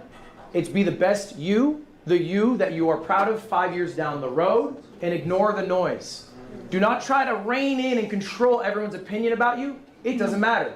Does your family love you? Yes. Do your friends love you? Yes. Do you like what you do? Yes. Then fuck it. Okay? Your reputation doesn't matter. It really doesn't. And I know that is a weird thing to say because you are a creator, you feel like it matters. What actually matters is trying to make things that you are passionate about, being authentic, connecting with people. Do you have viewers? Yes. Do your viewers like you? I hope so. So you're not doing content for those people who hate you to like you. Yes. You're doing content for those people who already like you to have a good time. So focus your energy on them.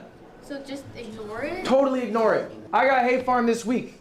Okay? I got a lot of love this week. Guess what I'm putting my energy into? The love. Yeah. Put your energy into the love. And if you genuinely fucked up, sometimes we fuck up, we're fallible people. Maybe you deserve the hate farm. Maybe you had a fuck ton of clips that made you look bad. It happens. You know what you do? Be a better you. You live a long life. People give grace over time. Internet forgets about shit. Just be the better you. So you don't recommend like addressing certain situations, or? If it is a situation in which you fucked up, I would address it and take accountability and then move on. Absolutely. Right. For your audience's sake. Okay. You are not taking that accountability for the hate farmers, because there's no apology you can ever say that will be accepted. Every apology is a dog shit apology. Yeah. Okay? You guys know this. So you've never seen an apology of someone who's fucked up and gone, well, good job. We nailed that one. Okay? So ultimately what matters is you regaining trust of someone who liked you, whose trust you broke. Okay? And that is your community. Maybe that's your friends, maybe it's whoever it is. That's what matters. So that's who you're directing your message towards. You're not directing it towards responding to points of haters. That doesn't matter. They do not matter. But it does matter to be accountable for your actions. I appreciate that question. It's a good question. What's your take on cancel culture and your peers being canceled? What is your take on cancel culture and your peers being canceled? It's a good question. It's a very nuanced question. I think, one, cancel culture doesn't exist in the traditional sense. As long as someone's willing to continue to make content, they're not truly canceled, right? Jack Doherty's still out there making shit. And I think a lot of people would wish he wasn't, but like, he just does it regardless. No one can stop him. And that's his right. Unless a platform deplatforms you, I think that's maybe like where a true cancellation comes in. As far as your peers, I think that is your responsibility to prioritize interpersonal relationships. And if you've done a good job doing that, then that shouldn't matter. Does that make sense?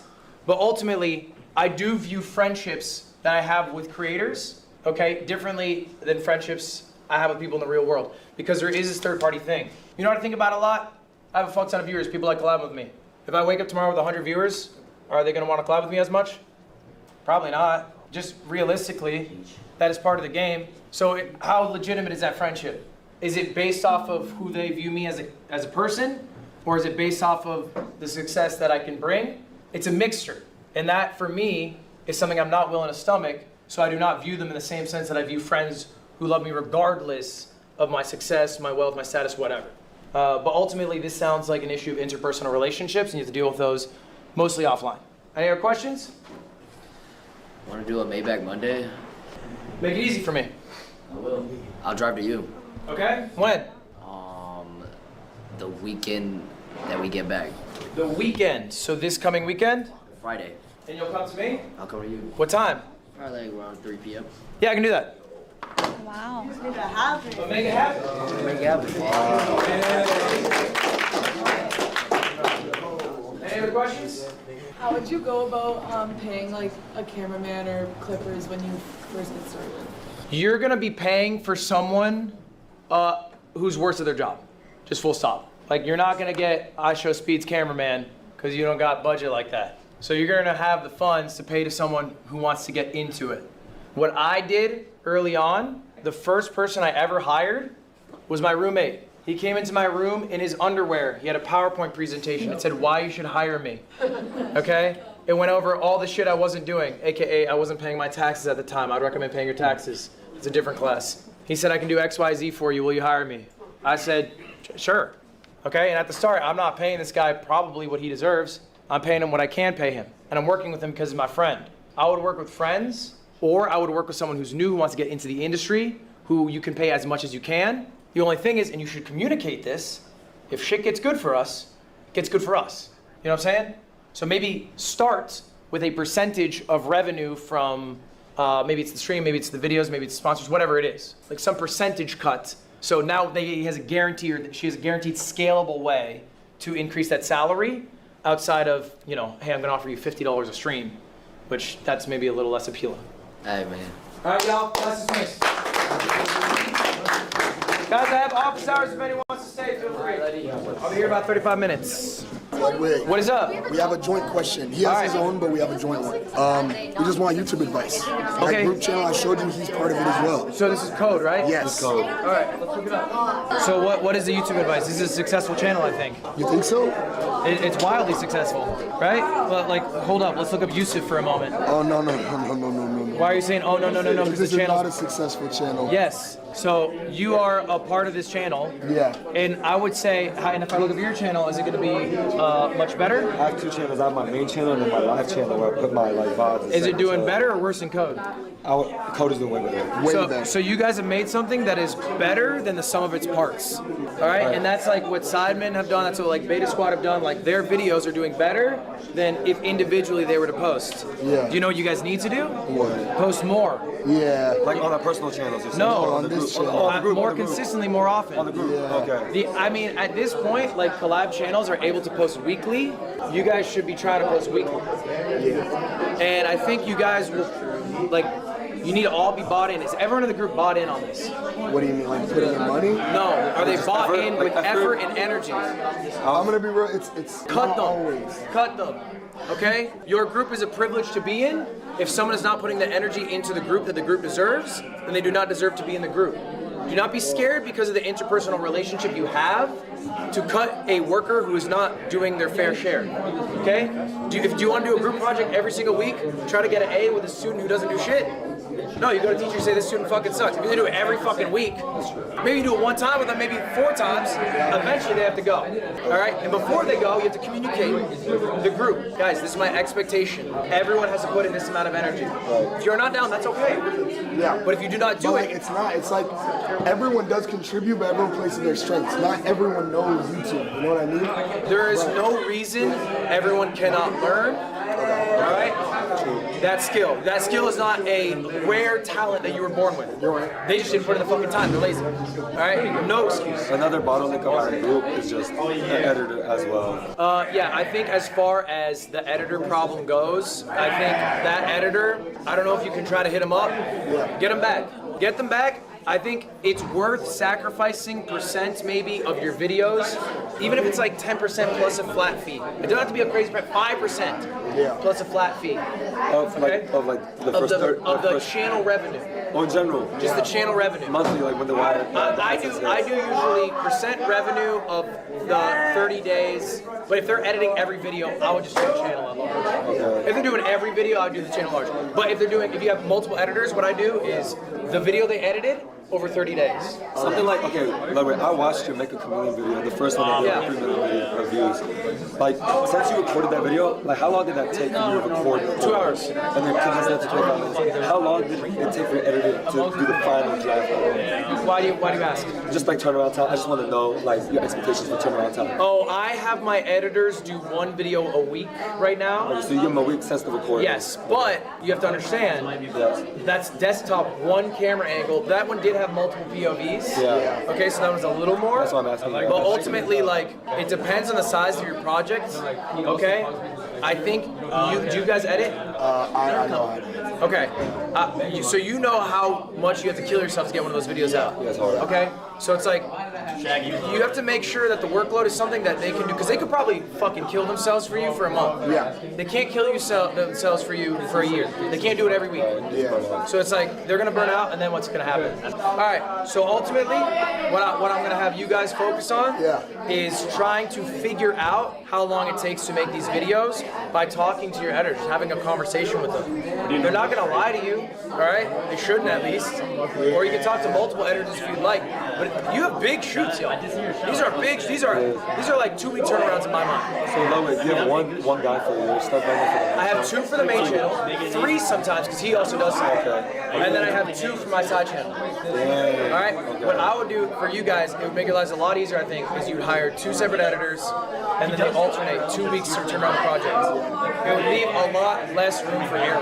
But do you think with something like that, keeping the style the same between 2 editors, they can do that? Yes. Yeah. It might take some time. They might fuck it up at first, but they'll learn.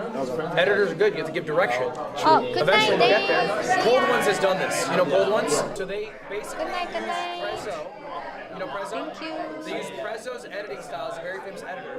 To Alright, I think I can stop. This is more like each person. I mean, I can learn from these ones. I'm learning from this, but actually, I'm curious about the next guy. Question. It's nice that he's giving like his time and individual attention, like very detailed. The thing is, like, I kind of made videos about like other people, specifically like specifically like Kai and shit like that. Okay, you made videos about other people? Yeah, like, you know what I mean? Oh, you were, okay, I see. Alright, I think we can jump to the next. Yeah, I think everything is useful. I find actually everything I learned very useful. It's good to know. Yeah, I think arriving somewhere just blindfolded versus knowing from already successful people who went through that, it's like good.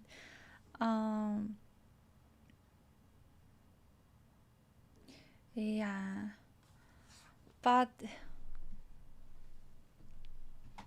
let's jump to the next video.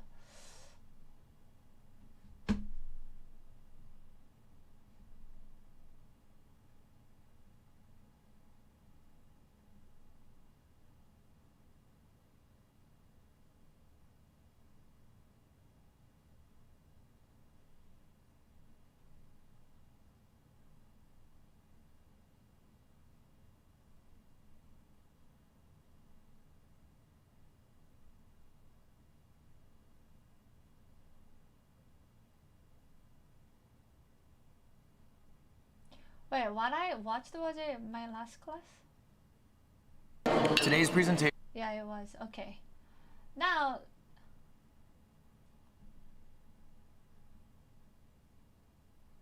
let's watch Agents. First class at Streamer University. Let's go. First thing I would like to say is I know everybody's streaming, but if everybody keep talking and stuff like that and interrupt, it's gonna make it very difficult to get through this. I think y'all will learn something. Just lock in, bro. I know everybody's really excited because this is a great opportunity. I bet the views are looking good. You're meeting a lot of cool people, things of that nature. But there's going to be a long time after this where you will hopefully still be streaming and hopefully still be succeeding. So you want to learn some of these concepts.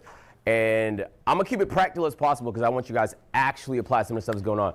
Before we get started, who's been here that's been streaming for more than like 2 years? Okay, that's about half the class. Who's a newer streamer like the last year or so? Okay, nice. Okay, cool. So we got a little bit of everything. We're gonna structure it like, quiet down. We're gonna structure like 0 to 1 million followers. So we're gonna start with the first bit from 0 to 250,000 followers. Then we're gonna go to the middle from 250 to 750,000 followers, and then beyond that. In the presentation, I'm gonna tell you like what your team should potentially look like, what you should be spending your time, potentially your money on, and certain concepts and things you should be practicing and understanding in those different stages if you want to make it to the next and next level, all right? If you have any questions, just ask, and we'll keep it pushing. All right, nice. So first thing I want to start by saying is this is not easy. I know it's presented like it's easy, and it looks really fun, but it's harder than you think. So this graph, I thought it was very fascinating, and it does kind of illustrate just how challenging being seen as a content creator could be. This graph is the subscriber count for Kai Cenat's Kai's Mind channel. His first upload was in December. He was at 500 subscribers in December with dozens of uploads. I'm talking about Kai Cenat. Now, granted, he was uploading as almost like an experiment to see like, He was just saying things that was on his mind. It wasn't super high appeal content. But it's interesting to think even one of the biggest people on the internet can upload dozens of videos to an unknown channel with under 500 subscribers. It wasn't until he promoted it in March where it got a huge spike and it reached 500,000. So like if you're struggling and you've been doing it for a while, sometimes it's not necessarily that you suck, it's just you haven't quite figured out certain concepts yet. So that's what I'm gonna try and click. There's a lot of people here that's like super entertaining that I see, but it's not enough to be entertaining. We all have the entertaining friend that hasn't quite hit yet. And then we all have the friend that's maybe not that entertaining that's been doing phenomenal. You just have to, like Mr. B is not the most entertaining person, but he knows how to put together a good video. So in the same way, we're gonna talk a lot about other platforms because one thing you'll realize as a streamer, you have to be on everything. If you're not on IG Reels, sometimes you gotta be on Facebook. You gotta be on literally everything because that's how you're gonna drive the people to your stream. All right, so talking a little about that today. We're gonna start off in the 0 to 250,000 followers. If you have 0 to 250,000 followers on the platform you stream on, could you raise your hands? 0 to 250,000 followers. Under 250. On the main platform you stream on. I mean, but I got a main platform and I got a Yeah.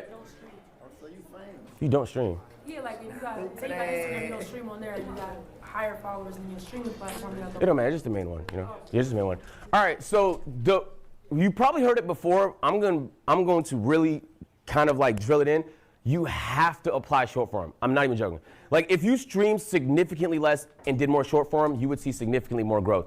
In this current stage, and I'm gonna give you guys some certain case examples. And I want to bust some myths too because some people have some misconceptions. So Queso was a really good example of someone who grew playing 2K content on TikTok.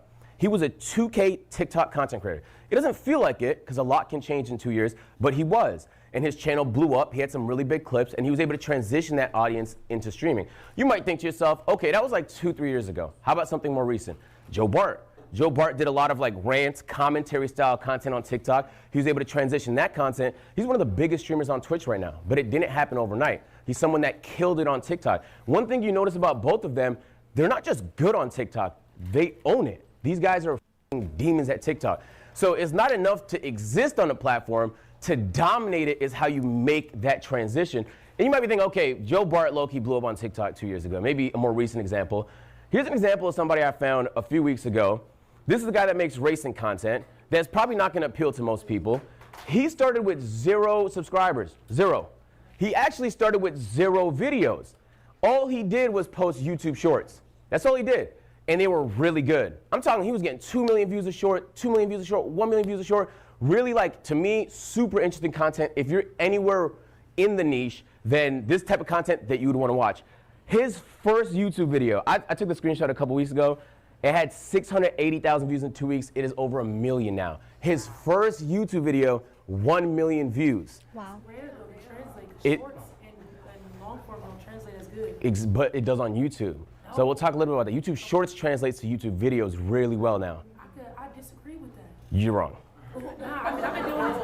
I'm not saying that I'm right. I just say I disagree. I've been doing this for 12 years, and I have built so many different pages. And I'm not saying it doesn't work for him. I'm just saying I feel like I disagree that it works for him. We'll circle back to it at the end of the talk because I'm going to explain a few other concepts, okay? Okay, so when it comes to short form, this actually does apply just in general. You need some sort of hook, okay? I'm going to say something, and it's going to sound a little pseudo and like theoretical, but it's not. It's very, very practical. They're so well prepared to teach. Do you guys have like an idea of what your audience wants to watch? Yeah. Yeah. Okay, now we're talking. Being able to like put yourself in your audience shoes is the biggest superpower a content creator have. The same way that being able to put yourself in a customer's shoes is the best power a business can have. If you don't have an idea of what your community wants to see, you're going to airball a lot of shots. It don't mean you can't airball some shots. You're not gonna hit everything. But having a good hook is a good premise. So like, I'm gonna show some examples of hooks that I think are really good in different ways, and then you can start to think about how you can apply that to your content. The reason why I say that is because when it comes to short form, if you don't have a good hook, you're setting yourself up for failure. You only have a certain amount of time to capture somebody's interest. So what I would like to present is next time you're scrolling short form, next time you're even watching long form YouTube videos, I want you to think about what you're thinking about while you're watching it. What about it specifically is interesting? you will start to pick up a lot of strategies from the stuff you like that you could apply into your own content. Hold on. Goodness gracious, Pudgy. No shirt, bro? All right.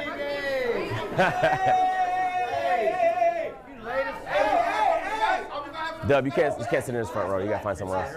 Hey, quiet down, please. Hey, listen. This is Professor of the Year of Class of 2025. This is one of the most important classes on our campus. Please listen. We're not in elementary. You see people walking, we don't gotta talk to them waving nothing. Jordan. I made it. We don't gotta be waving at people coming in late. They came in late. I made sure to pay attention, please. Go ahead. Thank you, Dean Sinet. If you're really popular on a platform, like some of you guys, like Alyssa, you have a face that people have seen on TikTok a lot, you can use your face as the hook. You know what I'm saying? If you look at a lot of AMP videos, we just use our faces as the hook. So like if, for example, who here is like known for something that, Dub, what are you known for? Having a son and food now. EDG brother. Okay, nice. Well, in that instance, you could use your face in certain contexts that apply to that, right? If somebody thinks you're really knowledgeable with money and you're doing a money topic, sometimes your face is gonna be the thing that hooks people. So, you know, it doesn't have to be like a big thumbnail with a fucking red circle, you know? And then like you just have to, well, we'll explain a little bit later, but it just has to be like an itch that you can hook. So I got a couple examples here. I'm gonna show you the good example first. Hopefully it works. There we go. The streamer universe idea was so good. Yeah, let me turn this motherfucker up. Are these faces? Thank God for Kai. Well, after making his apologies and claiming that he missed breakpoint, I thought we were done there, but the very next race I found myself next to him again. This time I'm driving a McLaren and in a tight battle of my own, getting squeezed onto a curb before making a move around the outside of another. Unfortunately, I get a poor exit after he taps me on the rear, putting me into the snapping jaws of the cars behind. Suddenly I find myself defending from 4 different drivers and start weaving to avoid giving a tow. Okay, so that's an example of that's a very activating short. I can sit down and explain to you guys all the reasons why, the angles, the voiceover, where he threw it to, where he got it back. But then you could compare that, a short that got like 1 million views, to this short, which is the same concept, is somebody that crashed into him. Don't you do it, don't you do it. You mother. Mother. I make it. So it's the same concept. He did the same thing. They both had the same experience. Somebody hit him. He was playing a racing game, somebody hit him. One guy went through the effort of getting all these cinematic shots, making sure you had no chance for your attention to get lost. Another person just played a clip. There's levels to this. What if you don't have editing skills like that? You gotta find editing skills. And so like, I will say, we're gonna get to it in a little bit, but a lot of the skills you hire for are actually things you should know. One, you're gonna know if someone's scamming you, if you know how it's done. But then 2, on top of that, if they're not available and for some reason you need to get down and dirty, you should know how to edit a video, you should know how to edit a short, you should know how to do all the things you hire for. That's why I know how to make lotion and shit as the tone guys here. So I would like to say it's not always success and you always have to be trying stuff. So even the biggest streamers in the building, they miss sometimes. You can do some stuff that doesn't hit all the time, but you should always be applying the principles. So I started a gaming page. In my head, I know what does that mean. The gaming page is at what? 200, it's like at 30,000 subscribers right now. It's performing well, views per video, but I'm not farming subs enough. What should I do in that instance? Lean into shorts. So not only am I posting YouTube shorts consistently now, but I also created a gaming Instagram so I can apply more shorts. And there's actually a pretty good conversion between Instagram Reels and content off platform. Instagram is actually maybe the most underrated thing in content right now. So let me give you a couple examples of hooks. This is an example of a hook where the caption is what makes you intrigued in the content.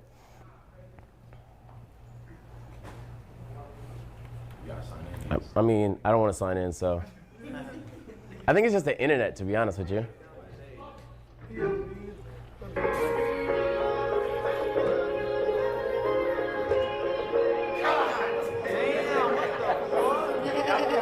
Yeah, so first of all, that's prosthetics. It's not my real forehead. So, okay. That shit look good. Okay, but the premise is that once you read the caption, the bouncer says no hats, you got no choice but to fucking stick around to see why the caption says that. The caption make you want to stay to the end.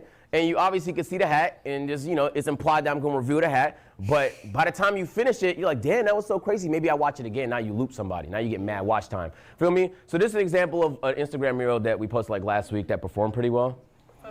Yeah, what's that? So a lot of my videos have POV, like you're 27 and single, so you're going on a solo date. Mhm. Like I'm known for my mukbang and solo date. Do you think POV is like important? If you think that's why the videos are hitting so much, because POV is so relevant? It is impossible to answer without knowing your audience. It is like super audience specific. So I would have to look at your specific audience and see why something may or may not hit. Because something that hit for you might not hit for the next person. Feel me? So this is a thumbnail hook where the actual thumbnail, the content of the thumbnail is what makes you want to watch. So this is a clip that I deadass post. I repost it like every 3 months. But it was the intro I did for a 48-hour stream where I came down, rappelled from the ceiling. But you don't have to know any of that. It says craziest Twitch intro. Why is it so crazy? Well, why is this guy rappelling from the roof? So it adds like some interesting appeal. Who this applies for is anybody that watch streams. Why is this better than any Twitch intro I've seen before? It might not even be the best, but it's a unique one. It's unique enough to where every time I post it, it does well. I repost it like every 3 months. But in my opinion, like now you're using a thumbnail, you're using a caption, you could use somebody's face. You could even use the, what do you call it, the description in the bottom of it to interest people. So like, don't waste space. Everything they see could be another reason they discard your content, right? Think about the way you consume content. You be scrolling. You're not paying attention to nobody. You scroll. It could be someone you fuck with. You might scroll past it. So it's not enough to know people. It's not even enough to make good content. You deadass have to have the whole package. You know what I'm saying? Like once they watch the video, it has to be a good video, but you also have to package it to make it look like a real video if you want people to stick around. So when you making certain videos, you have to pay attention to the analytics to see how it's performing, to see what works better for you. Yeah, that's true. We'll get into that a little bit more, but that does apply. Yes, you're correct. So this is like, to me, this is obvious, but there's a chance that you might not already be doing it. So let's say you're in fashion, right? Let's say you're in gaming. There's really no planet you shouldn't be on TikTok. You could type in gaming, you could click the 3 dots, you can click filter, you can go by like count, and you can go this week or this month. If you don't know what's popping in your genre, in your field on TikTok, in the last 2 weeks, you genuinely don't care about your job. That's what it feels like, because if this was any other context, you would pay attention. If you were an athlete, you would kind of pay attention to the stuff you put in your body. If you're a streamer, you should pay attention to the content that's performing. This is part of the job. Yeah, can we quiet down, please? So if you haven't been doing it, make it a habit. In fact, what I like to do is I literally create a separate TikTok, a separate YouTube, where the only thing I do on it is research. So the algorithm specifically feeds me interesting, unique, creative stuff because that's the only thing I consume on it. So I don't watch my usual videos on there. I specifically use it just to see what's hitting, what's working. Not just for stuff in your bubble. Genuinely, you'll have so many bangers if you start looking at other bubbles. You know what I'm saying? It's interesting though. Like there are French streamers with 40,000 live viewers that you've never heard of. There are Spanish viewers with 50,000 live viewers you've never heard of. It's not that they're not big, they're just not in your bubble. There's a lot of stuff happening. It's not happening in this bubble. You guys are in this Stream University bubble. It's mad shit happening in the world. If you're not paying attention to all of it, you're missing out tremendously. So like who are your favorite underrated streamers or creators that a lot of people don't know about, but that you're like, they're raw and they have a lot of potential? Alyssa, I think she's fire over there. Suburb's hilarious. Chibu didn't make it here. I wish she got picked, but Chibu's really funny to me. Okay, so not me. Okay. Yeah, not me. Okay. Did you want me to say you? Okay. You're pretty great too. Yeah. Yeah, I love your content. Yeah. If I'm learning, yeah, I'm learning a lot, actually. All right, so I would like to say, there's a good, okay, certain things you can't learn without trying. It's facts, right? I mean, sure, somebody could tell it to you, but sometimes actually experiencing it hits harder. So the YouTube Shorts to YouTube videos is undefeated. First of all, YouTube Shorts is just the best way to get subs on YouTube, okay? And you might be saying, like, this is Stream University, why are you talking about YouTube and short form so much? It is impossible to grow as a streamer, okay? I don't know if you've noticed. You will not grow as a streamer by streaming more hours. In fact, you won't even grow as a streamer by making good content. You will only grow as a streamer if you're making good content and people can see it on all the platforms. You know what I'm saying? So it don't matter how funny your clip was today. If niggas not clipping it on Twitter and the TikTok's not sharing it, then, I mean, nobody saw it. Your audience saw it, but they're already watching you. You feel me? So get in the habit of trying to share some of the stuff that's happening, not just on stream. The grind is not just more hours on stream. This is very prehistoric mindset, okay? The grind is having a moment and then finding ways to share it with everybody. So streaming, you essentially now are a content creator. You're not a streamer no more. It's a full-on content creator. What's that? So how do you like do it as to like, you said that people are in their own bubbles. How do you like get out of those bubbles? Like for instance, Speed, right?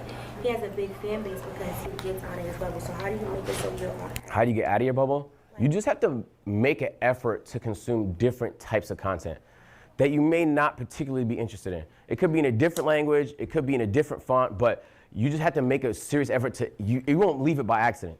If you let your algorithm, it'll keep you in that bubble because that's the stuff you like. You just have to start consuming different things. That'll be on you, low-key, to just, teach your algorithm a little bit. I got a question. What's that? Why you think Kai only posts his shorts on YouTube but don't post them videos on Instagram Reels? I think he's, I don't know. He's been talking about starting on Reels. Yeah, he's just been off for a while, focusing on other stuff. So, but just because somebody doesn't necessarily mean it's good or bad strategy, it's kind of just what works for you. Being everywhere for the average streamer works. I will also say, sometimes things apply to the biggest streamers that's not gonna apply to you. Like it might only work for them because they're them.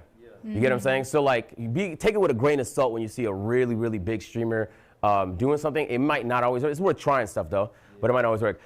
Instagram Reels is OP. Are you who's posting on Instagram Reels here? Wise. Bro, if you are not, brother, how do I tell you, right? It's a big deal. Let me tell you how remember TikTok 3 years ago? That is Instagram Reels today. And especially if you have an existing audience on Instagram, it's crack. Yeah, it's always interesting. Way and faster. good Not to just on learn Instagram, but it just how shares shit so successful well. people Jeremiah. think in their field. They have a lot to share. You can, it depends on your niche. I would say probably don't post more than 1 or 2 times. But there's some people that post 4 or 5 times. It just depends on your niche. Some niches a lot more acceptable to spam posts. Some niches you could deadass post the same video every week for like the rest of the year. So you be reposting your own content again and again? You can. You can. Like if enough time passes and a clip hit, I already post it. Yeah. That's my question. When I post on TikTok, they flag my content for unoriginal content. If it gets clipped, my clipper send me the clip, and I have to appeal it sometimes. Okay, I will say, so all the social platforms don't like clipping culture. It's true, okay? And there is probably going to get nerfed at some point, most likely. Yeah, they consider it unoriginal because not it is technically not an original piece of content. The original piece of content is happening on stream. It's me though. No, I understand that, but it's still not original. Like you did it somewhere else. You're just repurposing it. Yeah. So we don't know how long this meta is going to exist for. But while it's here, you might as well take full advantage of it. You know, this is a crazy level of late. Really, man? Hey, we just had the same class like 2 minutes away. I know. Yeah, I'm already knowing, gang. I'm already knowing. Hey, John, I got a question. What's that? You got like a different editor for like your gaming content style versus like your Yes, but we'll talk about that a little bit later. Okay, so this is like a good concept that I think everybody deserves to understand. A lot of people think the clip hit because it got views. All right, who here has had a clip that went viral and then nothing happened because of it? All right, this is common. It didn't result in anything. Like it was a moment, then it passed. You know what I'm saying? Like it went viral and you ain't make no money from it? Money, like it didn't transition to no views on the socials. I want you to pay attention to this and let me know what you notice. Entire stream room into a big ball pit. It was a lot of fun. But I left the house for a couple hours and balls have been pouring out the entire time. And you might think to yourself, like, how bad could it possibly be, agent? It can't be that fucking bad. 100,000 balls can't be that bad, right? King. So who cleaned that? He is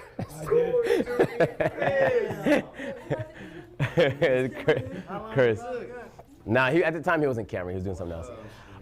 But if you notice in that clip, your first thought is gonna be like, damn. Well, first of all, your first thought is Kai's gonna be mad. But then the second thought is gonna be, well, that's a pretty crazy thing to do on stream.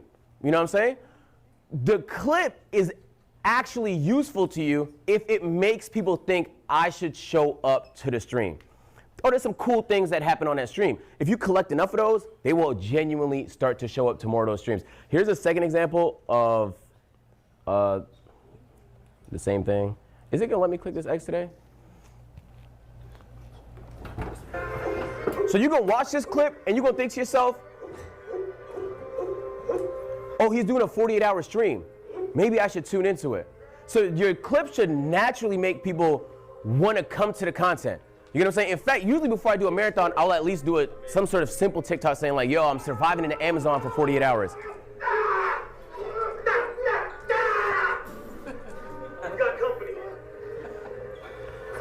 So point is the clips can get views, that's cool. But the clips should get views and make people think, damn, I should show up to this. You know what I'm saying? So if your clip got views and it makes people think this guy's a asshole, then it didn't do you much good. In fact, it probably did you some harm. There's gonna be some mad people on Twitter and shit that just think you're a way that you're probably not. All right. I got a question. Okay. I feel like I've grown at least 6 clipping pages. I know how to do it crazy good. I can get reviews, all these captions. Yeah. Why do you think, I feel like for me personally, and I heard a lot of people, why do you think when it comes to like Twitch, Yo, let's hear a question. why do you think when it comes to Twitch specifically, it's so hard to grow? Because I can get millions of views and understand the algorithm on all the platforms because I mastered that. But to actually get them over, I mastered the everything that you said, but it's hard to get them over because I feel like Twitch doesn't push you out. You have to collab. So the clips to me, from me personally, it doesn't translate versus like. We could talk about that after because being able, that's a very D's topic, but some of these concepts will help. Being able to apply short form and then what we'll talk about a little bit later, these will help, okay? All right, when it comes to understanding content, this is gonna sound like the simplest thing you heard today, but on God, half of the room's not doing it, okay? A lot of people have the balls to do this part right here. You hit the live button, all right? And that's actually a big first step. A lot of people think about it, they actually don't hit the live button. But then after that, a lot of people skip this part. They fill it out, but they don't actually look. They don't actually see what the chat was saying. They don't see what the numbers was doing. They don't actually analyze the content to see if it performed. But sometimes they do. And then they still don't do this part, which is make the actual adjustment. What this looks like is, do we have any gamers in here that do gaming content? Right? Let's say you playing Valorant. All right, boom, you just did the content. You analyze the content. Your stream doesn't like Valorant. Okay? Maybe it's falling now, just watch now, we don't know. Okay? You actually aren't making the adjustment. I've seen it so many times where it's like people are sabotaging themselves because there's something they want to do and it's technically not in line with what their chat wants to see. You streaming. At the end of the day, when you stream, you either entertain or inform. So if you're an informative nigga, then you could, spew the knowledge, share, help people. But if you're an entertainer, you actually genuinely have to entertain. If you're doing something niggas don't want to see, you're not entertaining. You're actually just selfishly entertaining yourself. But which is okay if you don't care about growth. But if we're here to talk about growth and you want to grow, it has to look like this and genuinely making that adjustment. So what would that adjustment look like? Like not doing Valorant. Like trying something else. You have to explore. While things are going well, you have to explore so that if things don't go well with that anymore, you adjust. I used to be in the 2K community. I knew what it was like to rely specifically on one game. It sucked. If the game was ass, what happened? Views were down. Nobody cared. It didn't matter how much they liked me. They wasn't going to watch content for a game they didn't care about. You know what I'm saying? You learn that lesson the hard way, and then once you get the momentum back again, now you start AMP. Now you start doing different types of content. You have to learn from these situations.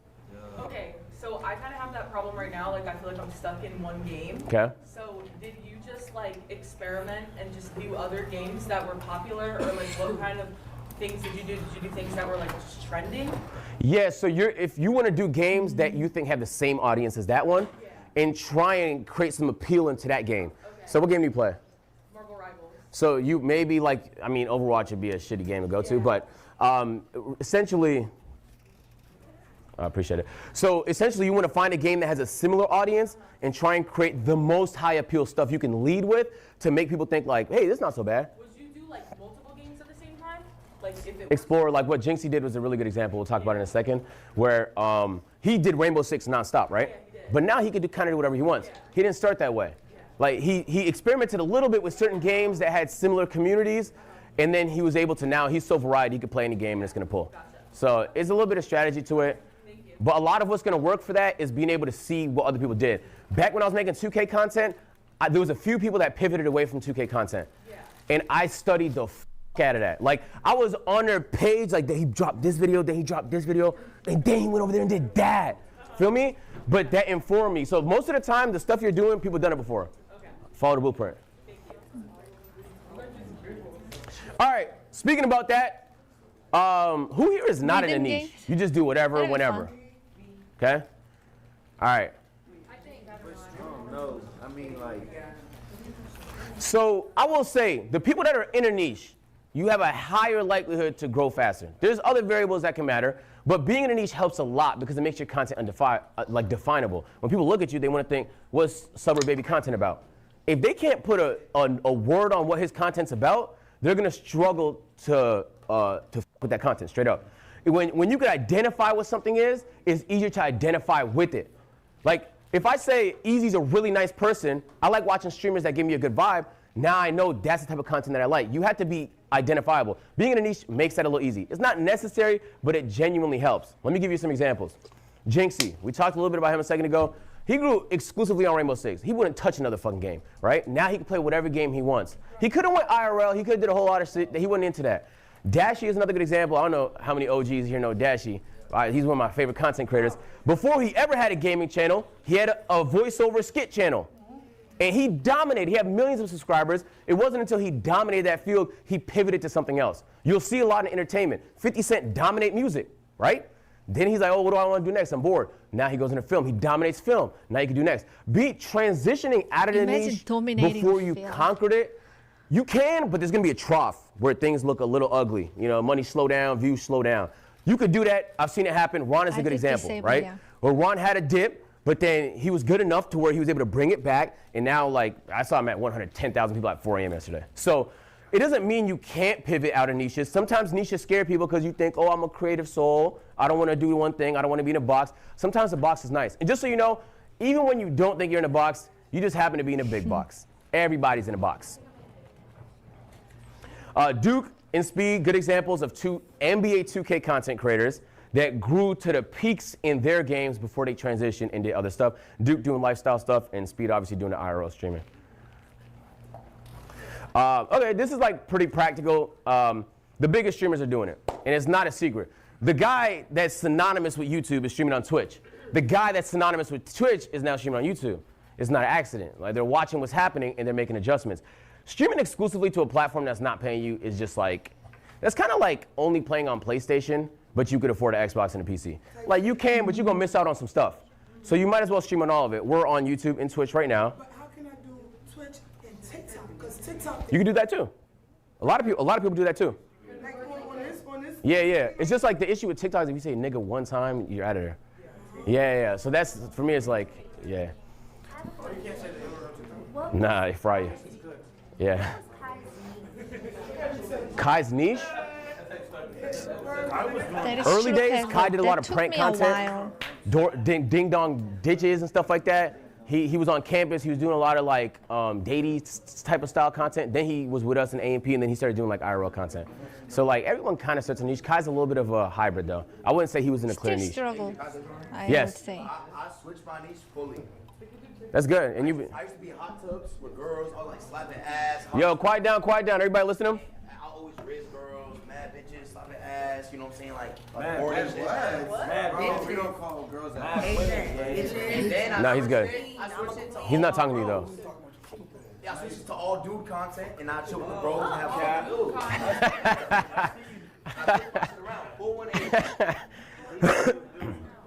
All right.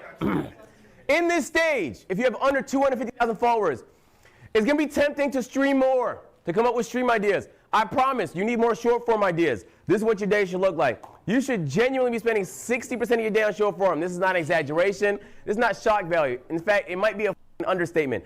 I would dedicate maybe 40% of your time to streaming, 60% of your time to shorts. If you don't have a shorts person, that's okay. Make them yourself. Is that clips? Wow, yes, really yes, shorts, TikTok, IG Reels, all that, yes. Gosh. It could be whatever, as long as people post it. Yeah, because shorts barely make any money anyway. All right, so this is, okay, I'm gonna do this for every stage just so you guys get a sense, because I know hiring is like a little bit of like nobody talks about it. But this is what my team looks like. So I have an operations guy. Yeah, he's in the tone suit. We got creative and camera, Marcus, but he's club director. Operations like get shit done.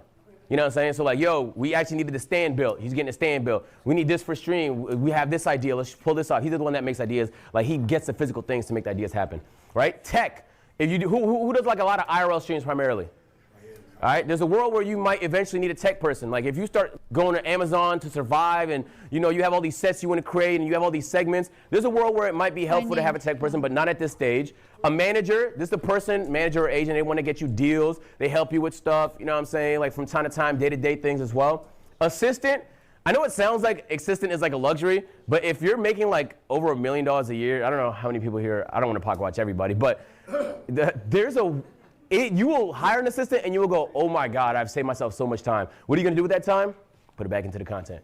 But so you're making way more than you paying an assistant because you freed up your time. So assistants, I know it seems like an extra, but genuinely is probably one of the more functional roles, but not yet. A channel manager / editor, they can help with shorts, but primarily these are people running your YouTube channel. You don't necessarily need that yet. Shorts, this is actually the main thing I would suggest. If you do have some extra bread and you're looking to grow as a streamer, this is the main thing I would try to invest in, okay? And then accountants and lawyers, once you get to a point, people sue you for everything. So you might potentially need one, but not at this stage. So next stage.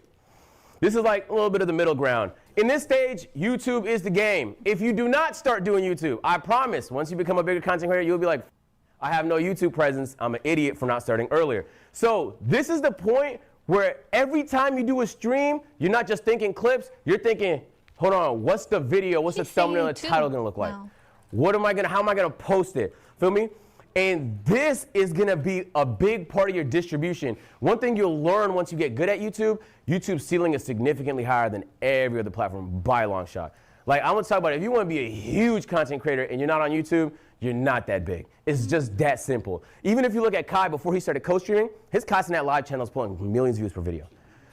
All of the biggest streamers have huge YouTube presences. That's not an accident. So not only does it have the highest ceiling, you stand to make the most money from long form content. Your appeal is a lot more global. In Twitch, Kick, and even YouTube streaming culture, it's very bubbly, right? Your audience is gonna be people that's American, maybe speak English, maybe potentially more black. But on YouTube, it's like everybody watches it, everybody. And when I meet people that I'm like, damn, I wouldn't have expected you to watch my content, they actually don't watch the streams, they usually watch the YouTube, okay?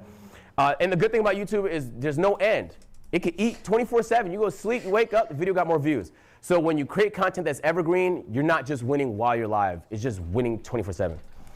Fuck that shit, agent. Yeah. So I want to give you an example. If you guys have a Ludwig class at some point, please block in. This is no troll, one of the best executors of YouTube content. I want you guys to really lock in. I mean, try and analyze the first minute of this video.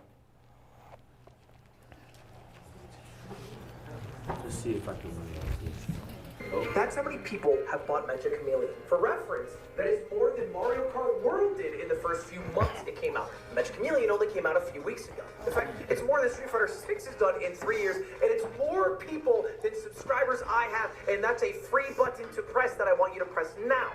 But it got me thinking.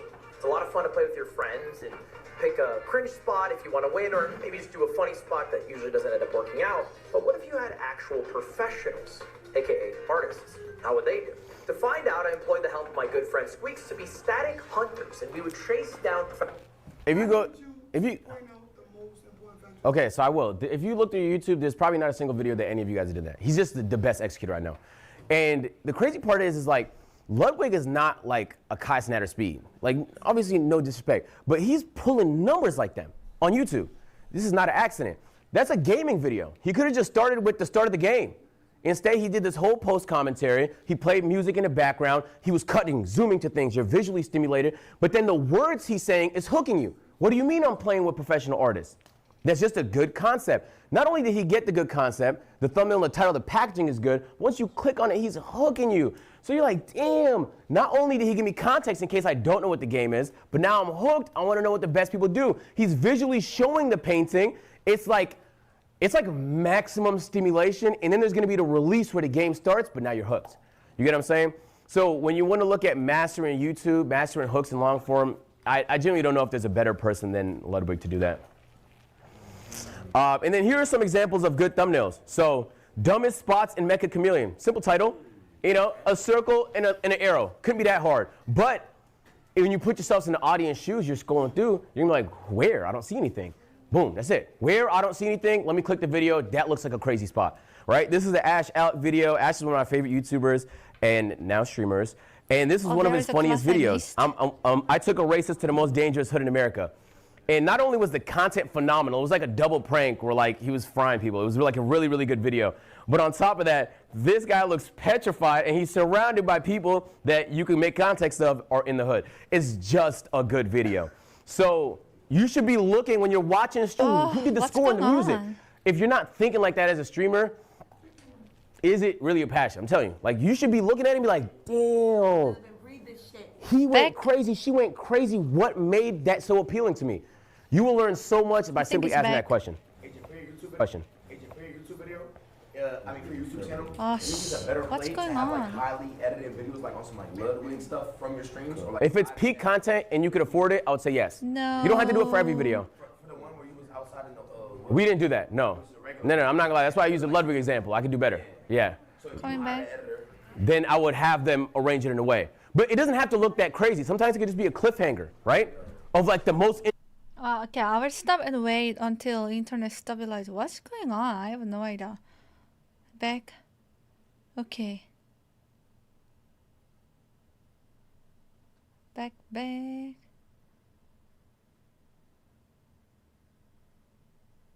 Did I schedule any update? No idea. Yeah, everyone please refresh. Audio is back. Yeah, please do refresh. Yeah, we are back. I'm sorry for that. I lost the internet for a bit. Dropped. That was weird. Yeah. Okay, is it good now? I'm gonna. This is a good face. I feel like it'll be a good thumbnail or emote face. Oh, okay. And I think this will be my last video today, actually, because I have to go live early tomorrow. And I'm getting pretty tired too. Yeah. I know. Interesting part that complements the title and the thumbnail, and then the video starts. It don't have to be crazy, well edited like that, but take those steps in that direction. It's gonna help a lot. He wants me to tell you what to I think I can do like learning. All right, in this stage, you might want a manager. Wait, I actually watched a lot of videos to learn about stuff the last like 2 days. I think I can do that on my extra channel too. Yeah, might as well. But this is good to do here. Start getting certain brand deals, certain opportunities. You get to that point, 250 to 750. Yo, can we quiet down, please? This is 250 to 750,000 followers. Yes. So you might want a channel editor. This is someone that's going to manage your YouTube channel. So you can give them pointers, post this content today. My YouTube manager, my editor, no, he knows he posts this as soon as humanly possible on the YouTube. So not only do the stream get the content, you know what I'm saying, might be a clip that comes from it, but then we're going to post it on YouTube and it's most likely going to perform well on there. So how do I save for a new streamer like myself? Once I end the stream, how do I save the video? Yeah, it's like it's a VOD on your channel. So, and if you're using IRL Toolkit, they'll save it in the cloud over there too. And then when it comes to how you spend your time, okay, you're still spending a large portion of your time using shorts and streaming, but now you want to spend time making things happen, operations, coming up with segments, thinking of things that are higher appeal, more interesting, right? You want to spend 5% of your time on business, reaching out to brands, building relationships. This is the stuff that we're going to get into a little bit later. It's going to fund some of the stuff you do. And then also you want to be spending a good amount on long form. But if you have a channel manager, you won't have to spend too much in this area. If you don't. One sec. I need to write this down. Short streaming operation, long form business, other. I have a channel manager, it might look a little bit thicker. Okay, and now we're getting to the 750 to 1 million range. Okay, all right, in this range, congratulations. You can finally stream more, okay? Which might always be a good thing. Sometimes you don't want to be a volume streamer doing 12 hours a day. It's a burnout.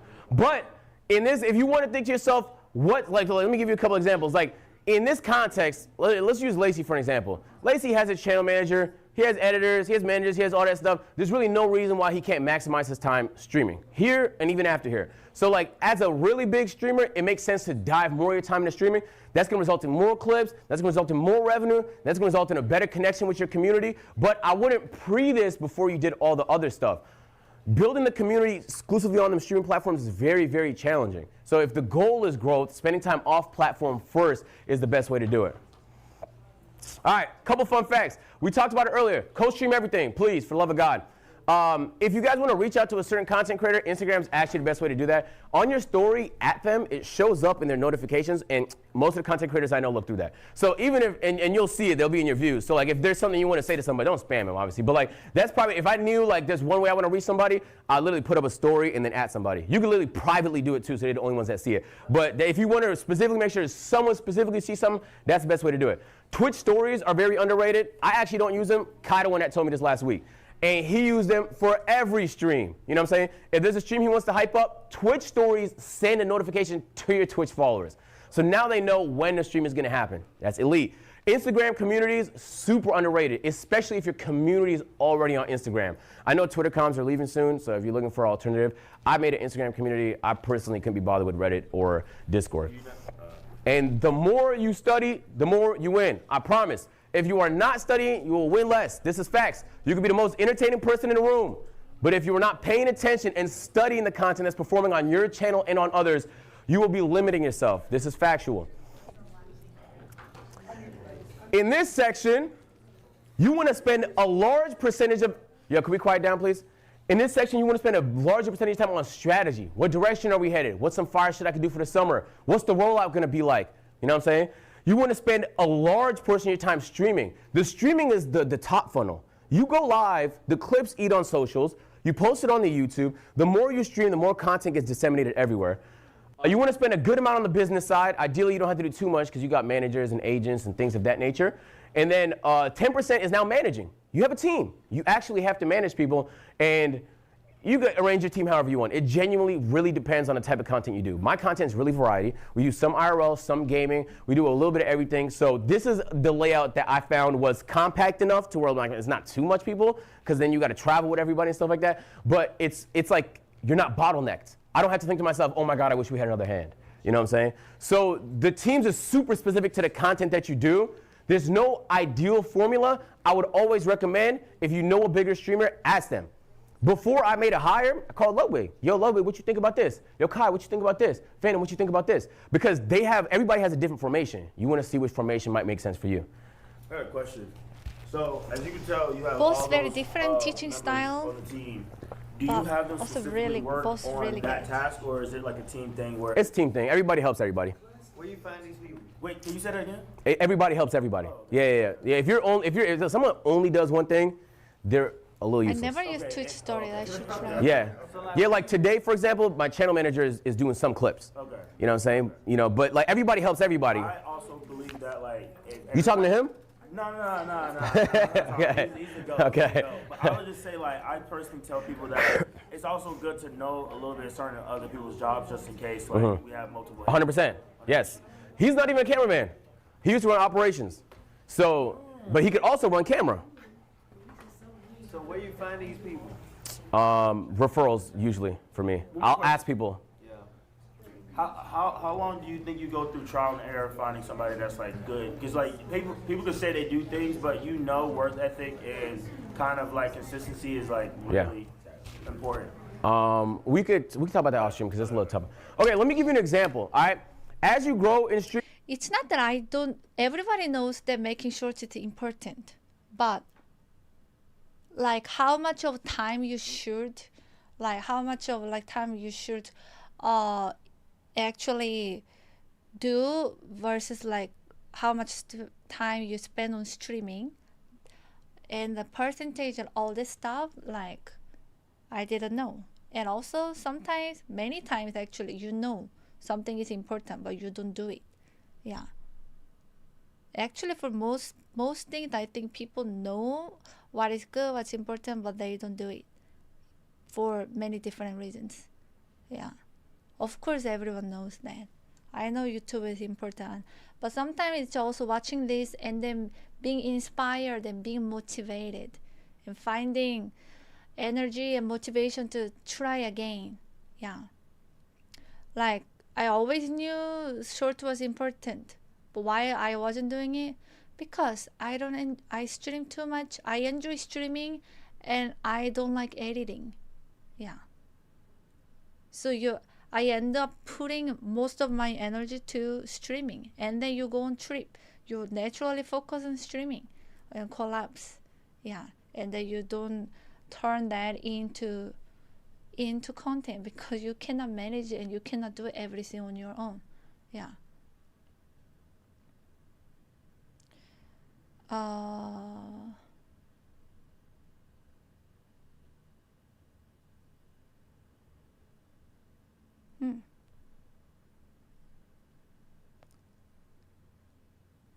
Many times you cannot enjoy doing everything, and yeah, and then you need a help.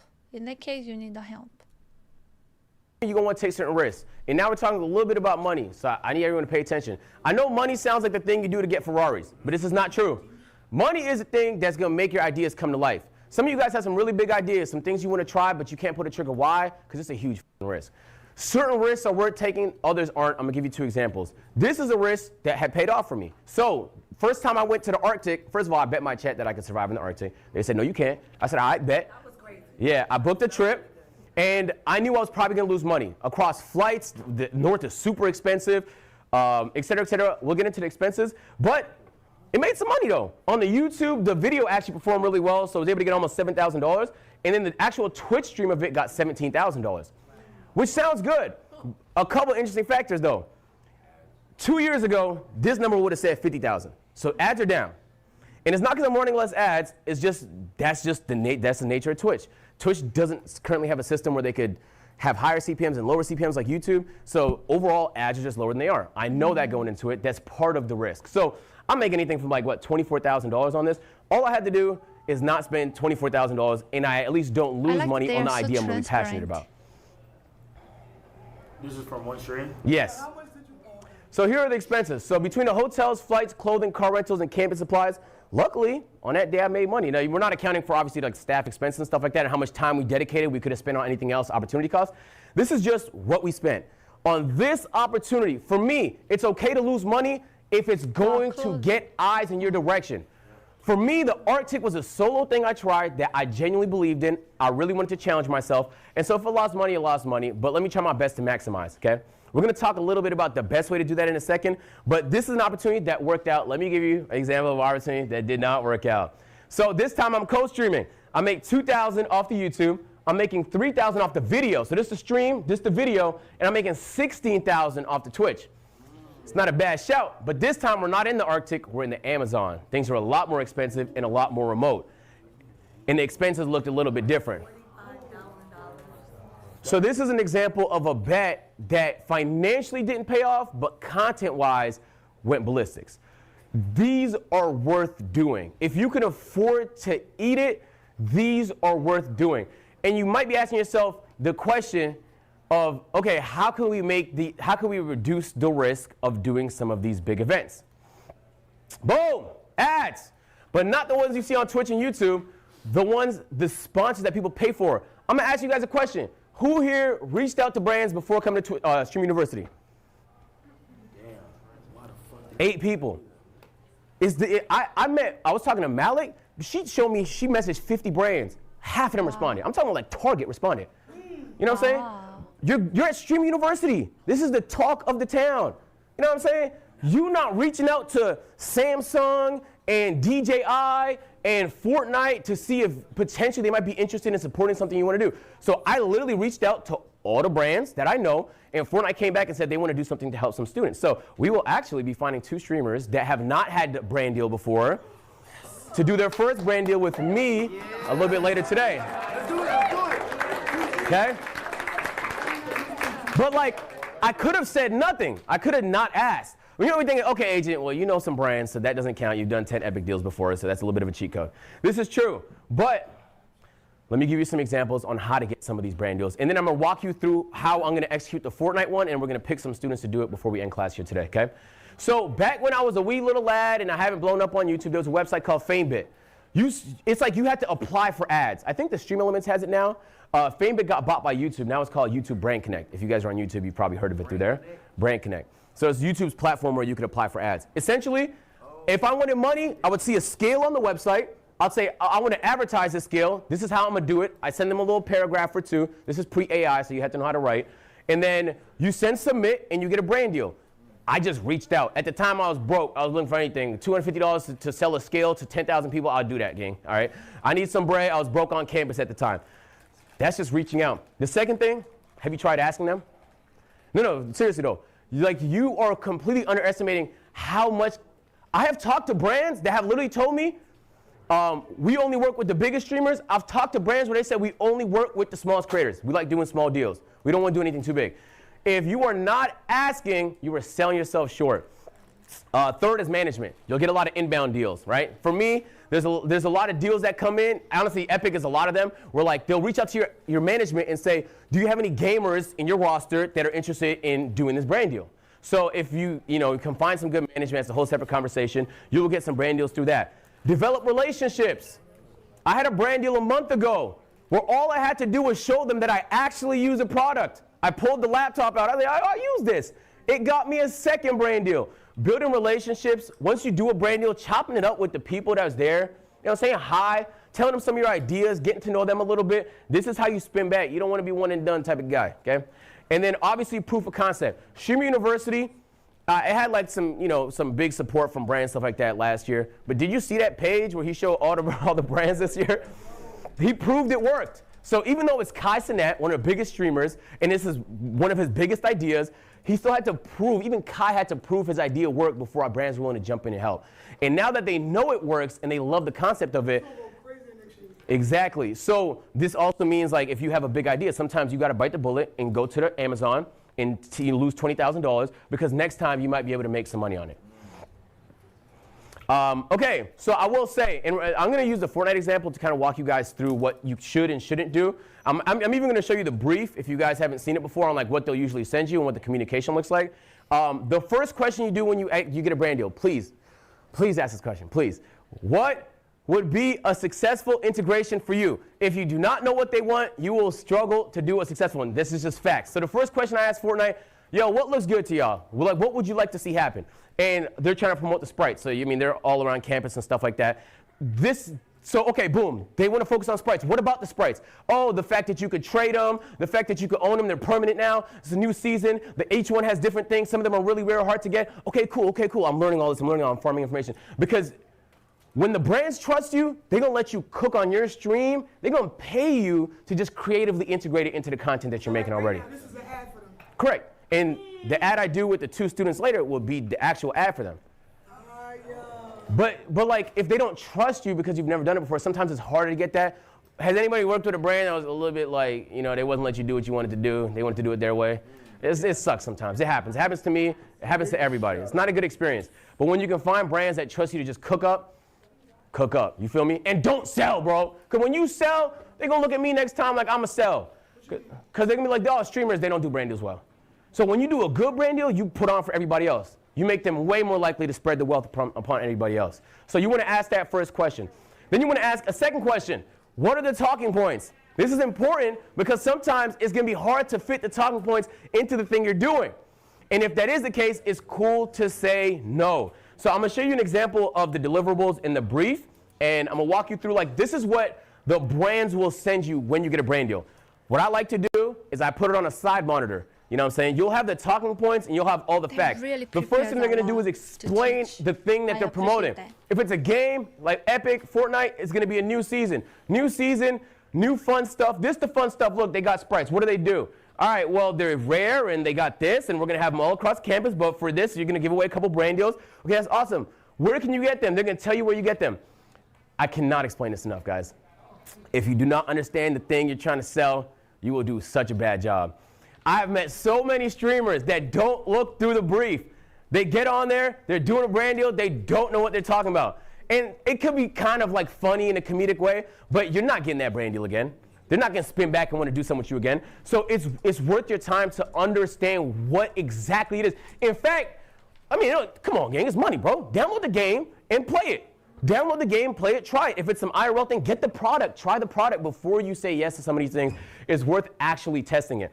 And so, obviously, last night, I'm looking through this, making sure I understand how everything works. And then, obviously, I'm gonna break this down to whoever we end up picking here today. But you want to understand how they work, where you get them. You got to extract them. Okay, so there's certain concepts you got to extract them before you die. Otherwise, you lose them. They're permanent this time. They've had them in the past. Okay, now we got the stream requirements. Okay, a lot of this stuff is pretty simple. But if you do not do them, they will text you during the ad, really upset. Okay, because for some of these things, you can get sued.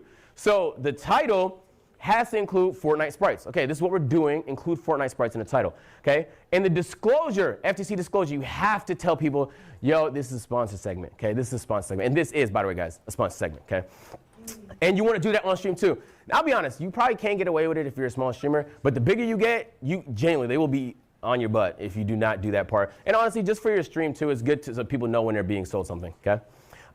So for this one, it's actually pretty compact. Sometimes they'll have panels in your Twitch. Sometimes they'll have a pinned comment. Sometimes they'll have different deliverables. It's all part of the package that you're selling to them when you're getting the actual brand deal. Okay? And so this is the part that I would usually have up. These are the key talking points.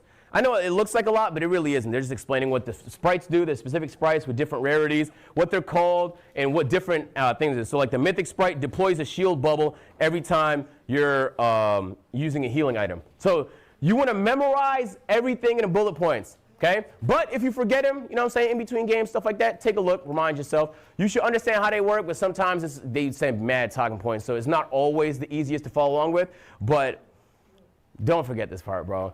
It's way harder to build. It's way easier to maintain a relationship and do mad brand deals with the same brand than to find new brands every time. And there's not a ton of brands. There's only a certain amount spending a good amount on streams, so you want to pay attention to those and focus on those. In fact, to the point where if I see a brand I like, do a brand deal with somebody else, I'll reach out. I'll say, yo, I have this idea. Are you interested in partnering in this idea? You know what I'm saying? And that's just, you know they're spending money. If they're spending money in content, they have a department for it. If they have a department for it, they have a budget for it. And if they have a budget for it, why can't it be you, bro? All right? And then on the bottom, there's usually the do's and don'ts. So certain brands are going to have certain do's and don'ts. Maybe don't call it a skin if they prefer it called a costume. Maybe don't call it a character if they prefer it's called a hero. Maybe don't swear, you know? Maybe don't do anything that's, you know, not ideal for kids if you're playing a video game that's like 12 plus or something like that. So this is like really obvious stuff, but we've probably all been guilty of it at least once, accidentally breaking them. It's not the end of the world, but well, it can be actually, depending on what it is. You know, if you're doing a Samsung ad and you accidentally show an Apple product, you're pretty much fried. So you want to pay attention to some of the stuff. They'll tell you all that in the do's and don'ts. So it's not that scary. I know it's kind of like a lot of text. I wouldn't do this to you in a presentation, but they'll send you this just so you know everything to do. So a background on what it is that you're about to be doing for the sponsorship, the talking points, and then a little bit more about the actual product itself, in this case, which is the sprites. So not that scary, right? Has anybody here not done a brand deal? This guy. Interesting. Okay, good. I'm going to talk to you guys before we end class. Interesting. Okay, so anybody here not have management or an agency? Okay, so you guys want to focus up on this part. Yo, can we quiet down real quick? We're almost done. All right. When you guys, we talked a little bit about short form, long form, and streaming, right? Now you're reaching out to a brand. You're not just a streamer. You're not just doing a 1-2 hour segment. Now you have a presence on Instagram because you've been posting reels, so you can include the IG story as part of the package. That's good bread. Now you can include the TikTok and the reel as part of the package. That's actually the best bread currently. Yo, listen to me, but please trust me. I talk to a lot of brands. Currently in 2026, in this current month and day and hour, brands are more excited to spend money on shorts than actual streams. This is true. I've talked to brands that said, I want to do the stream, and they said, do you want to do a short? I'm telling you the truth. All of them, their brains don't completely understand content all the time. They see the views on Twitter and TikTok, and they think those are like the same impressions as your concurrent viewers on Twitch. So it just looks sexier to the suits to see this really big number of impressions, which you can get on shorts. This is just factually true. So even though the influence isn't as crazy on shorts, you have a stronger influence, a deeper community, more motion, streaming. That's not how they see it. So we know how they see it, And if this can help fund your big ideas, applying all these concepts, focusing on shorts and long form. Social media How do I tell you? manager? Oh, I will make more on a TikTok, IG Reel ad than I will on a Twitch ad. And I barely spend time on IG. Like I'm forcing myself to spend more time on that platform. I'm posting 2 reels today. So please do not underestimate how much money can be made because the native ads on TikTok suck. So you might be thinking there's no money there. The biggest ad I've ever done in my life was a TikTok.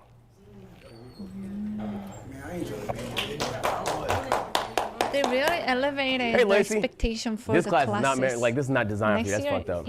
it will be even better. Not for memes or fun. Okay, last thing I want to say is before we pick the students, you always want to ask for feedback. This makes you look good. Feel me? Not only does it make you look good, it's going to help you improve. What could I have done better? Oh, well, they didn't like the part where it was lagging. Maybe fix up the connection. But they loved the part where you talked about this. If you're not asking, you even asking is something that only 5% of people do. Immediately they're going to say, oh, this is a serious guy. And when they take you serious, they're going to spend serious money on you. This is facts, okay? Please make sure to ask for feedback. It's probably one of the most easiest things you could do that's going to make them want to spin back. Okay. All right. Sorry, that was a lot. So I know that was a lot to throw at you guys.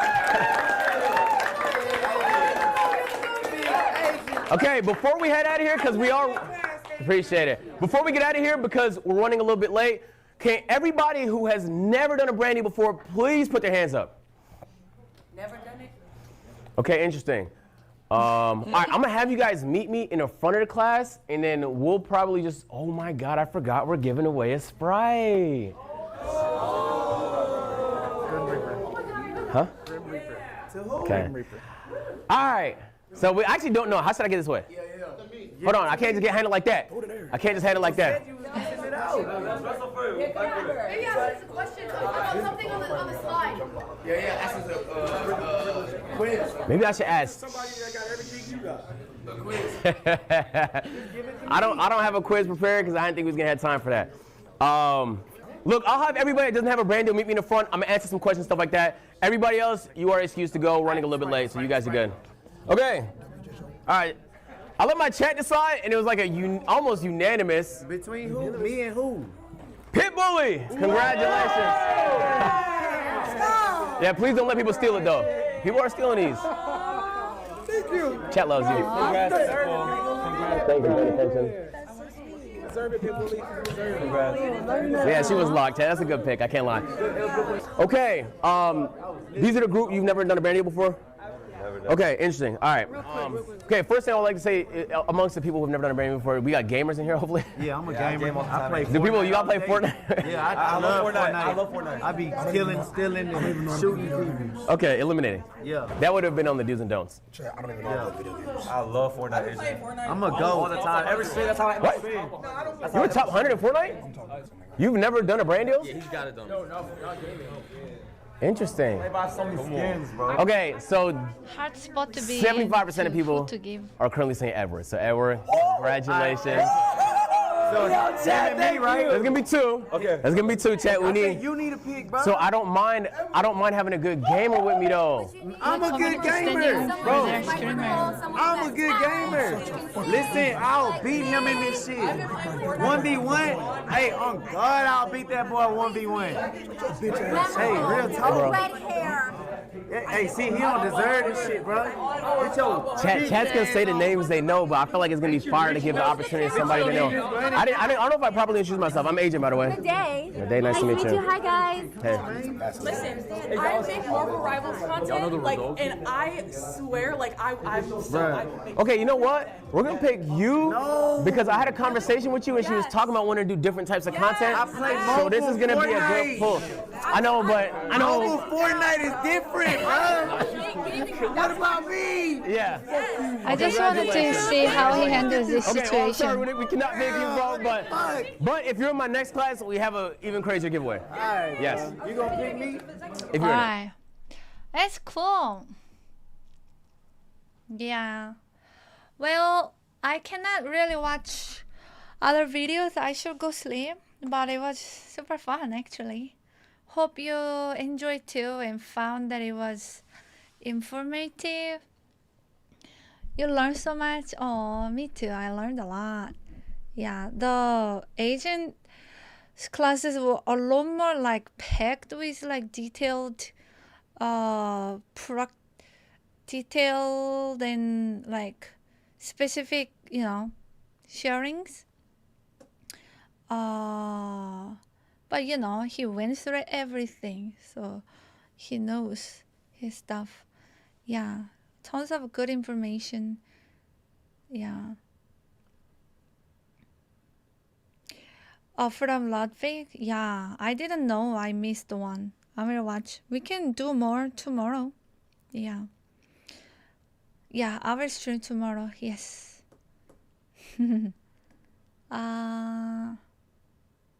All right. Thank you, everyone.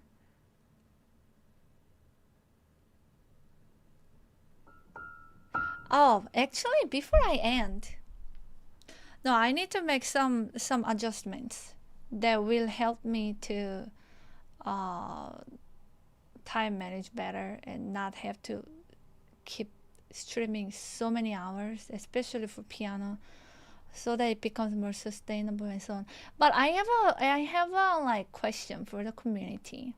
There are not that many people because we keep dropping, losing internet, but and it's late.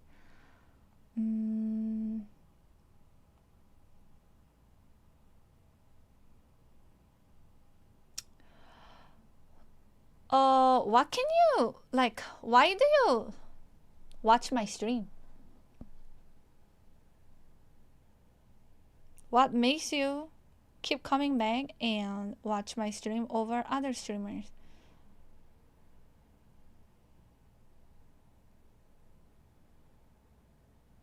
And what can you relate the most in my content?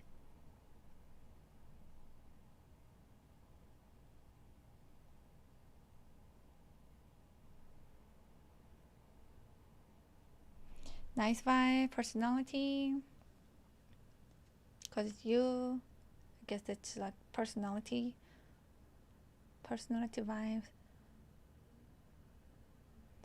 I like because I enjoy the content. You're very talented. Do you mean like in music? Make a survey. Actually, that's a good idea. Yeah. Incredible talent you have and the personality. Talented piano player. You give me inspiration to learn piano. At least try to learn. Partly your personality vibe. Relaxing music. You show nice places. So IRL. Enjoy music in the time that I was hurt. Music therapy helped me heal. Everything. You're personable no matter what you're doing from piano to IRL. Valorant gameplay. Never tried. You're talented, funny and beautiful. Watch for the piano though. I love music. Your personality, the content, even if I don't love all of it, I can appreciate the majority of it. Community. IRL is hot trend. But now I'm not doing IRL. What makes you come back? What about my streaming that it's appealing for you to like come back and watch? I can get an exposure through collab, but yeah. Smart, respectful, willing to help, variety, I see. Music, IRL, relatable, personality, talent, smart, also studying music, the bear. You're really friendly, have a great spirit, you make everything fun. I mean, your music is so amazing, I love piano. But your spirit is always wonderful to be around. You make days so much brighter and more enjoyable. Aww. The music, but atmosphere and emotes. Aww, Dreamstar. A lot of music and IR string. Your beauty, thank you. Personality, but if I get too specific, I start insult some other. Oh, it's okay. Community. Welcoming and warm community. First time here, really? Welcome in. Absolutely blaze. Join for the music, stay for the vibe. Didn't even get any music. Wait, I wasn't even in music category today. Is it because of my name? miamakesmusic. I do want to finish watching the videos tomorrow, but we will for sure do music, yeah. Vary, sometimes just listening to the music, sometimes enjoying the content, sometimes basically just hanging out with you and Jen. Aww. Automatons. Oh, you saw the piano. Oh, okay. It's different from everything that I see, usually gaming, and got curious. Your stream is relaxing and impressive. Got me thinking about what I want to do for hobbies or lifestyle. Ah. Watching you learn guitar, drums, inspiring. Aww. Thank you everyone for sharing. It really means a lot. Yeah. You know, Ludwig asked, like, he said a lot of important things, and he said make people to care about you and what you do, and also know what is, where is my note? What can you relate so I made some questions that I actually wanted to ask, because I think it's better that I hear from you, from the viewer, because I am on the other side. Hard to be like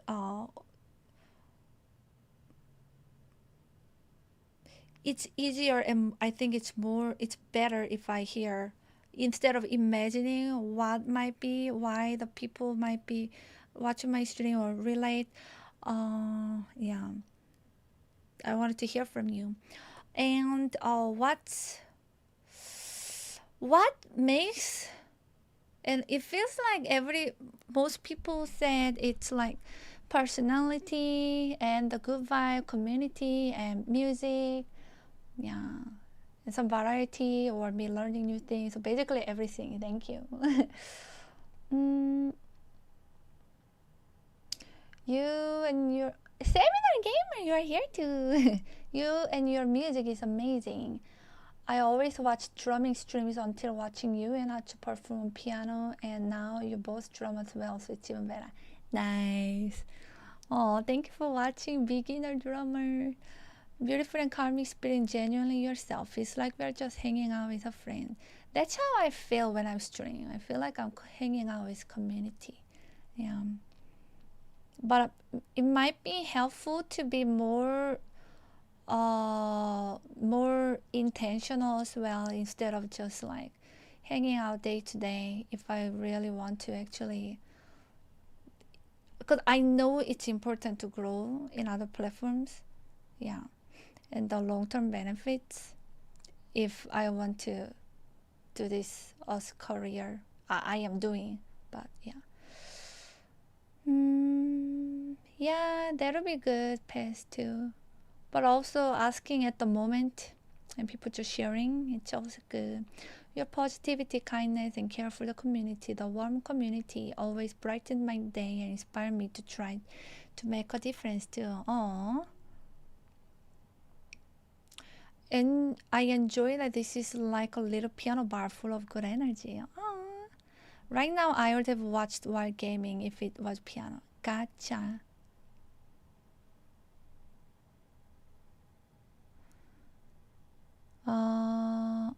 You're easy to approach through chat. So approachable and friendly. Asking us suddenly on the fly.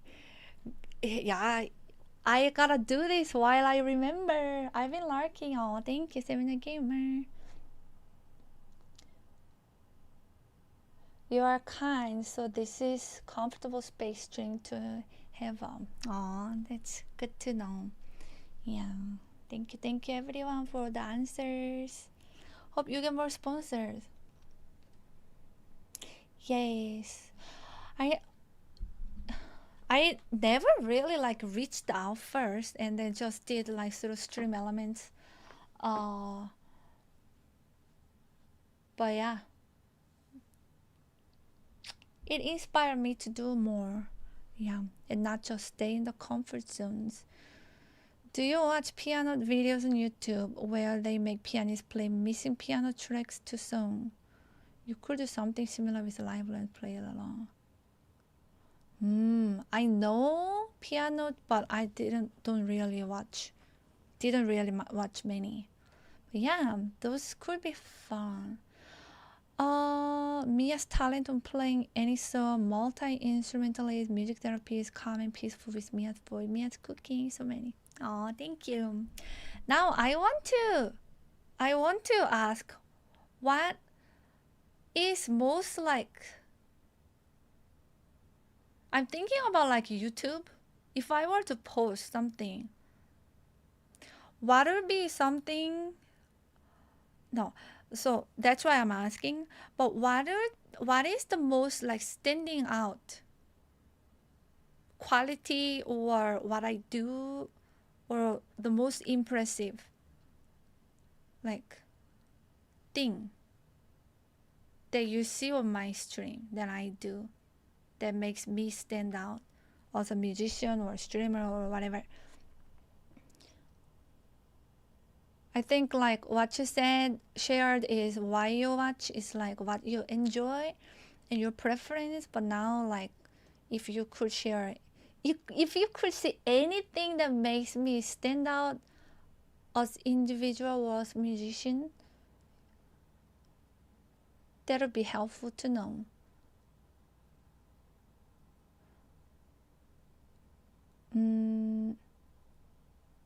You also have that calming therapy voice that feels therapeutic. You picked the right major. Yay. Piano improvisation, covers of popular songs.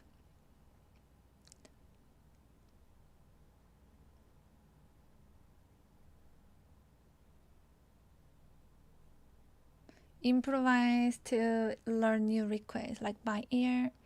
Your willingness to tackle anything.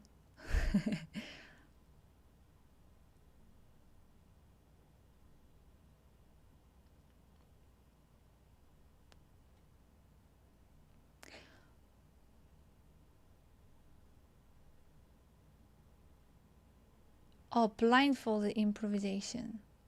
Blindfold piano playing.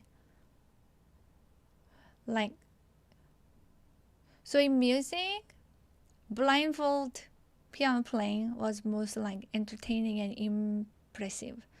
And some people, yeah, a lot of people say improvisation. And also you enjoy seeing me doing covers. Okay. I love watching your live learn. Watching you find the sound and also add your own style to it is medicine for the soul. Oh, hi! Say you agree me. You've been lurking too. Live learns. And sight reading or by ear or both.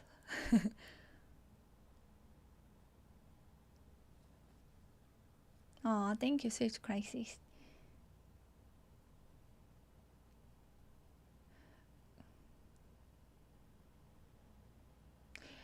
You can. I think only clip work, but if it doesn't get posted, you can share on Discord. You can just tag me. Yeah. Thank you. It means a lot, Swift Crisis. Do you think if I post like live learning songs on the spot on YouTube would be like a fun, entertaining content? Knowing that people can request whatever song and either I will, and I'm learning on the spot.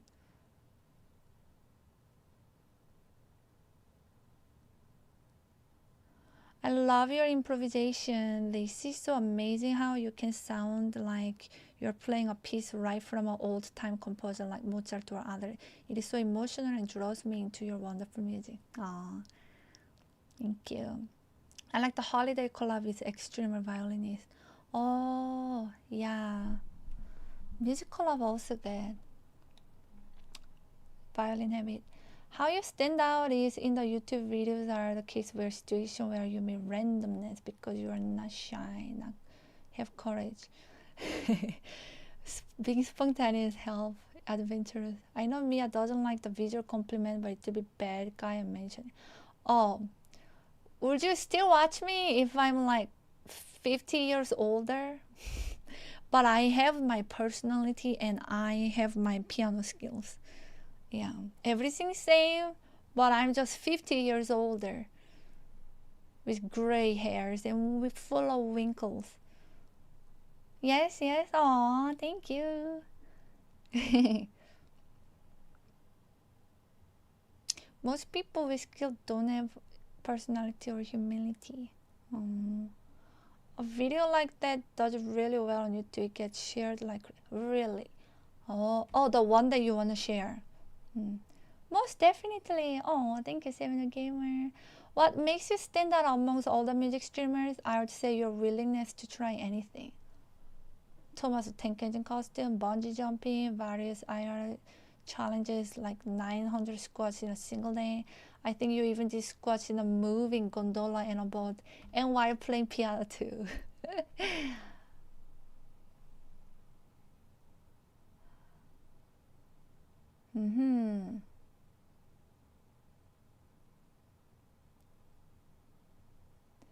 I'm thinking what I can convert from my current stream beside the music covers and improvisation into music stream, something that I always do, you know, on regular basis on my streams.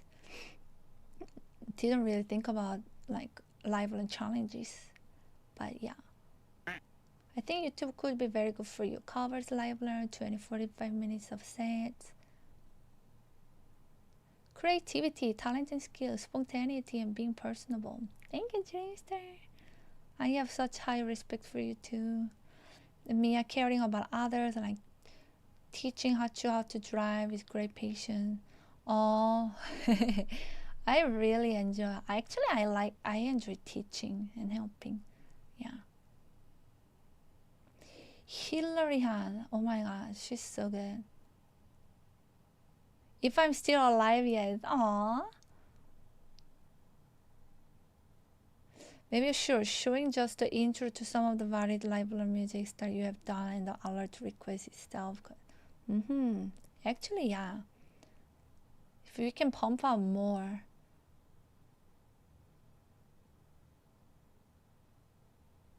What stands her out from other musicians?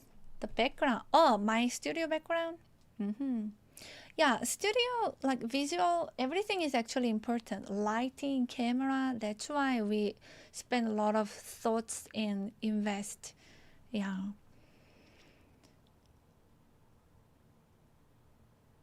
Improvising songs with strangers. Ari is GOAT, really.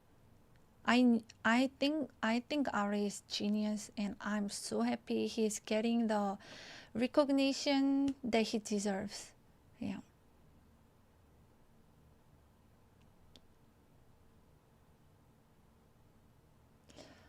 Yeah. And I think one of the coolest music collab I did was actually doing it with video game. With S-Fan. I think that's one of the coolest collabs. Us musician. Instead of I have done a few music collabs. It's been a while. I do more IRL collabs because it's easier to do. And just more opportunities. But yeah. What I haven't figured out is why some pianists have 2 million views on YouTube playing Interstellar in public, but your video didn't. If only one of your videos become viral, you would have so much new exposure. I think I need to be more consistent. Yeah, consistent. And there is all algorithm that I didn't figure out. Yeah.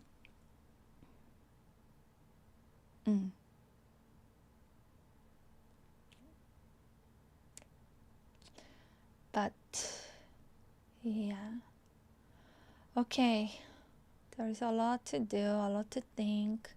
Thank you so much for your input. Thank you so much for all the support. Pez mentioned before, like, he said, Mia is fortunate that she has a community that support when changing the category. Yeah. It took me actually a long time. I was so discouraged for the first few years to actually do anything other than piano, because there was a stream that I did, IR stream. Oh, actually, even in Austin, like the first time I went, there was a stream that I did, IR stream, and I got only like, I think I made $2 out of, I don't know, 10-hour stream. I made $2. It was actually shocking because it was like lowest support ever in the last like 6 years of streaming. Yeah, lowest day. Yeah. So it was hard. In the beginning, it was hard, very hard and discouraging to try anything other than piano, because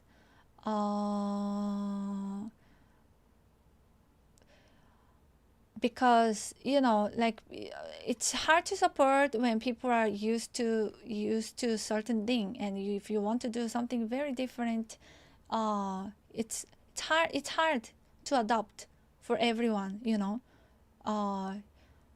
So if it's not through piano request, then people, you know, like, they would hold back sharing sub. No, it was my community. It was just like 3 months ago. Yeah. And other streams was fine, but that stream, you know, and I'm also not the type that, like, I ask verbally, guys, like, support me, or like, if, like, I don't have that personality. I just silently put the goal, and then, you know, that's it. But it was hard for me to switch between different contents and music and IRL for the most part. And I still find it quite challenging. There is a big difference when I do music stream, when I do IRL stream, when I do solo stream, when I do collab stream. And I don't know why, but there is a actually big difference. Yeah. But streaming is not all about making money. It's actually, that's not the most important to me, actually. Yeah, so it is fine when I do different things, because I appreciate and value the experience, and I appreciate the opportunities in building relationships with others and so on. Yeah, when doing collab streams and so on, and having good time. But so that's why, but last year I went really just full time. I didn't know if I would get support or not. Well, I just went full time to, like, Europe stream, you know. And, you know, traveling overseas, traveling in the US too. US is very expensive, actually.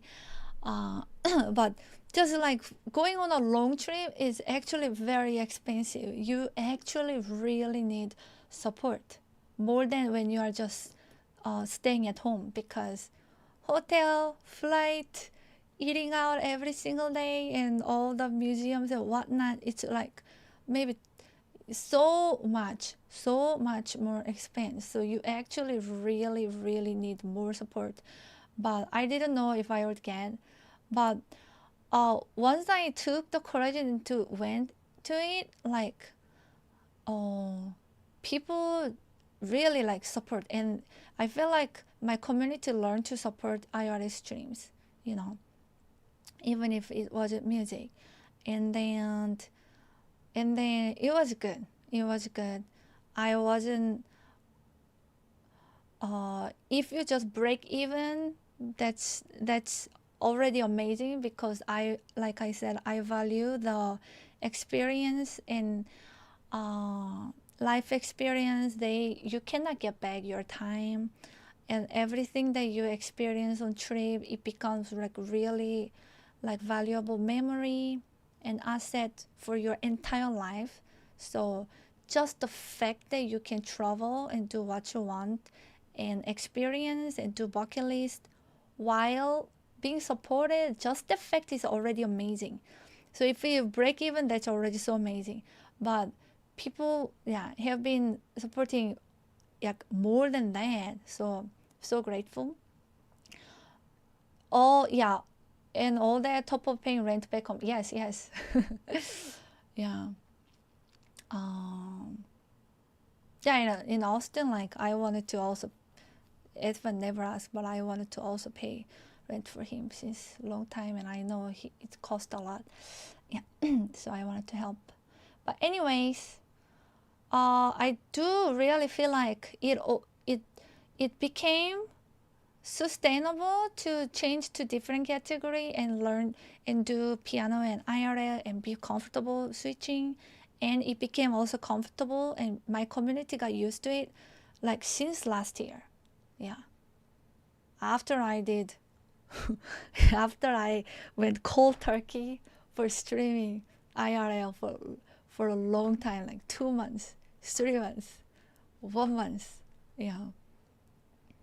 And now if I do, it's not going to be a shock for anyone. If I say, hey guys, I'm gonna travel next week, today I'm gonna do IR stream, today I'm gonna do something different, it's not really a shocking or awkward for anyone. Yeah, so I really appreciate, yeah, that I can be in such position today. And today I did my first React stream. But people supported me even though I didn't really play piano. So I really appreciate that. Yeah, means a lot. You can update your tunation wheel with various IR tests every time you travel, like genius. Actually, I have a lot of different roulettes and a lot of different activities. Yeah. And yeah, it is transition not only for me but to entire community. Every time I do something new, I know it can be hard on the community, like oh, and even like doing collabs. Yeah. I really liked it today. I learned it a lot today. Yeah, I'm glad. Me too. It inspired me and gave me motivation, and just think more. You have to break out from your comfort zone if you want to grow. Yeah, make changes and adapt. Yeah.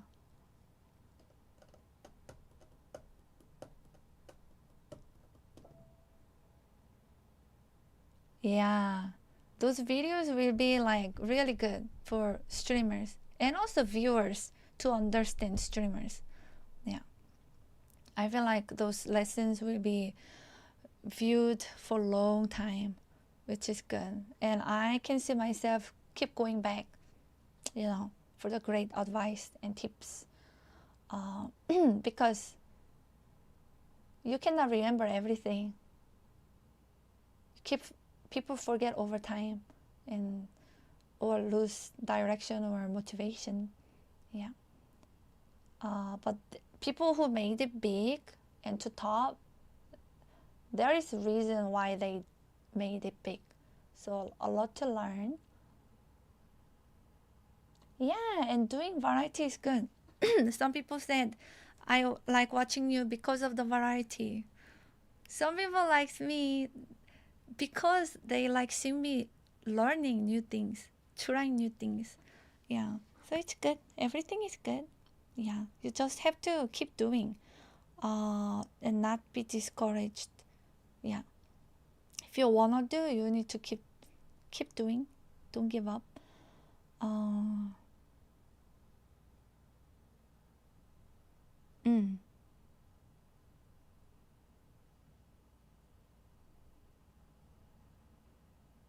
Yeah. I think I started doing variety because 오 깜짝이야.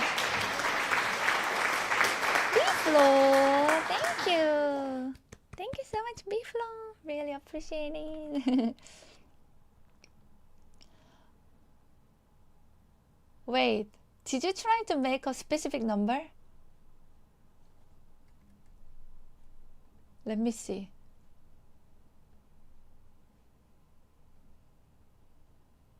Why suddenly 4 gift stuff? That's very, very specific. Let me check.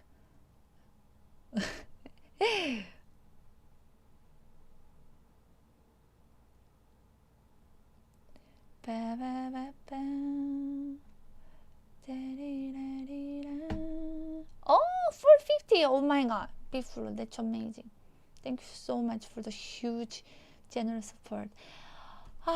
Thinking about that, I need to schedule a community appreciation stream of this month. It's already 21. I like doing that on the weekend. And the only weekend is this weekend. Let me do that. Maybe Sunday is a good day. Yeah. If I do like early, European viewers can catch Sunday early afternoon, maybe. Yeah. Saturday, usually people can be too busy doing stuff. Okay. Let's schedule community appreciation stream for this Sunday. I will make announcement on Discord. This time, I will not send a DM to each person or VIP members. It will be through thread, and the request will be through thread. That's how I want to transition. Yeah. Oh, also, I promised to send signed banners, right? And I printed them in Austin, and I brought it. I wanted to send this week, but I didn't because I wanted to work on having a permanent and good sign. And I came up with a sign finally. But I have to practice. I have to practice to make it look good. So give me more time, please. But I will send this week. I need to practice my sign a lot. But it's a cool sign. I love it. Yeah. And yeah. And then I will get the request, and then we can do community appreciation stream on Sunday.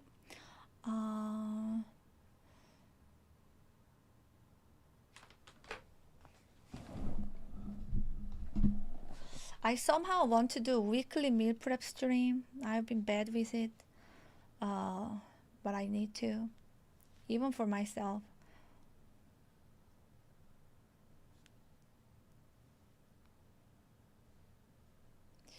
Let me check the weather.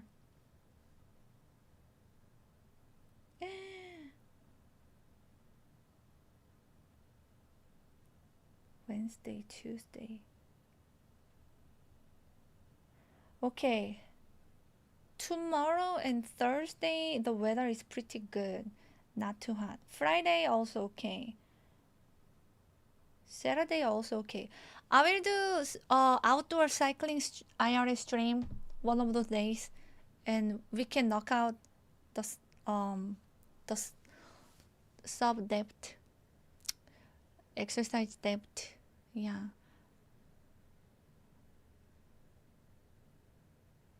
Every time we do something fun, she say, "Let's do weekly," but it's more types of content than days of the week. Yeah. But yeah, I want to do outdoor cycling. How is the air quality now?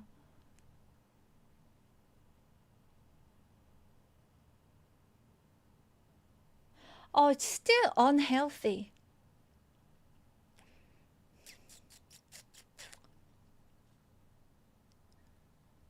Should I wait until air gets better, or that will not happen? Maybe 121 is okay to do cycling. 121. If I'm like cycling like would it be bad?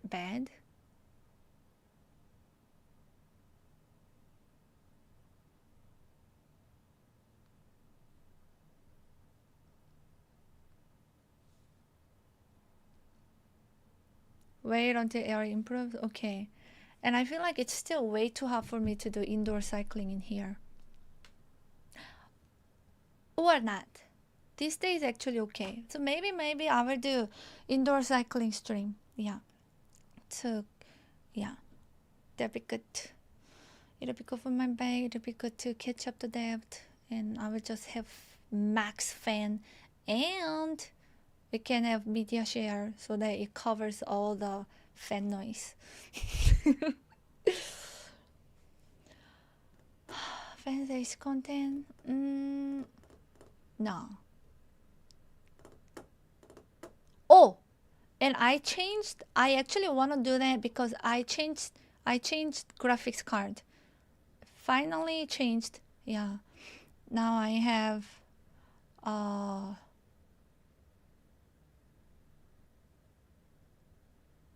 air purifier. Yeah. So I think it can handle drift.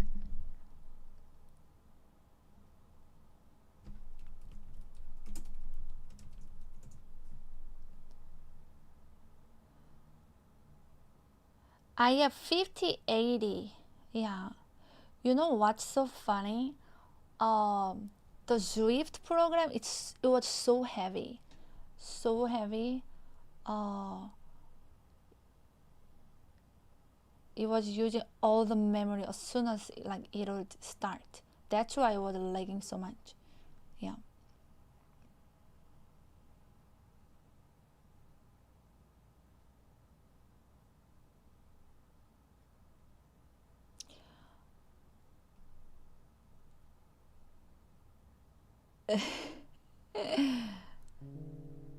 You'd be interested in like AC content, fan?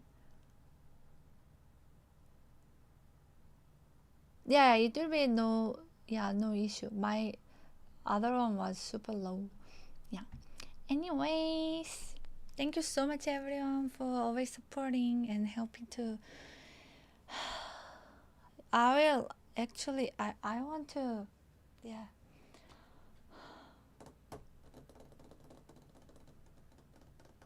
Anyways, yeah.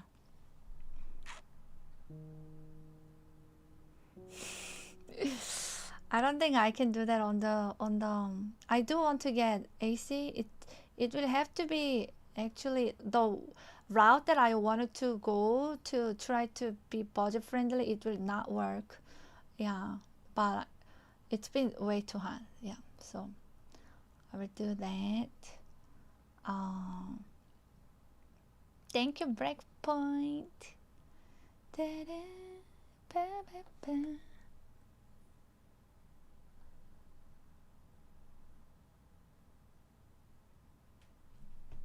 I have red light therapy stuff. Red light actually sitting on my Amazon Amazon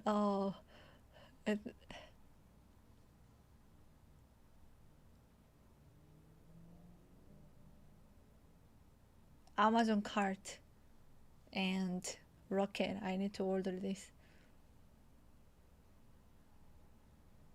to do the last 2 challenges that I need to deliver to. Let me check out them now.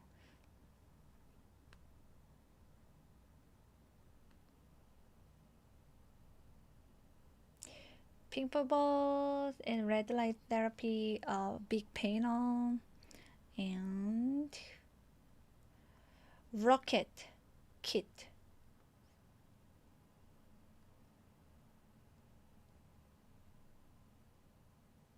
Okay.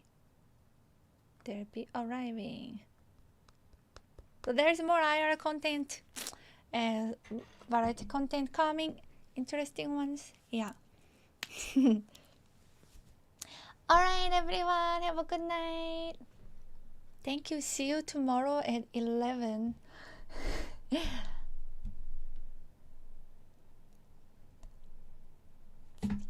Then I will go ahead and update the squad count for today.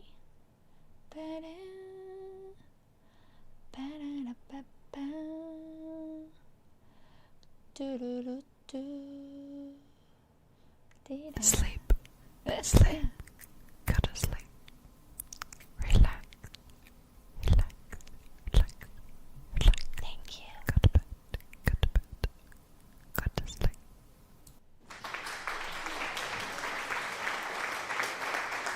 Macho Nacho, thank you. And Double Darko, glad. Oh, welcome to my stream. Bye, everyone. Thank you so much for the fun stream and good conversation. I loved it. I loved talking today. It was very good, heartwarming, and productive and really good conversation.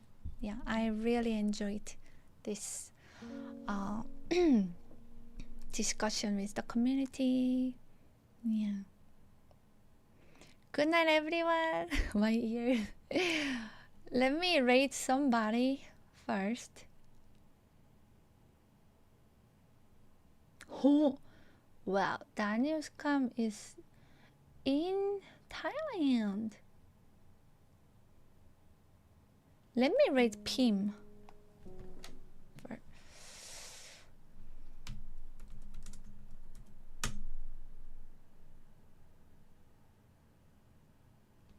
I like talking stuff too. I always surprise when Mia does streams when she barely speaks.